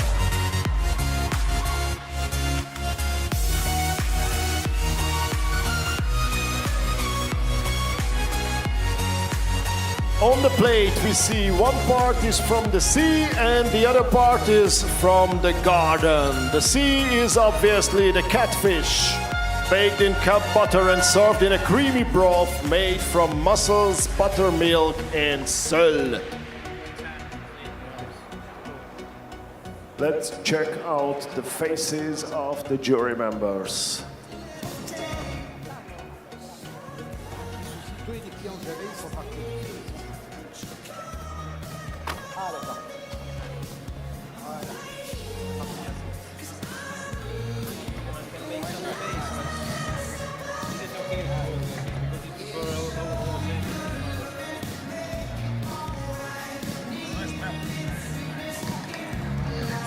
The next one will be Estonia. Now we Kazaritsky. have the Iceland dish in front of the close-up camera, and it looks really, really exciting. I am very curious about the Icelandic wasabi. Supposed to be the Japanese dish, now they are making it in Iceland too. So, about the catfish, it is baked in kelp butter and served in a creamy broth made from mussels, buttermilk and söl. And from the garden they have added cauliflower gel, tartelette, biodynamic cauliflower in textures with hazelnut vinaigrette. Everything so French that I can't even translate it to English. Veggies. When you see the plates, you see it's a little empty. Yeah. It's nice. Lots of air. Yeah. Not all plates, you have not garniture everywhere. It's a little empty. It's quite interesting. Atmospheric, I would say. Yeah. The color is bright, light. You needed to eat. Yeah. You have some kind of expectations already by looking at it. And the color with the green, with the sprouts, with the herbs, it's a light. Quite. I can imagine that if it's the comment on Icelandic nature through the catfish, then it would be really, really thin, because it's a very stony island, they say, not so much of a nature there, at least from our Central European perspective. Alors, the ballotine is stuffed with mushrooms, I know that. The tartlet, I don't know what is it exactly, maybe. It's not paper, it's edible. Yeah, we have not to ask. Look, the cauliflower. How? This white is fantastic, no? Delicate, look. Delicate, it's fried, bright. I think with the peas, and also, wow. And the tiniest parts on the plate. On y va. It's difficult to eat. You can start. Allez, with a knife. I'm surprised, where is this wasabi I was promised? Trying to guess which one. Crispy chanterelles Icelandic wasabi. So where they have this crispiness here.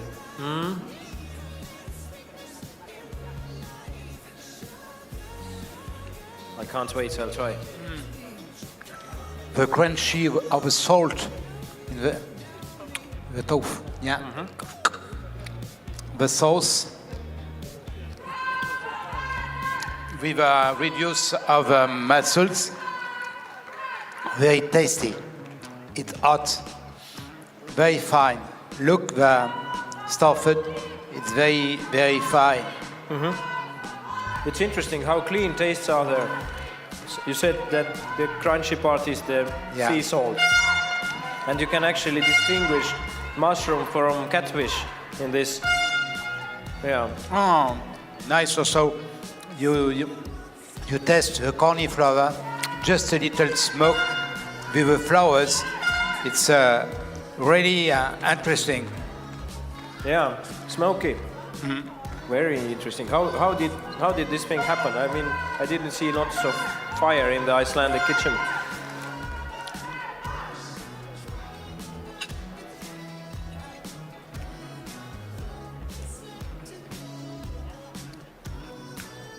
The blend and the wasabi and the cucumbers put some fresh in his plate. Yeah. So you have reached the Icelandic wasabi. I was really excited to try. I'll do it now. Let's see what happens.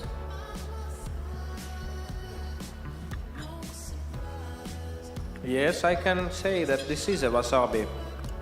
But it's not the Japanese way, which makes you cry. This one is like very gentle wasabi. Very, like, you know, you have this early morning in winter and lots of snow. You want to try it and touch it, but it melts on your hand. So this is kind of wasabi they make in Iceland. You have to taste. It's fried. Important also, the decorations was good. Here it's salt, it's okay. When it's no taste, it's interesting for the decoration, but for the taste, it's important also. So it actually adds some kind of nuance here. Let's try. Yeah, if I could explain this taste, it reminds me the freshness of the freshly cut hay in the mornings of June, but that's the Estonian summer. In Iceland, they probably cut it later. Also interesting this to put the sauce itself like this. Graphic sauce. It has some kind of texture. The plate is interesting also because it's bright, and here it's not bright. Yeah, difference. Yeah, difference of white, shades of white, right? So the green. Less than 2 Alors, minutes this herb is Estonia. herb of Venus. In French, c'est le bâton de Vénus. Okay. There are still some details to taste. I will go for them. It's some kind of. You say it's cucumber. It doesn't look like that. It's looking like some kind of ice cream, melted ice. These are the local supporters. Wow, and this is Estonian Go Team kitchen. Estonia! A bit more than 1 minute. And then we will see the fish plate of Estonia, the team around Artur Kazaritsky. I'm biased here. I am Estonian. I'm very excited to see what will happen in the Estonian kitchen. Same calamity as we had in Icelandic or other Nordic ones. Yes, 40 seconds, 45. Last additions.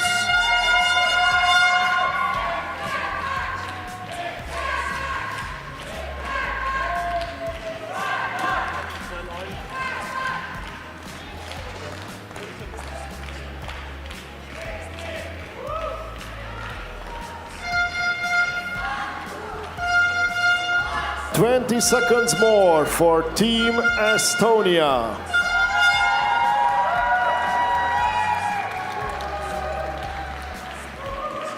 And it looks amazing.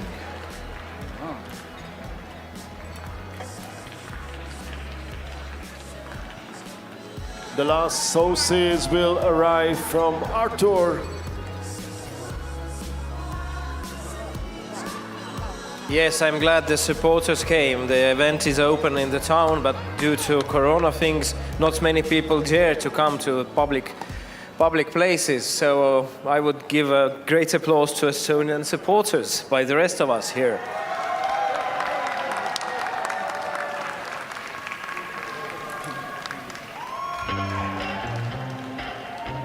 Tender and buttery catfish, which is seasoned with traditional Estonian spices, then cooked in a classic Eastern Estonian way.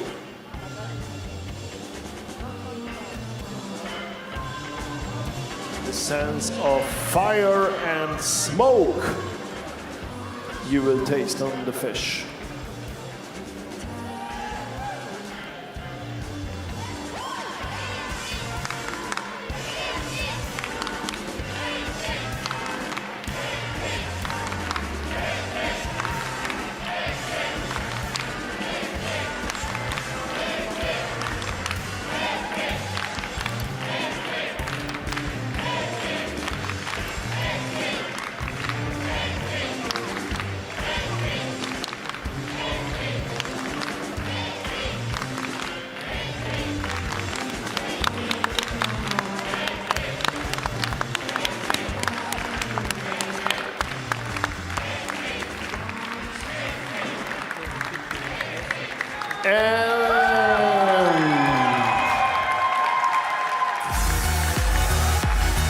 Team Estonia!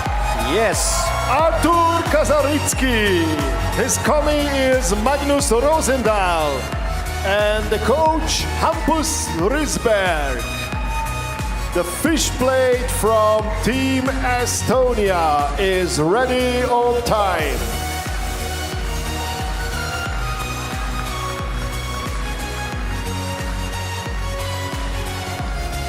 A magnificent story of Bocuse heritage with Estonian roots and culinary traditions. Yes, it all makes us very exciting here at the tasting table. The plate is somewhere reaching us soon. Yes, it's the hosting country. Regis, by the way, is staying in Estonia. How do you find it? The weather is better than in France or same? I am sorry. Okay, you were so excited about the food, so you didn't pay attention to the question. Okay, let's leave it. Let's see what we have on the plate.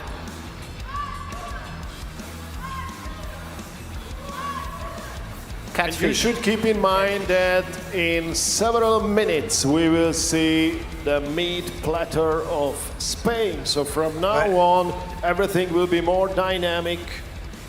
Yep, lots of stuff happening at the same time. So the catfish by Estonian kitchen team. It's interesting because you recognize the fish. Yes, you see, it's a very fish often there. in a cooking Fine dining, competition. It's ballotine, it's mousse. Here, it's exactly. I like it. A simple fish, the right in the fish. plate. You recognize, yeah. And the colors were quite interesting. Wow, look. I like the way how the light actually plays on this fish. It seems like not so strongly fried, so it has still retained the fish color. Even Andras came to take a look closer. You want to eat? Wow. The closer it gets to me, the more excited I am. But I'm Estonian, so it's maybe something about my nationality here. I think you recognize. Yeah, it's a flower. It's a very small cucumber. Ah, it's a cucumber. It's in its early days of presence. Yes, it is. Tastes different than the big one. Yeah. You have a leeks here. I see it's inspired by a garniture Estonian. And the fish is, I think it's marinade. It cook very slowly in butter, or it's not poached, I think so. And some pickles of a forest Gruyère, I don't know in English. Yeah. Soft cheese. Yeah. Allez.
So, to connect. let's get ready for see. Team España. So let's have readiness for this. The first platter. Wow, look at this. Spain. Wow. Let's make some noise, yes? Yes. Noise. Albert Boronat, Oriol Fernandez, and the coach, Felix Noguera. And this is the first meat platter that we can see. It's easy to recognize the quails. We have the eggs, and they have to use liver and heart of the quail as well. So first, it goes around so the jury members can take a look. And Team Spain is not yet ready. They need to clean up their kitchen. Obviously, they can now drink a little bit of water, but then back to work. So they're not running away to celebrate. They Hopefully. Still have to They do can the do dirty that, job. but it will be a very expensive run. Yeah, platter. From what I see from here, it's really very interesting graphical art piece. Lots of emptiness again, not just the quail, but some of the air is there when we see through the platter. But yeah, And at the same time, Denmark is also getting ready with the fish plate.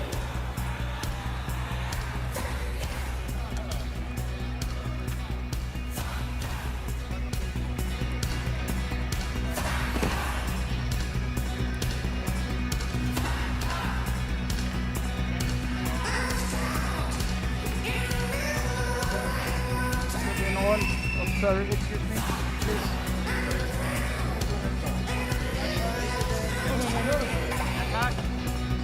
The circle of life in black color.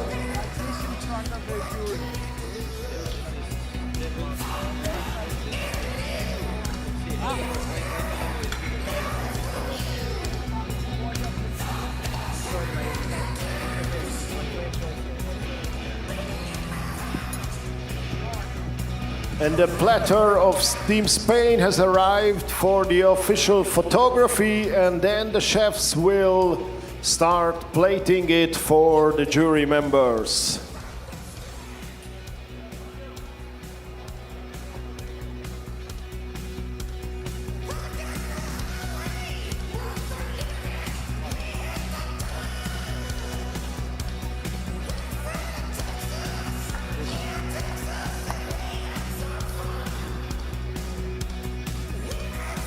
I heard Rasmus clapping, so that's a great sign. I think the plate is ready to go. Yes. The plate of Team Denmark. Lots of fireworks from fans. That's really part of Bocuse d'Or competition. Denmark, Ronny Vexe Mortensen, Sebastian Holberg Svenskar, and the one and only Rasmus Koffert. The circle of life.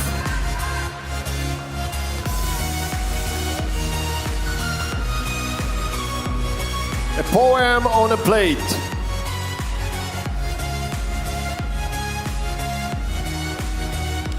From what I just saw on television, it's really a graphic poem, I would say.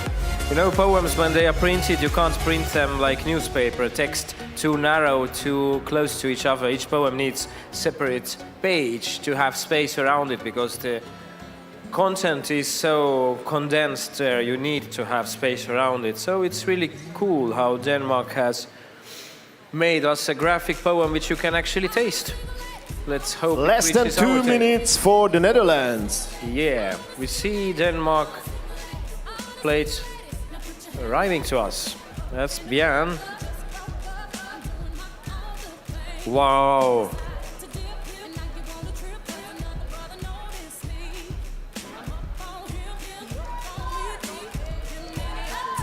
Regis, you already wanted to try, but we just have to show it on camera before we before we take it.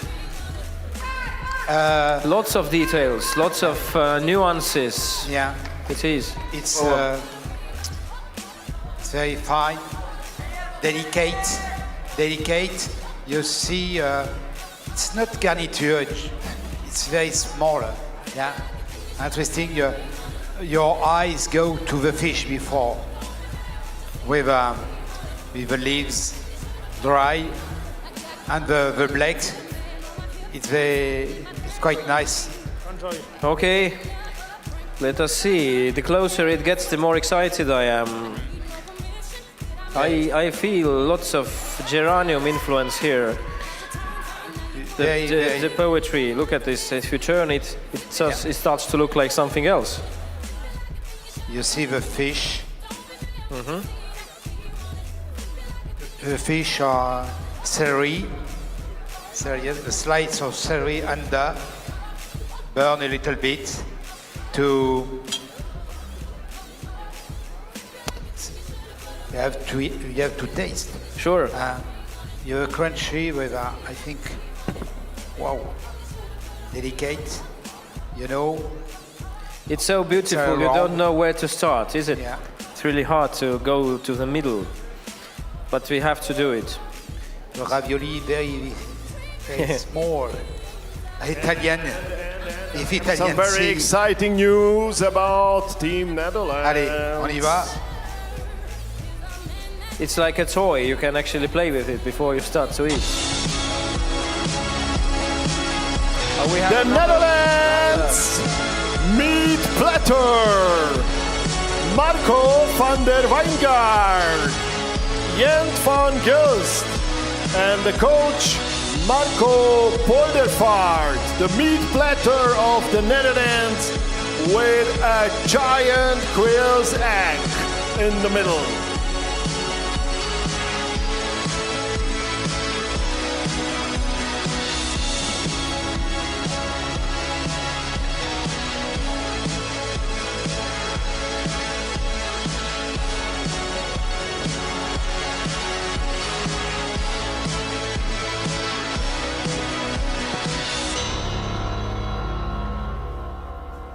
Meanwhile, we are tasting the fish plates of Denmark, and it's like something I would say, I don't have so many words to choose to explain it. I would say, first of all, interesting in the best possible sense, because so many flavors right in this fish before going to this garniture and all the rest on the plate.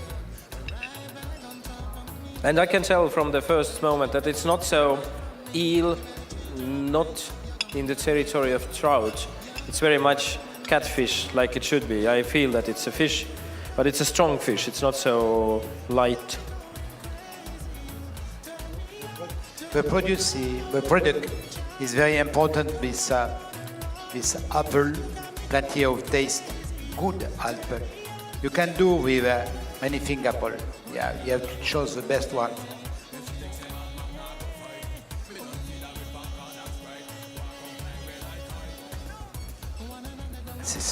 It's difficult to cut for two people. Yeah. Okay. Yeah, with spoon it's really tricky. Okay. C'est le chou rave. Coïbaré.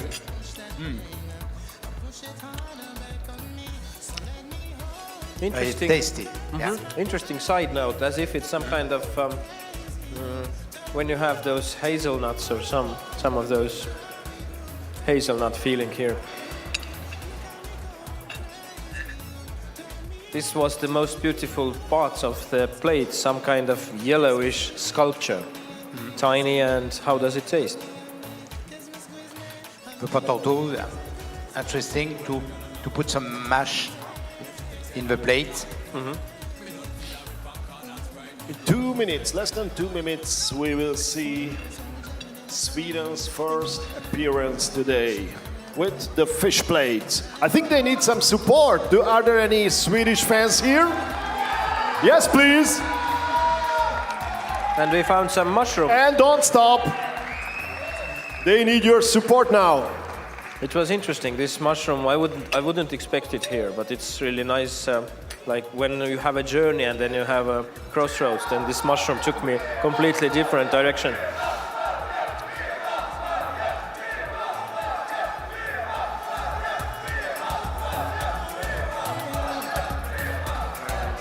Yeah.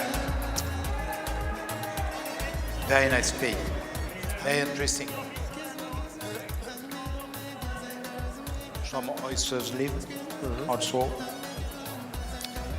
It's very smaller, but you have plenty of detail and the taste is different. Yep.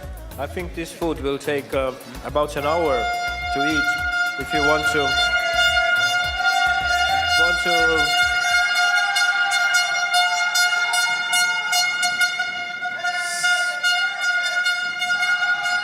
This is Bocuse d'Or. That's how fans operate. Yeah. So it takes an hour to finish the dish from Denmark because it's so many details and so many nuances to follow. Yeah.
Team Sweden is getting ready.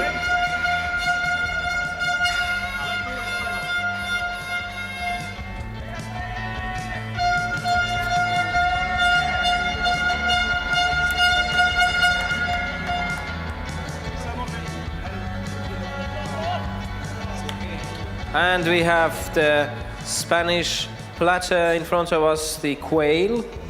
It looks like a sculpture to me. I haven't tried it yet. Lots of interesting layers. C'est Sweden. Très gourmand, très gourmand. Sebastian Gibrand, Jakob Persson, and Jonas Dahlbom with the fish plate.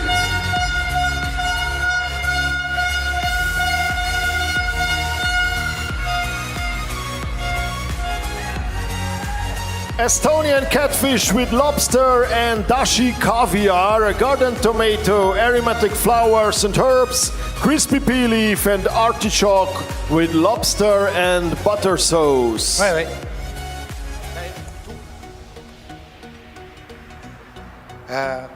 So the cake Spanish... of Spain. Quite very. C'est une assiette très gourmande. It's very ready. Yeah. Look, the stuff, the very the detail of Exactly. stuffing, interesting.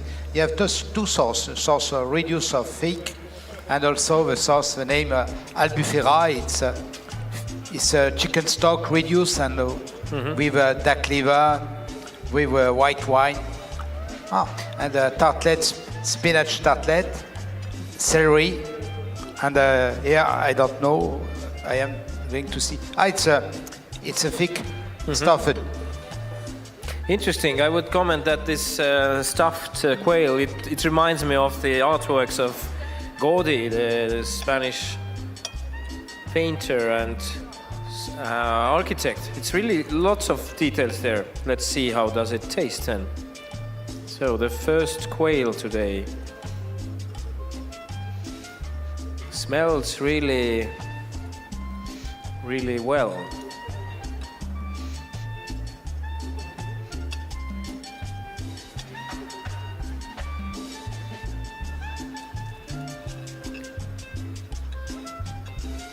So yes, here it is, the Spanish platter.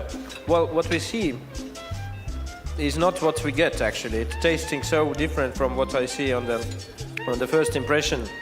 It's interesting the two sauce, the sauce for the breast the kale is cooked perfectly, and with spinach, and the sauce albufera with cream, with the celeriac, and the fix of the kale. Quite interesting, yeah. One more and the guys for inside. Iceland for the meat platter of Iceland.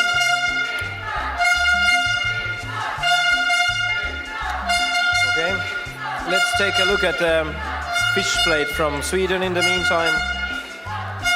Oh, here it is.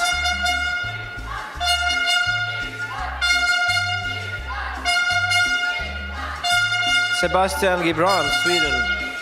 So, theme on plate, it's a catfish with lobster and dashi, caviar, garden, tomato. Aromatic flowers and herbs, crispy pea leaf and artichoke with lobster and butter sauce. Back to fish. You see the fish. Yeah, but it has so much of addition here. Very interesting. Caviar. Yeah, interesting. It's the fish is hot, and with the caviar. Interesting with the caviar hot also. The caviar or dashi, he climb the fish. It's original also. It's original, yeah. Okay. And the tomatoes. Put some color. Iceland is getting ready. While we're tasting Swedish fish plate. And I think this point of garlic, yeah, to climb a little bit. In the tomato? Yeah. Okay.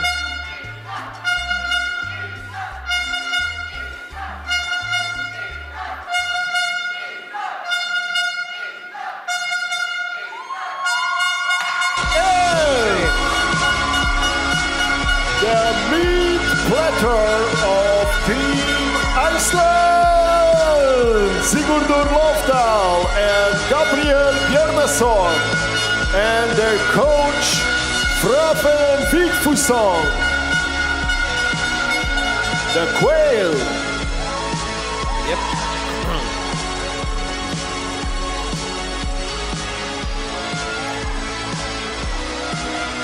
So, getting back to the Swedish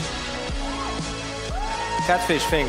Yeah, the catfish of the Swedish, interesting for the color and the garniture, it's the same size.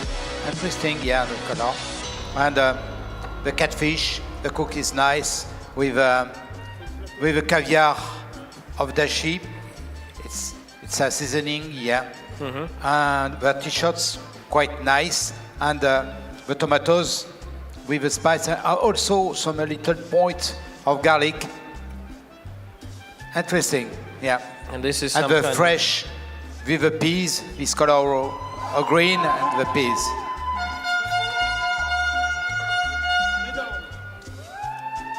Alors, c'est plus là.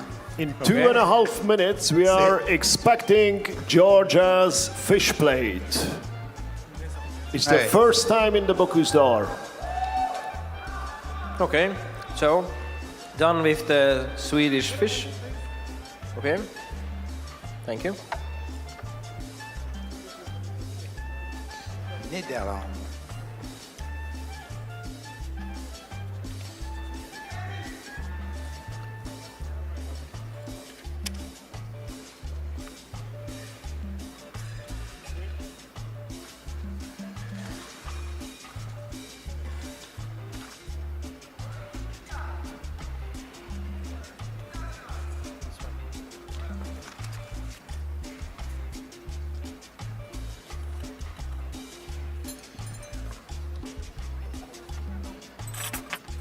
So the plate from Netherlands. So yeah, no mics on. Okay, here we are again. Now we see the plates of Netherlands in the close-up camera. Yeah, look at the platter. Lots of big things on plates. We are used to small things this morning, but now this one is really bigger, but it's a quail. It has to have more stuff happening.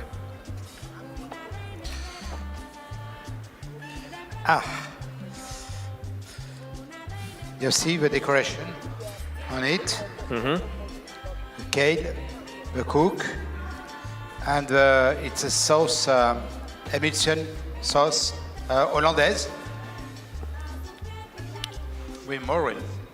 You can taste morel.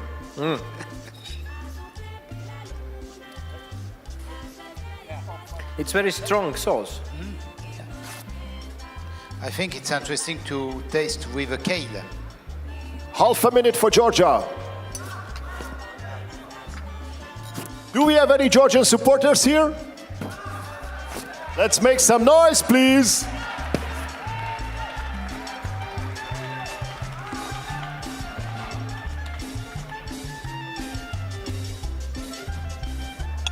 And we are now opening up the Netherlands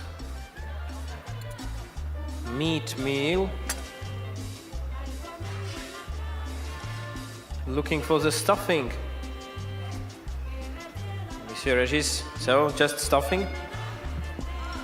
The stuffing with herbs and morel. It's quite interesting. The morel is a little smoke. I'll try. Yeah.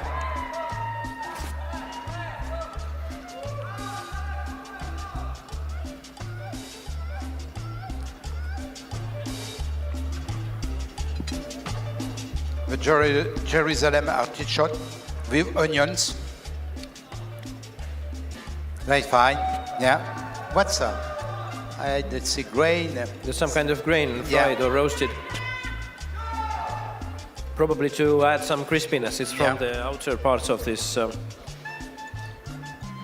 And see, the eggs is reconstitué. I think it's the mousse. Wow, it just looks like an egg, but it's not. It's a bold approach.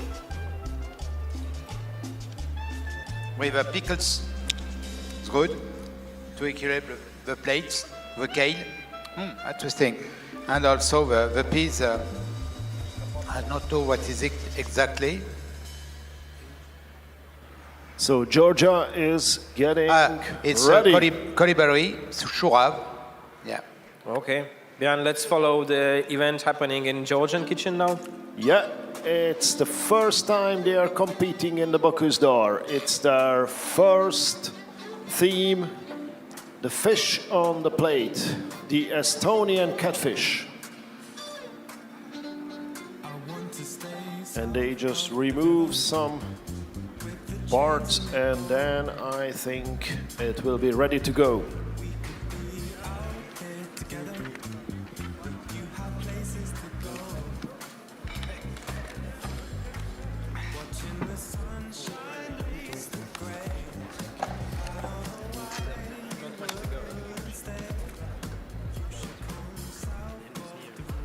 And in less than 3 minutes, we will also see Estonia's meat platter.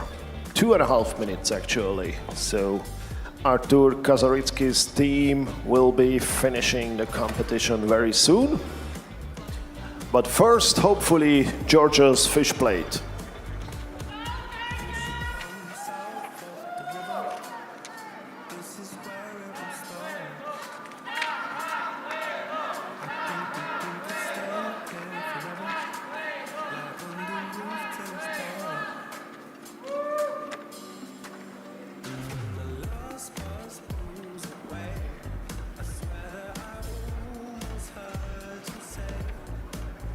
Spain, the Netherlands and Iceland are already cleaning up their kitchens.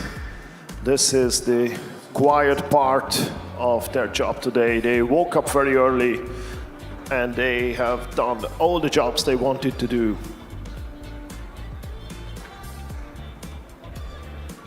Georgia is still taking some time.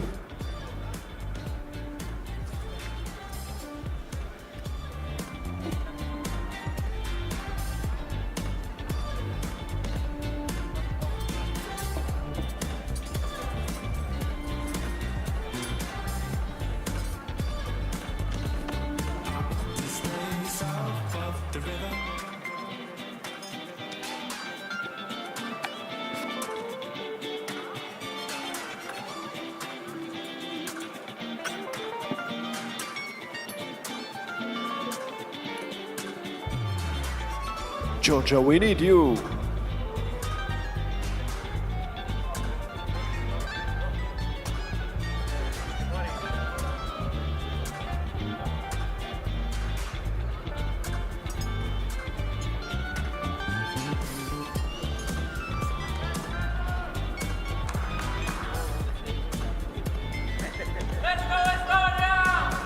And yes, let's go Estonia, less than half a minute, 25 seconds for Estonia's meat platter in the meantime.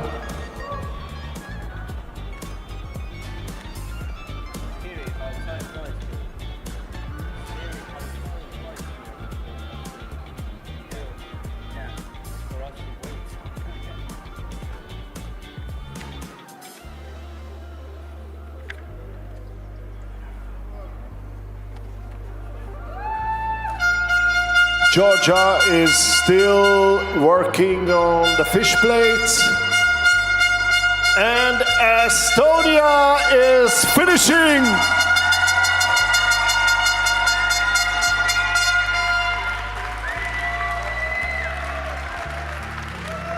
Come on, guys, show us what you have. Team Estonia with the meat platter. Artur Kazaritsky. Yeah! Magnus Rosenthal and the coach Hampus Risberg. Ready to go. And it looks amazing. Now the jury taking photos.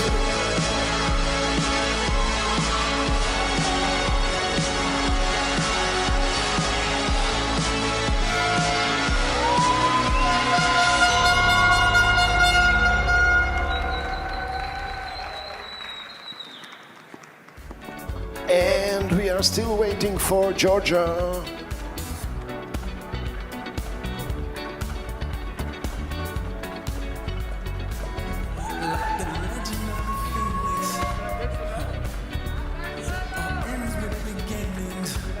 But at the moment, Estonia's meat platter is in the center of attention.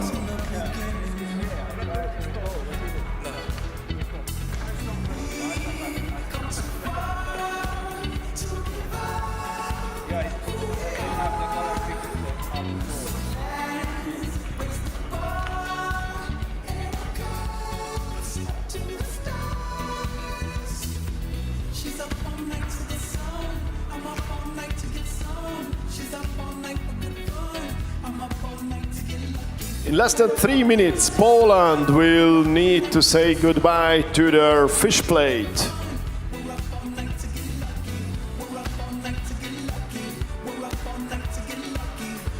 And Estonia can pack and clean up, but just after they plated the meat platter on plates for the jury. In the meantime, the meat platter of Iceland has reached our shores here at the table. From afar, I see it's another stuffed way of serving quail. You see the kale is very nice. Yeah. You have a breath.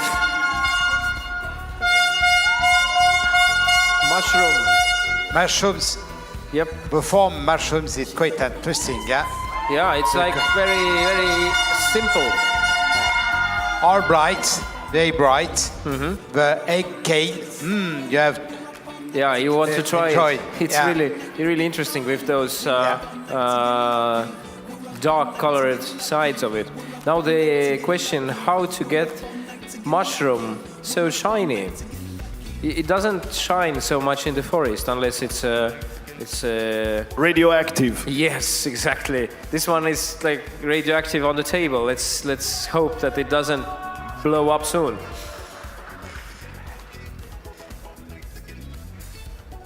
Okay. Now. It's like the fish, very clear. Yeah. Yeah. Very clean. Mm-hmm. Look the way of the sauce. The way how is it detailed, like you have this, like painting. Yeah. And if we shake it, it doesn't move. So it's really well painted thing. The kale, very nice, bright. You have, ça donne envie. In French, donne envie de manger. It's half a minute for Poland. the potatoes. Fish dish. Look the kale. Yeah. Oh. The egg cake. I don't know. What you do? Still waiting for Georgia, though. You pick the knife then. Yeah. See if you can So cut they it. might need to wait to arrive to the jury after Poland, actually, because they were late.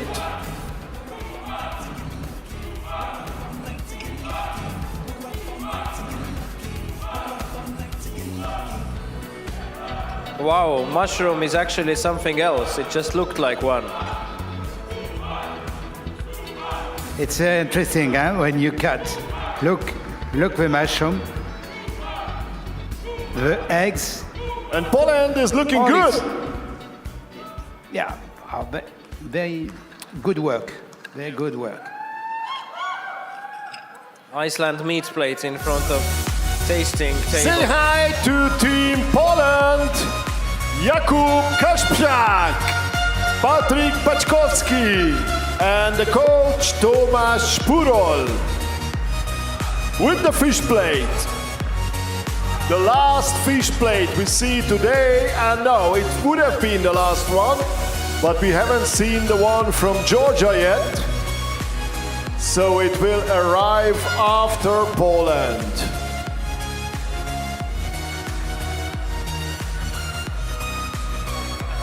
And then 4 more minutes for Denmark to present the meat platter.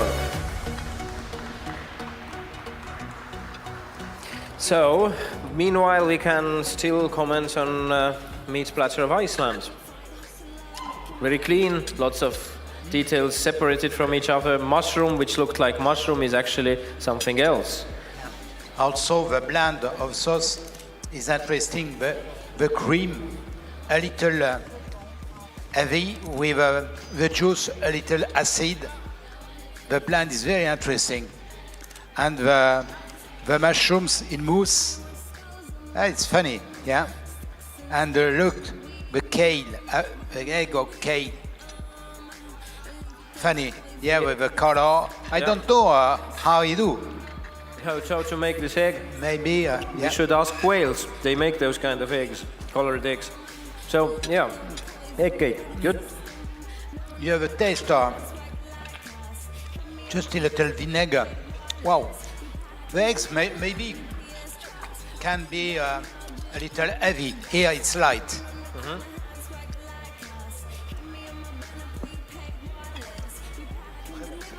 Yes, it has interesting nuance. This egg cake.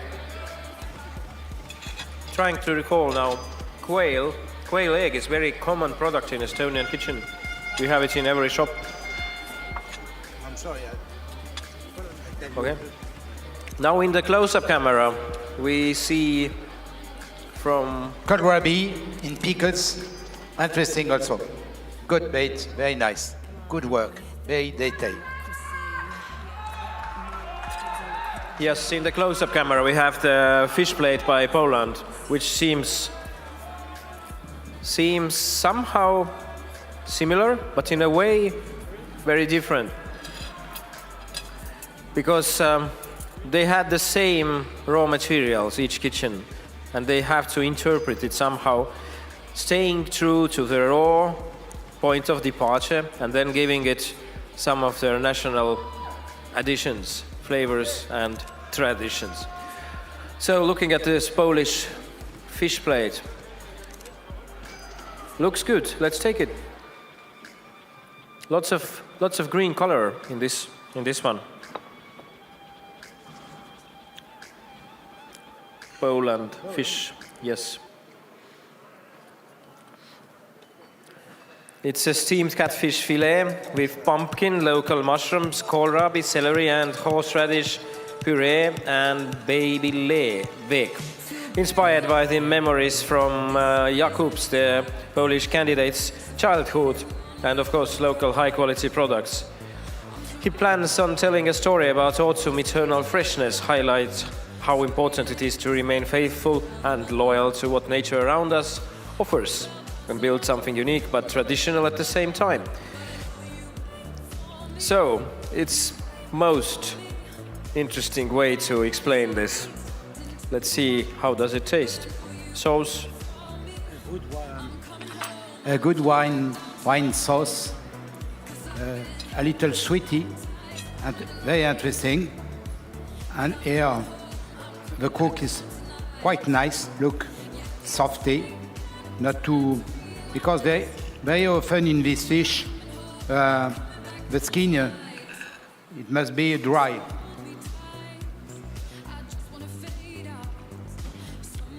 Enough salt, it's okay.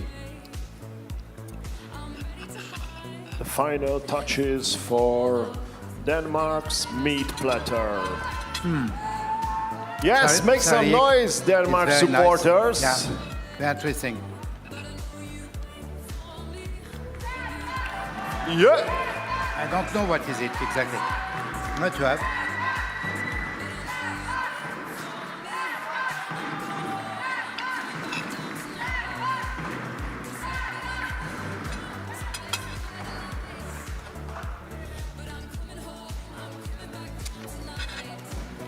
I am not Colombian.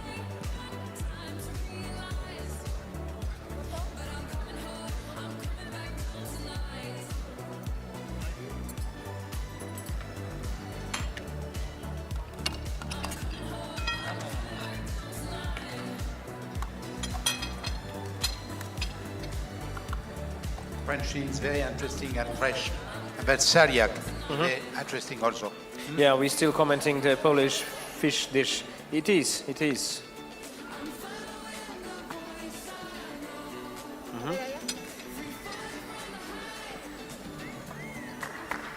I would say the Polish fish That's dish Rasmus very Kofoed gentle. clapping. That means Denmark is ready with the meat platter. Oh yes! Woo! Team Denmark! Ronny Vexe Mortensen, Sebastian Holberg Svenska, and the coach Rasmus Kofoed. A well-documented meat platter.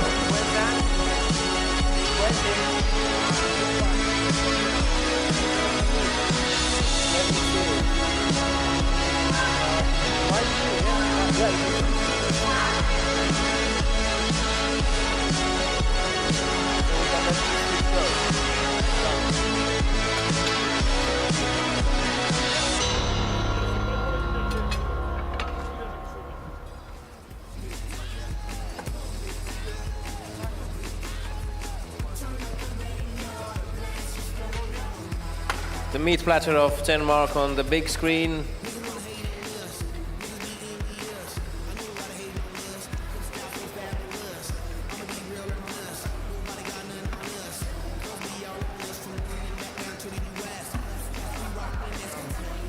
And they have an amazing equipment for plating and keeping the heat. It's a wonderful, beautiful wooden block with like different secret tools. Really interesting to see. Looks very, very professional.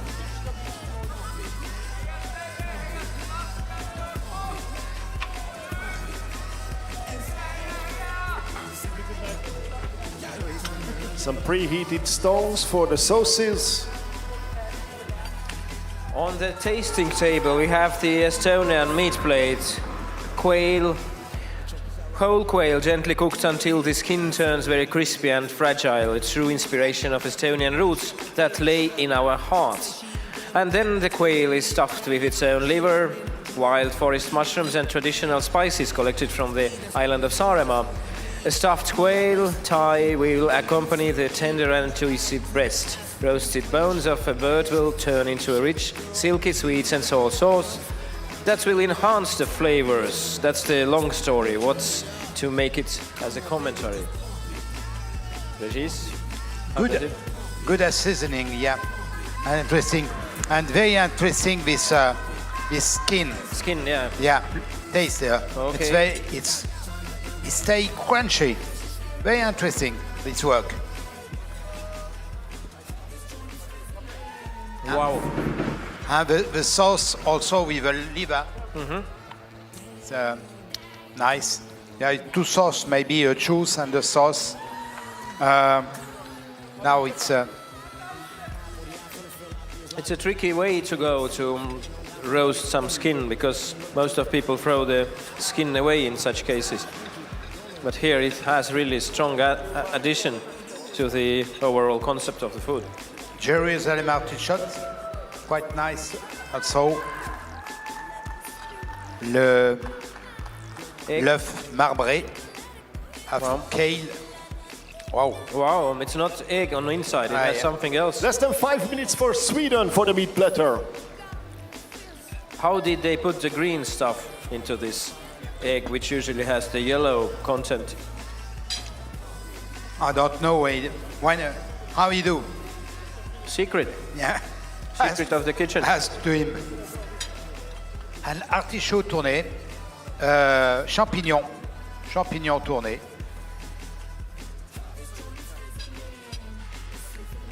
Yeah.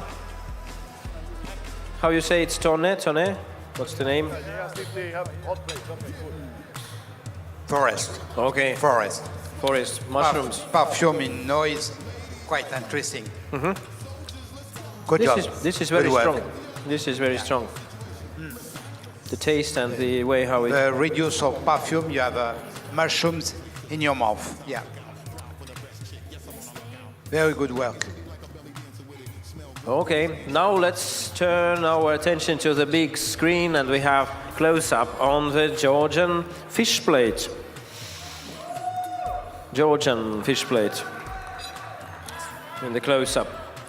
It looks really beautiful. It took slightly more time to produce than some of the other products we've had today, but nevertheless it looks really interesting. Georgians, first-timers at Bocuse d'Or this year. So there is lots of expectations on our side to see how they perform actually, Georgian food.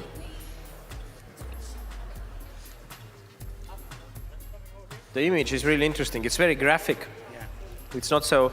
I wouldn't eat it in the first place. I would think that it's some kind of Chinese sculpture. Delicate.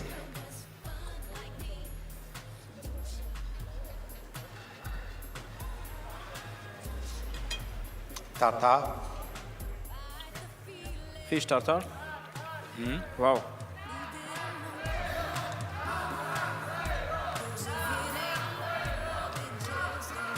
It's a little cold. Georgians explained us today really how important it is to use the local flavors and local tastes, and it has lots of that. Interesting. That's Caucasian stuff here.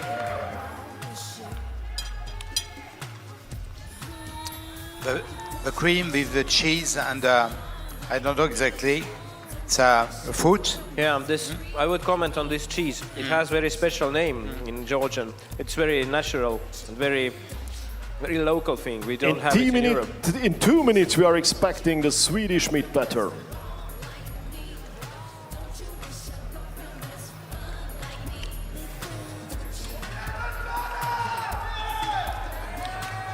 Yes, this is really Puree, interesting. cauliflower.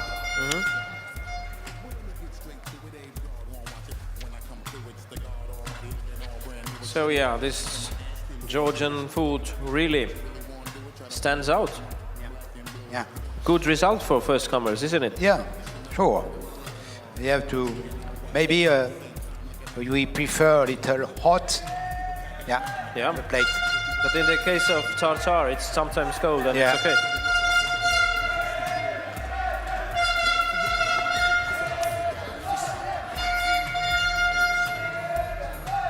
Also this black illustration here. It tastes like a cookie. Yeah. And it is from some kind of very special local way of making black color dough. And the color is made by roasting corns. Yeah. I don't know exactly the name in English. Yeah. Yes. Now the really important moments in the Swedish kitchen happening. I see they are preparing the meat platter to leave the kitchen and hand it over to jury. From cameras and from screens, it looks really delicious. I really expect to taste it soon. Last additions and details.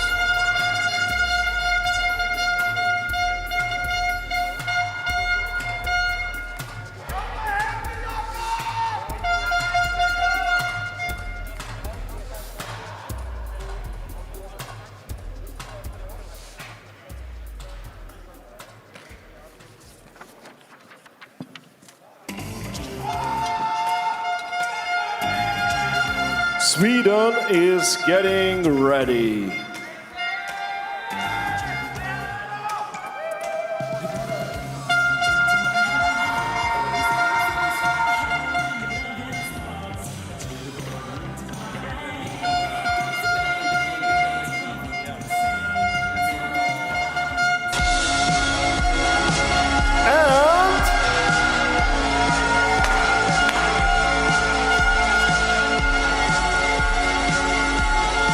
Sweden!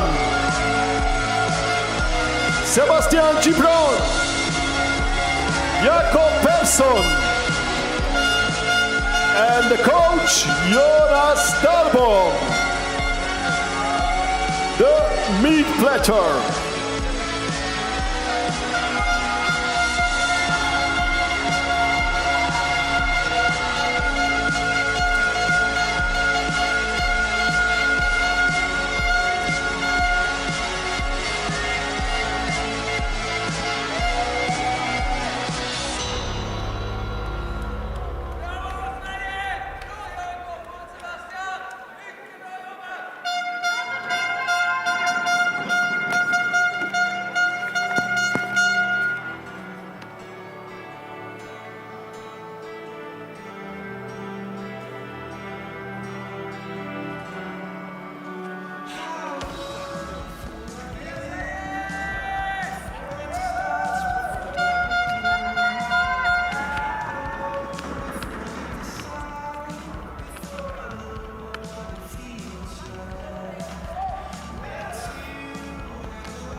Maybe Iceland?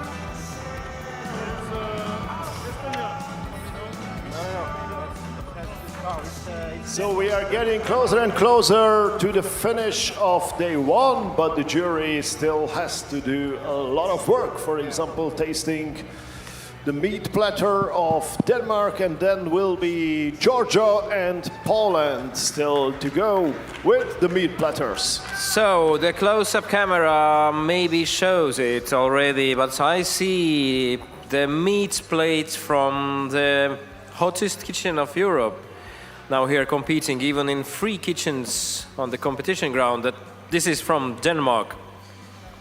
Looks very promising. Yeah, you see the plates is clear, clean, greedy. He asked to eat a little patisserie. It's very decorate. looks, it's very nice. The leg reconstituted, the thick, a blend of color of flowers and sprouts. So, what can we do here at the tasting table? Only thing we can do is to taste it. I'm very excited about this reconstitute, which means that it's not the original, it's like performed later. We enjoy, it's lucky. It's the first time I eat leg of pig. Also easy. Okay, I'll try it. Let's go.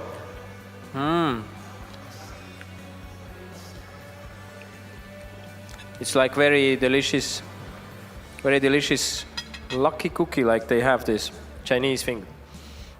You started with a fish, with a dish already? Yeah. It's cooked, smoked, just light smoked. And the cook is quite nice. It's not softy, not hard, just in the middle. Okay. I like confit, mais raw, medium. Wow, I agree with you about this very lightly smoked comment. It is indeed. You do notice the smokiness in it, but it's not so prevailing that it kills the taste. Garniture with a pear, blend with a beetroot. I never taste this. Wow. You have a color and the taste of the ground of beetroot blend with a pear. Yeah, it's very strange. Just you see as a beetroot and it tastes like a pear. Yeah. Wow. Just enough acidity. It's lots of surprises here on the Denmark platter.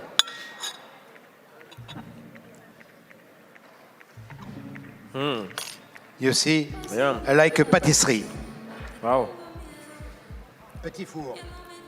Petit four? I like a petit four.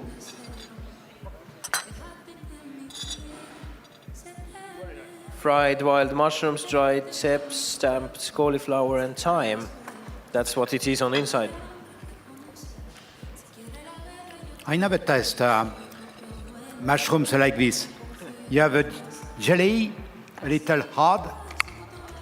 You have to cook, and the mushrooms in the noise after. And look, it's very delicate. I like the garniture. Very fine. Excellent performance.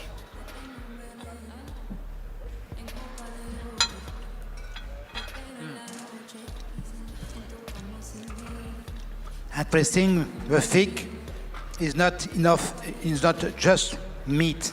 It's a meat mousse, a little hard, and you have some onions reduced, no vinegar, just onions. Okay, I will comment to in a perfume. moment. What we have actually on screen is the Swedish platter being eaten by members of the jury. Pinkett. Catfish.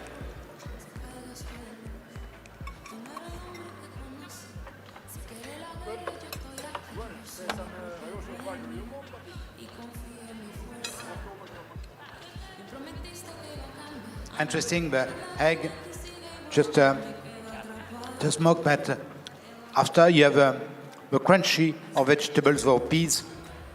Yeah, you have softy, crunchy, smoked. So it's actually three simple emotions you get from here, but it keeps repeating, so it really stands out. And not cook the peas, just crunchy. Very nice. Nice performance, isn't it? And the sauce? The sauce is quite simple. It's just reduce, nothing else. Nature. Natural. The best of plates is all the garniture. The sauce is just to accompagner it, to comment dire, relier, pour relier l'ensemble, to keep Wow. Quite nice. So it somehow connects it all. Yeah, to connect, yeah. It's to connect the garniture with kale. Shall we try the cookie? Or I it's don't. plastic? You don't? I don't. It's too beautiful. Yeah, it looks like an art piece, really. Allez, it's for you. Okay, I'll go and eat all of it. I really like the flour on top of it. It adds the gentle, atmospheric taste to otherwise quite simple, crusty thing.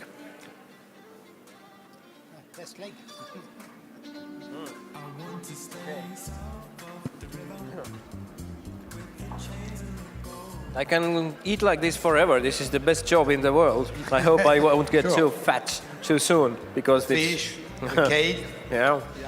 Lucky, eh? Yeah. So we are still waiting for 2 more meat platters on day 1 of Bocuse d'Or Europe Tallinn, and these are Georgia and in about 10 minutes Poland. So these are the 2 last dishes we will see today, and obviously tomorrow there will be another day with another 8 candidates from 8 different countries. And tomorrow in the afternoon we will have the final results, the award ceremony.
And now, in the close-up camera, we have something.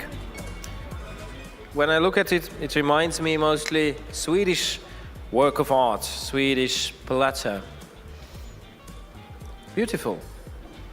Yeah, you recognize very well with 3 garniture and eggs, the kale, the sauce reduced.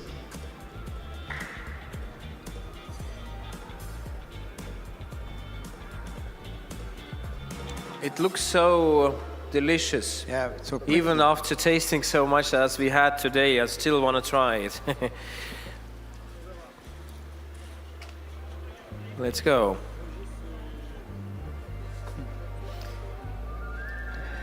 Well, this is the quail which has laid a golden egg, because the egg here is really finished with some kind of golden, shiny particles. Starting with the main component of the dish, the quail.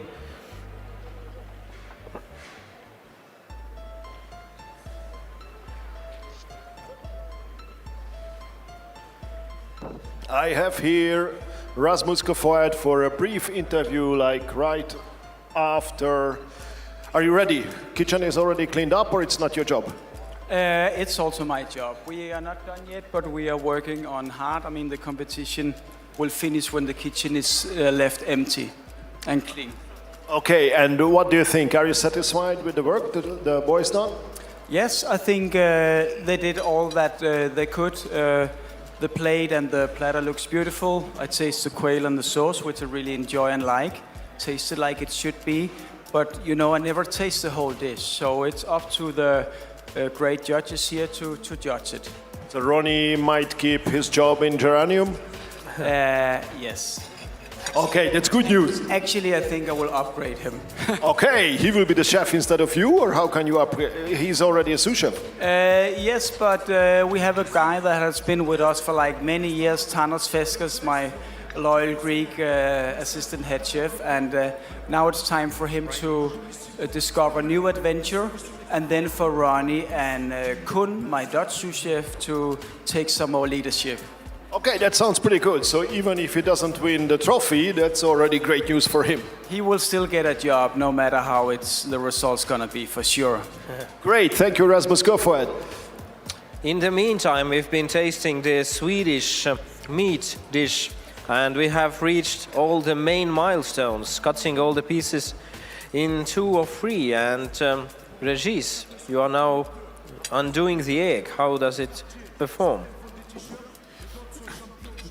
Good cook, and the fillet, it's not stuffed. It is, I think it's slice of kale and meat, but no in mousse. You have a mash, very, very interesting, and the crunchy under the skin, very interesting. The sauce, fantastic. Yeah, and the green peas with some kind of additional taste, which reminds me of some of the flavors of Finland, but it's from Sweden. Yeah. The sauce is thick. The kale, it's very interesting. You have the kale and the sauce in together, and the fresh of the peas with a horseradish with a leaf. Very interesting also.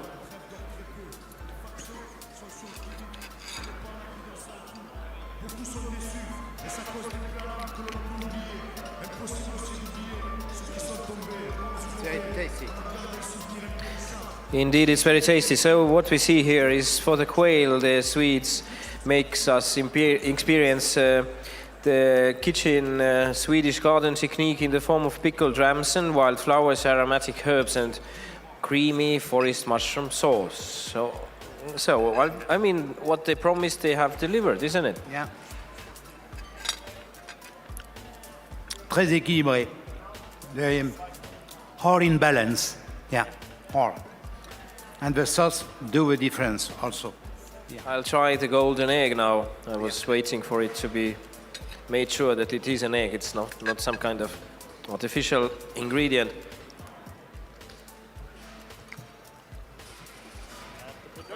I've never considered quail eggs such an inspiring product as I see it here. In Estonia, we mostly cook it, like just boiling it in the water. It's so small, it gets ready in, like, if you want it softer, then it's 30 seconds. If you want it ready, then it's 1 minute. The fastest dish, even faster than the fast food. Yeah. Good plate, yeah.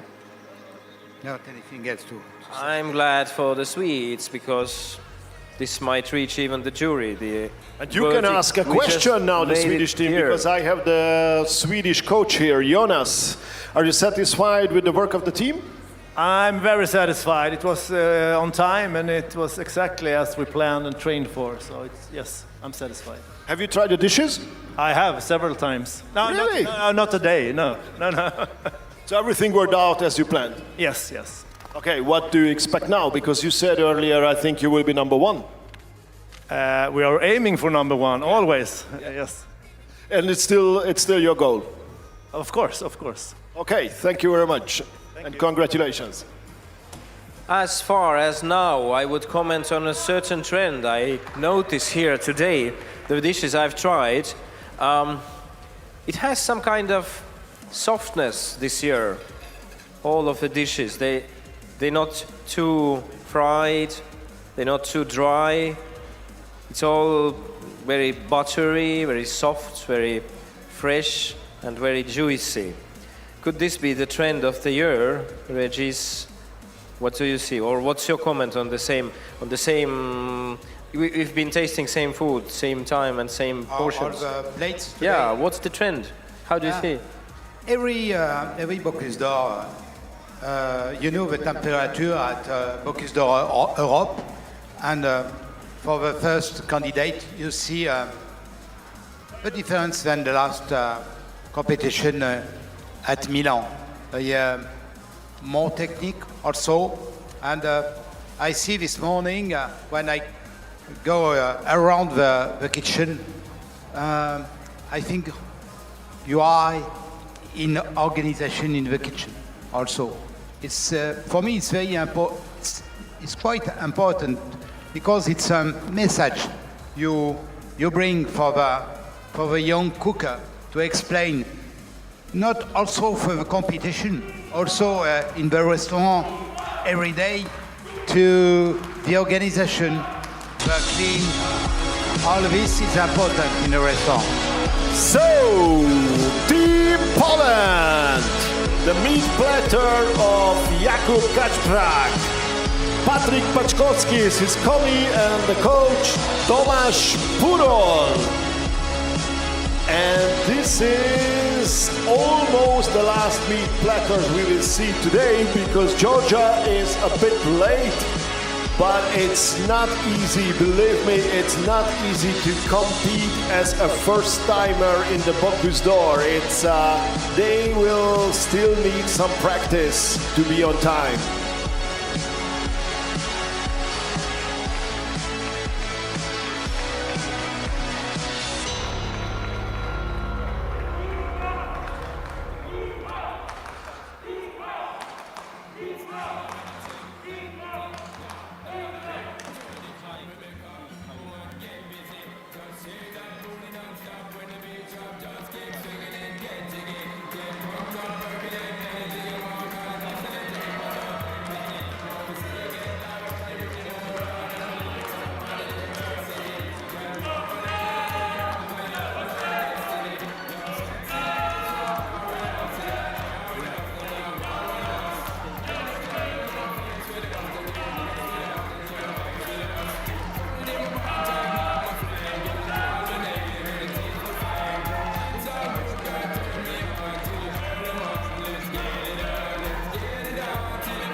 Down.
There we go, the close-up of the Poland. Let's put it back into front of the camera first because we hardly saw it. So the platter of the Poland recipe was brought up in a very thoughtful way. Firstly, to enhance the link to Polish country by exposing the local ingredients. Secondly, by bringing us all back to medieval times where core of the products played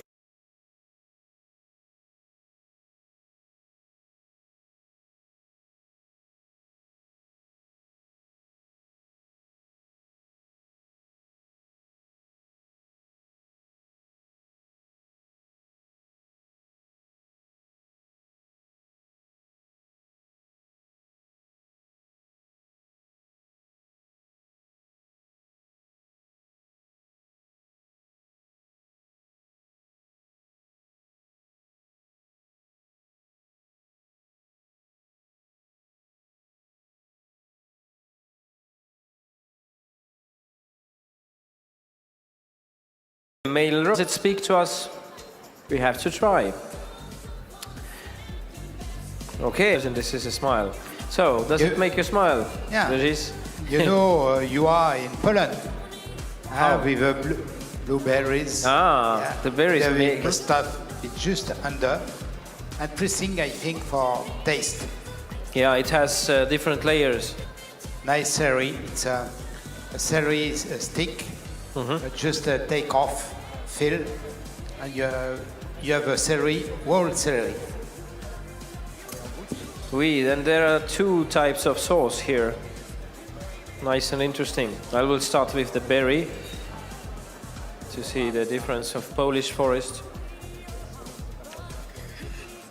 Oh, it's a hot dish. It's more like a berry jam, actually.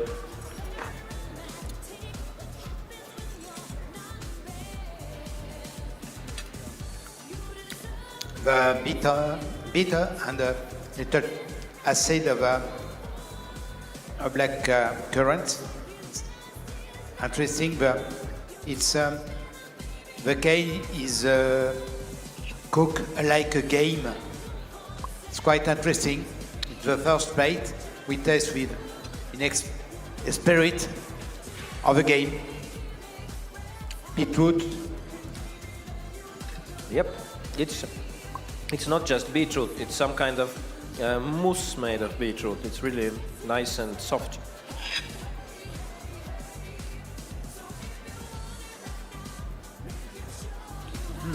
Tasty, huh? Very tasty. Try this beetroot, it's very surprising.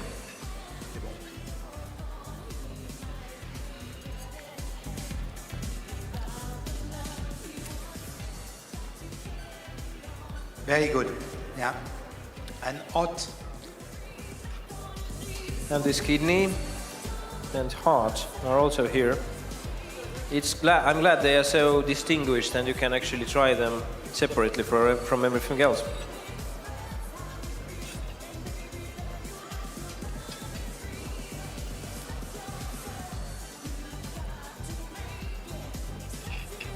Doubt is interesting. The doubt with the egg is fresh with a celeriac. The two sauce is interesting. Not too bland. Sauce with the celery and the kale. It's very different. It's sweet a little bit. The celery, the taste of celery branches. Difference in sauces. It's like you have the first dish and then you have the after dish, right? And on the same plate. A plate, original plate with the berries. Interesting. You have acidity. You have bitter. You have sweet. It's funny. Yeah. Yeah, it has like two different Interesting. dishes on Yeah. the same plate. Very interesting. Like you have like a journey. You start from one point and then you go and explore it. What's on the other side? Yeah. Also to put un gâteau. Hein, il y a cette brioche, ce pain. C'est très intéressant. This note is with a sauce. It's changed a little bit. Very well. Yeah. So the Polish chef has taken really lots of different tracks on the same plate. Interesting. Yeah. I'll try the layered quail now, leaving it for the last instead of starting with it. Good cook also. You taste in a kale, the meat is not. It's very fine.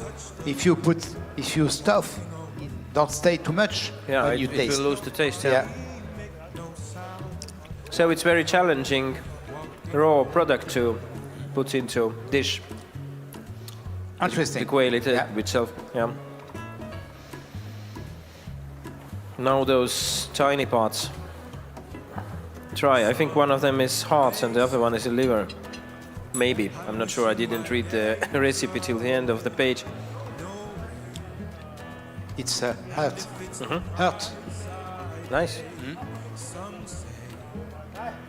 Heart of the kale. And the liver is inside. Yeah, maybe. Yeah, this one in the layer, in the lower layer. So yeah, we can go forever like this. This food is so inspiring. Good work.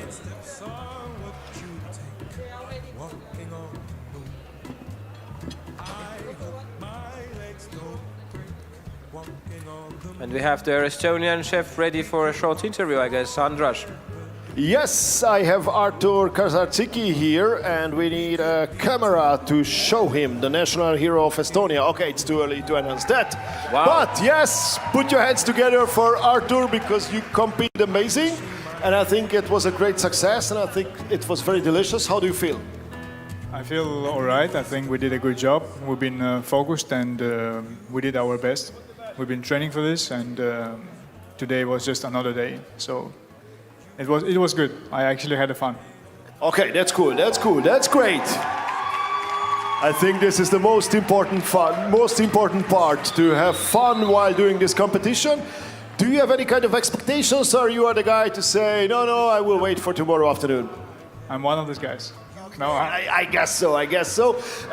Did you have the chance to check out a little bit the other competitors, other candidates, what they are doing? No, not really. No. I've been looking a little bit around what's going on, but not so much. Okay, so you trust yourself, you thought, okay, let's do what I can, and then hopefully it will be enough.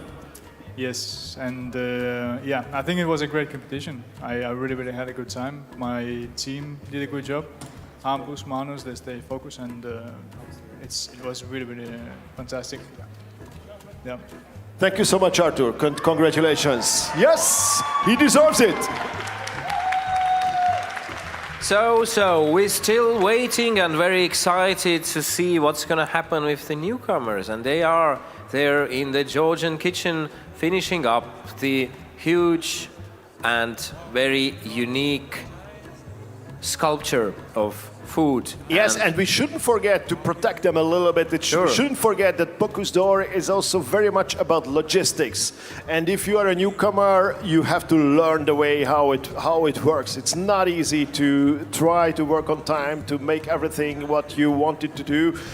And obviously, not every country has the same amount of time and other tools to prepare themselves. So I think that they deserve our support because they are here. They did their job, even if it was not on time, but at least they will deliver the food, and hopefully it will be also delicious. It's a great comment and great compliment for Bocuse to have Georgia. It's a very famous cooking country, actually. Now, at last, they are in Bocuse d'Or. So I guess I agree with you. Let's give them some time to Yes, finish and give them some support. Yes, please, everybody, not just Georgians, but everyone.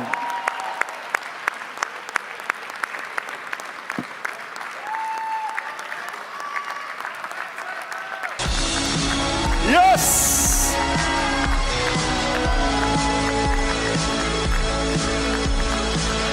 Georgia is here, the meat platter. Yes, put your hands together for Georgia, for the newcomer.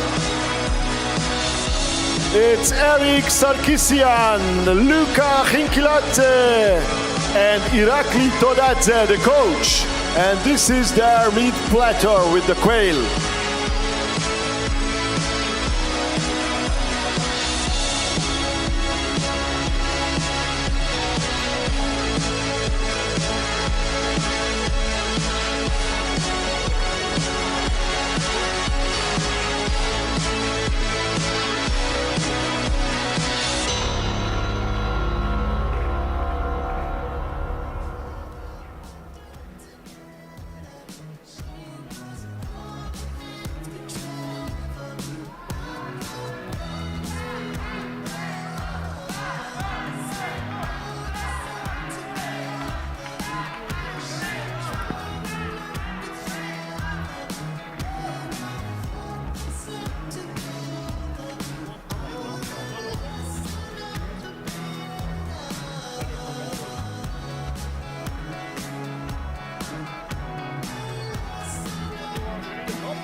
Okay, so I have here Ronnie from Denmark, from Geranium, one of the top candidates of this competition for sure.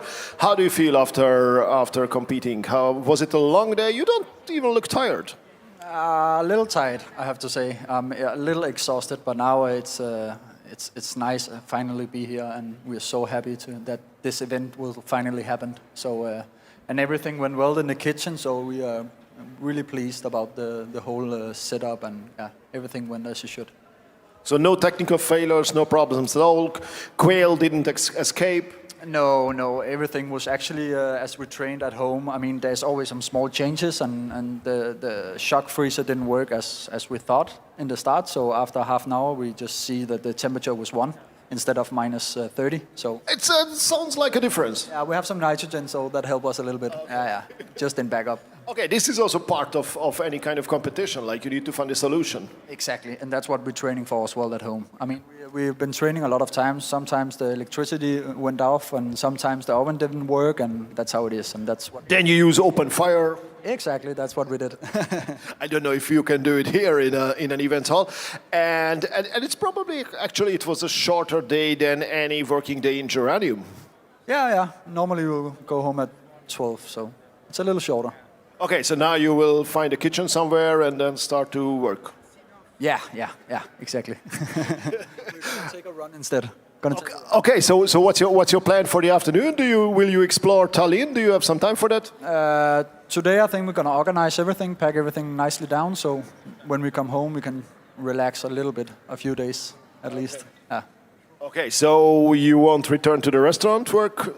I think we're gonna have 1 week off. I have 2 kids and a wife at home, so I need to see them a little bit as well.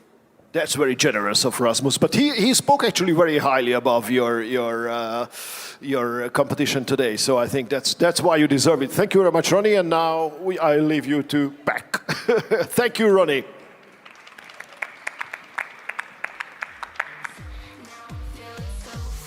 Like a G6.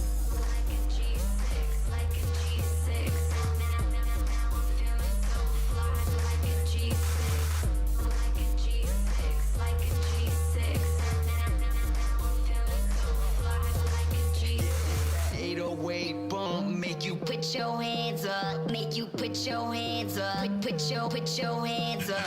It's that 808 bump. Make you put your hands up. Make you put your hands up. Put your hands up. Make you put your hands up. Make you put your hands up. Put your hands up. Make you put your hands up. Make you put your hands up. Put your hands up. Popping bottles in the ice, like a blizzard. When we drink, we do it right. Getting slizzard, sipping scissor in my ride, like 3-6. Now I'm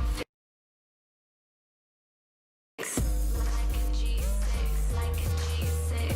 I'm feeling so fly, like a G6, like a G6, like a G6. I'm feeling so fly, like a G6.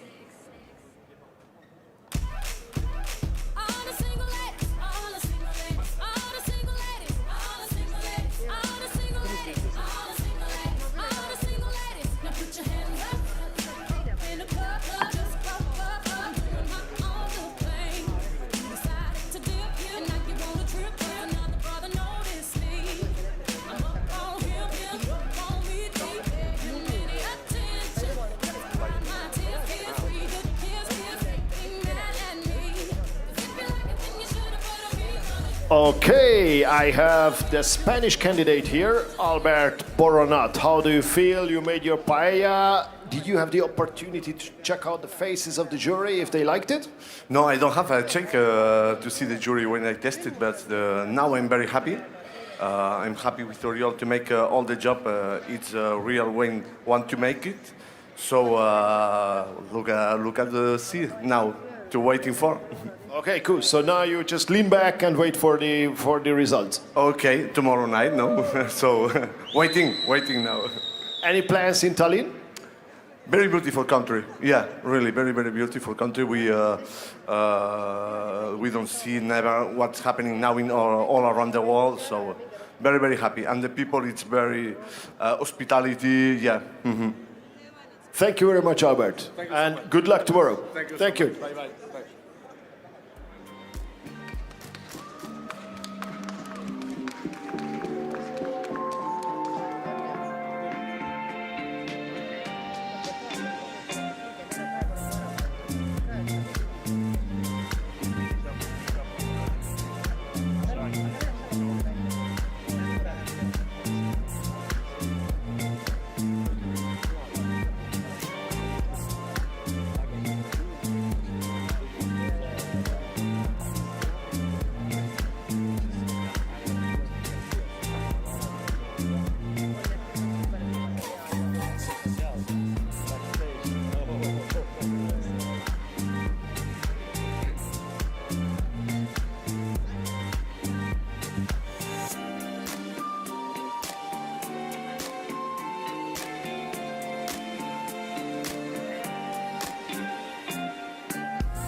Wow, the Georgian plate has reached the close-up camera. Sakartvelo, they were yelling from the audience. Yes, of course, that's the way Georgians call their country. Now, it took some time to wait for it, and I hope it's worth waiting. It really looks beautiful from so far as I see it. Same goes with the details it has.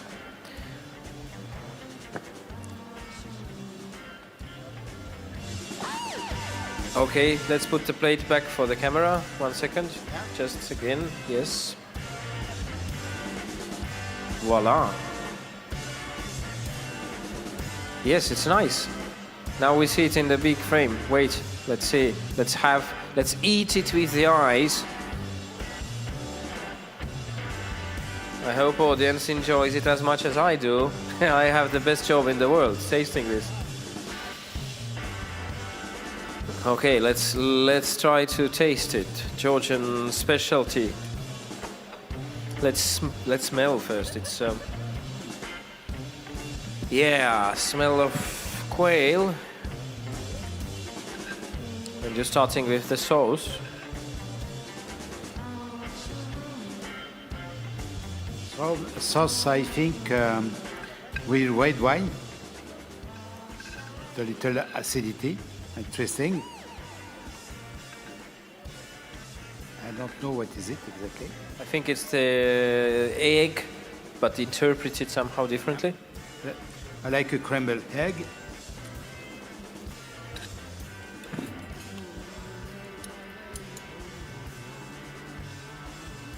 As I understand, the challenge was to have quail and then some of the heart and kidney and then the egg also in this dish and some of the local garnishes. Egg with sabayon.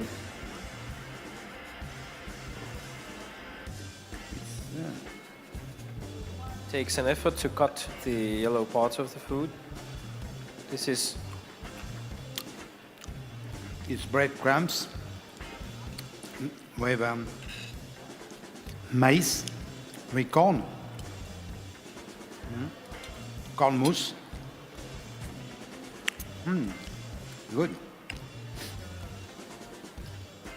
Let's try the quail itself.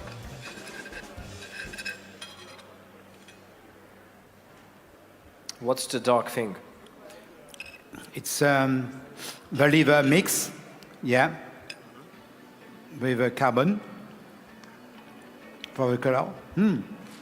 The meat is good. It's white like this, you see, but it's good cook, softy. You say white, you mean it's very light colored, right? Yeah. Maybe you put some salt to change a little bit the color. Interesting. To get it more white. Yeah, that's the trick with salt. It always changes the color of the meat. Have some skin here. I prefer a little color, maybe. And beetroot. I would say this green sauce here, it's really very Georgian taste. Try it separately. It's like, it's very unique. It's very their local stuff. Good. I don't know exactly, you know? You? The name, I wouldn't recall the name, but I can recall the taste. I've been to Tbilisi some couple of times and it's always one of the tastes they have there.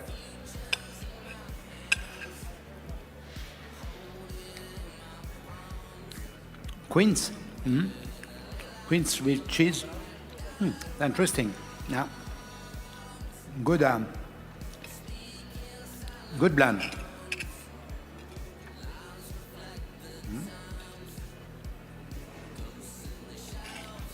So the Englishman would say not bad for the newcomers, right?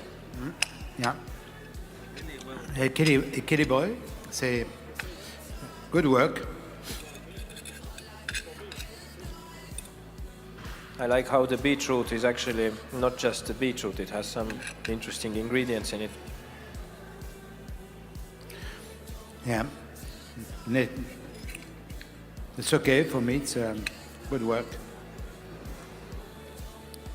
Maybe the stuff, it's not stuff, it's just liver. Okay, so I hope that... last one? I think it is. I think we've done with tasting, really enjoyed all the dishes and all the flavors. Great job by today's chefs. Let's give them a great applause, whoever is following us at the moment, and you can always clap at home watching us.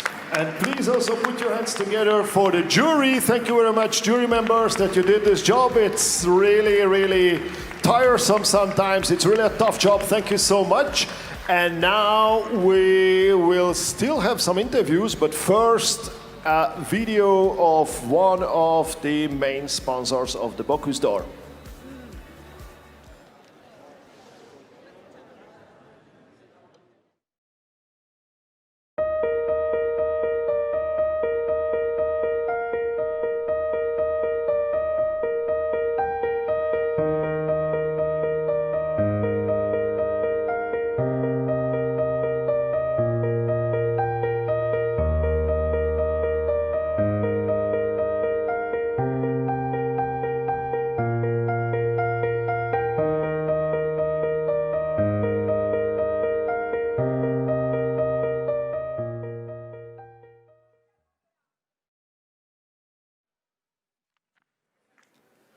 And we are expecting members of the honorary jury. First of all, here is Philippe Tessier. So we begin with you this time.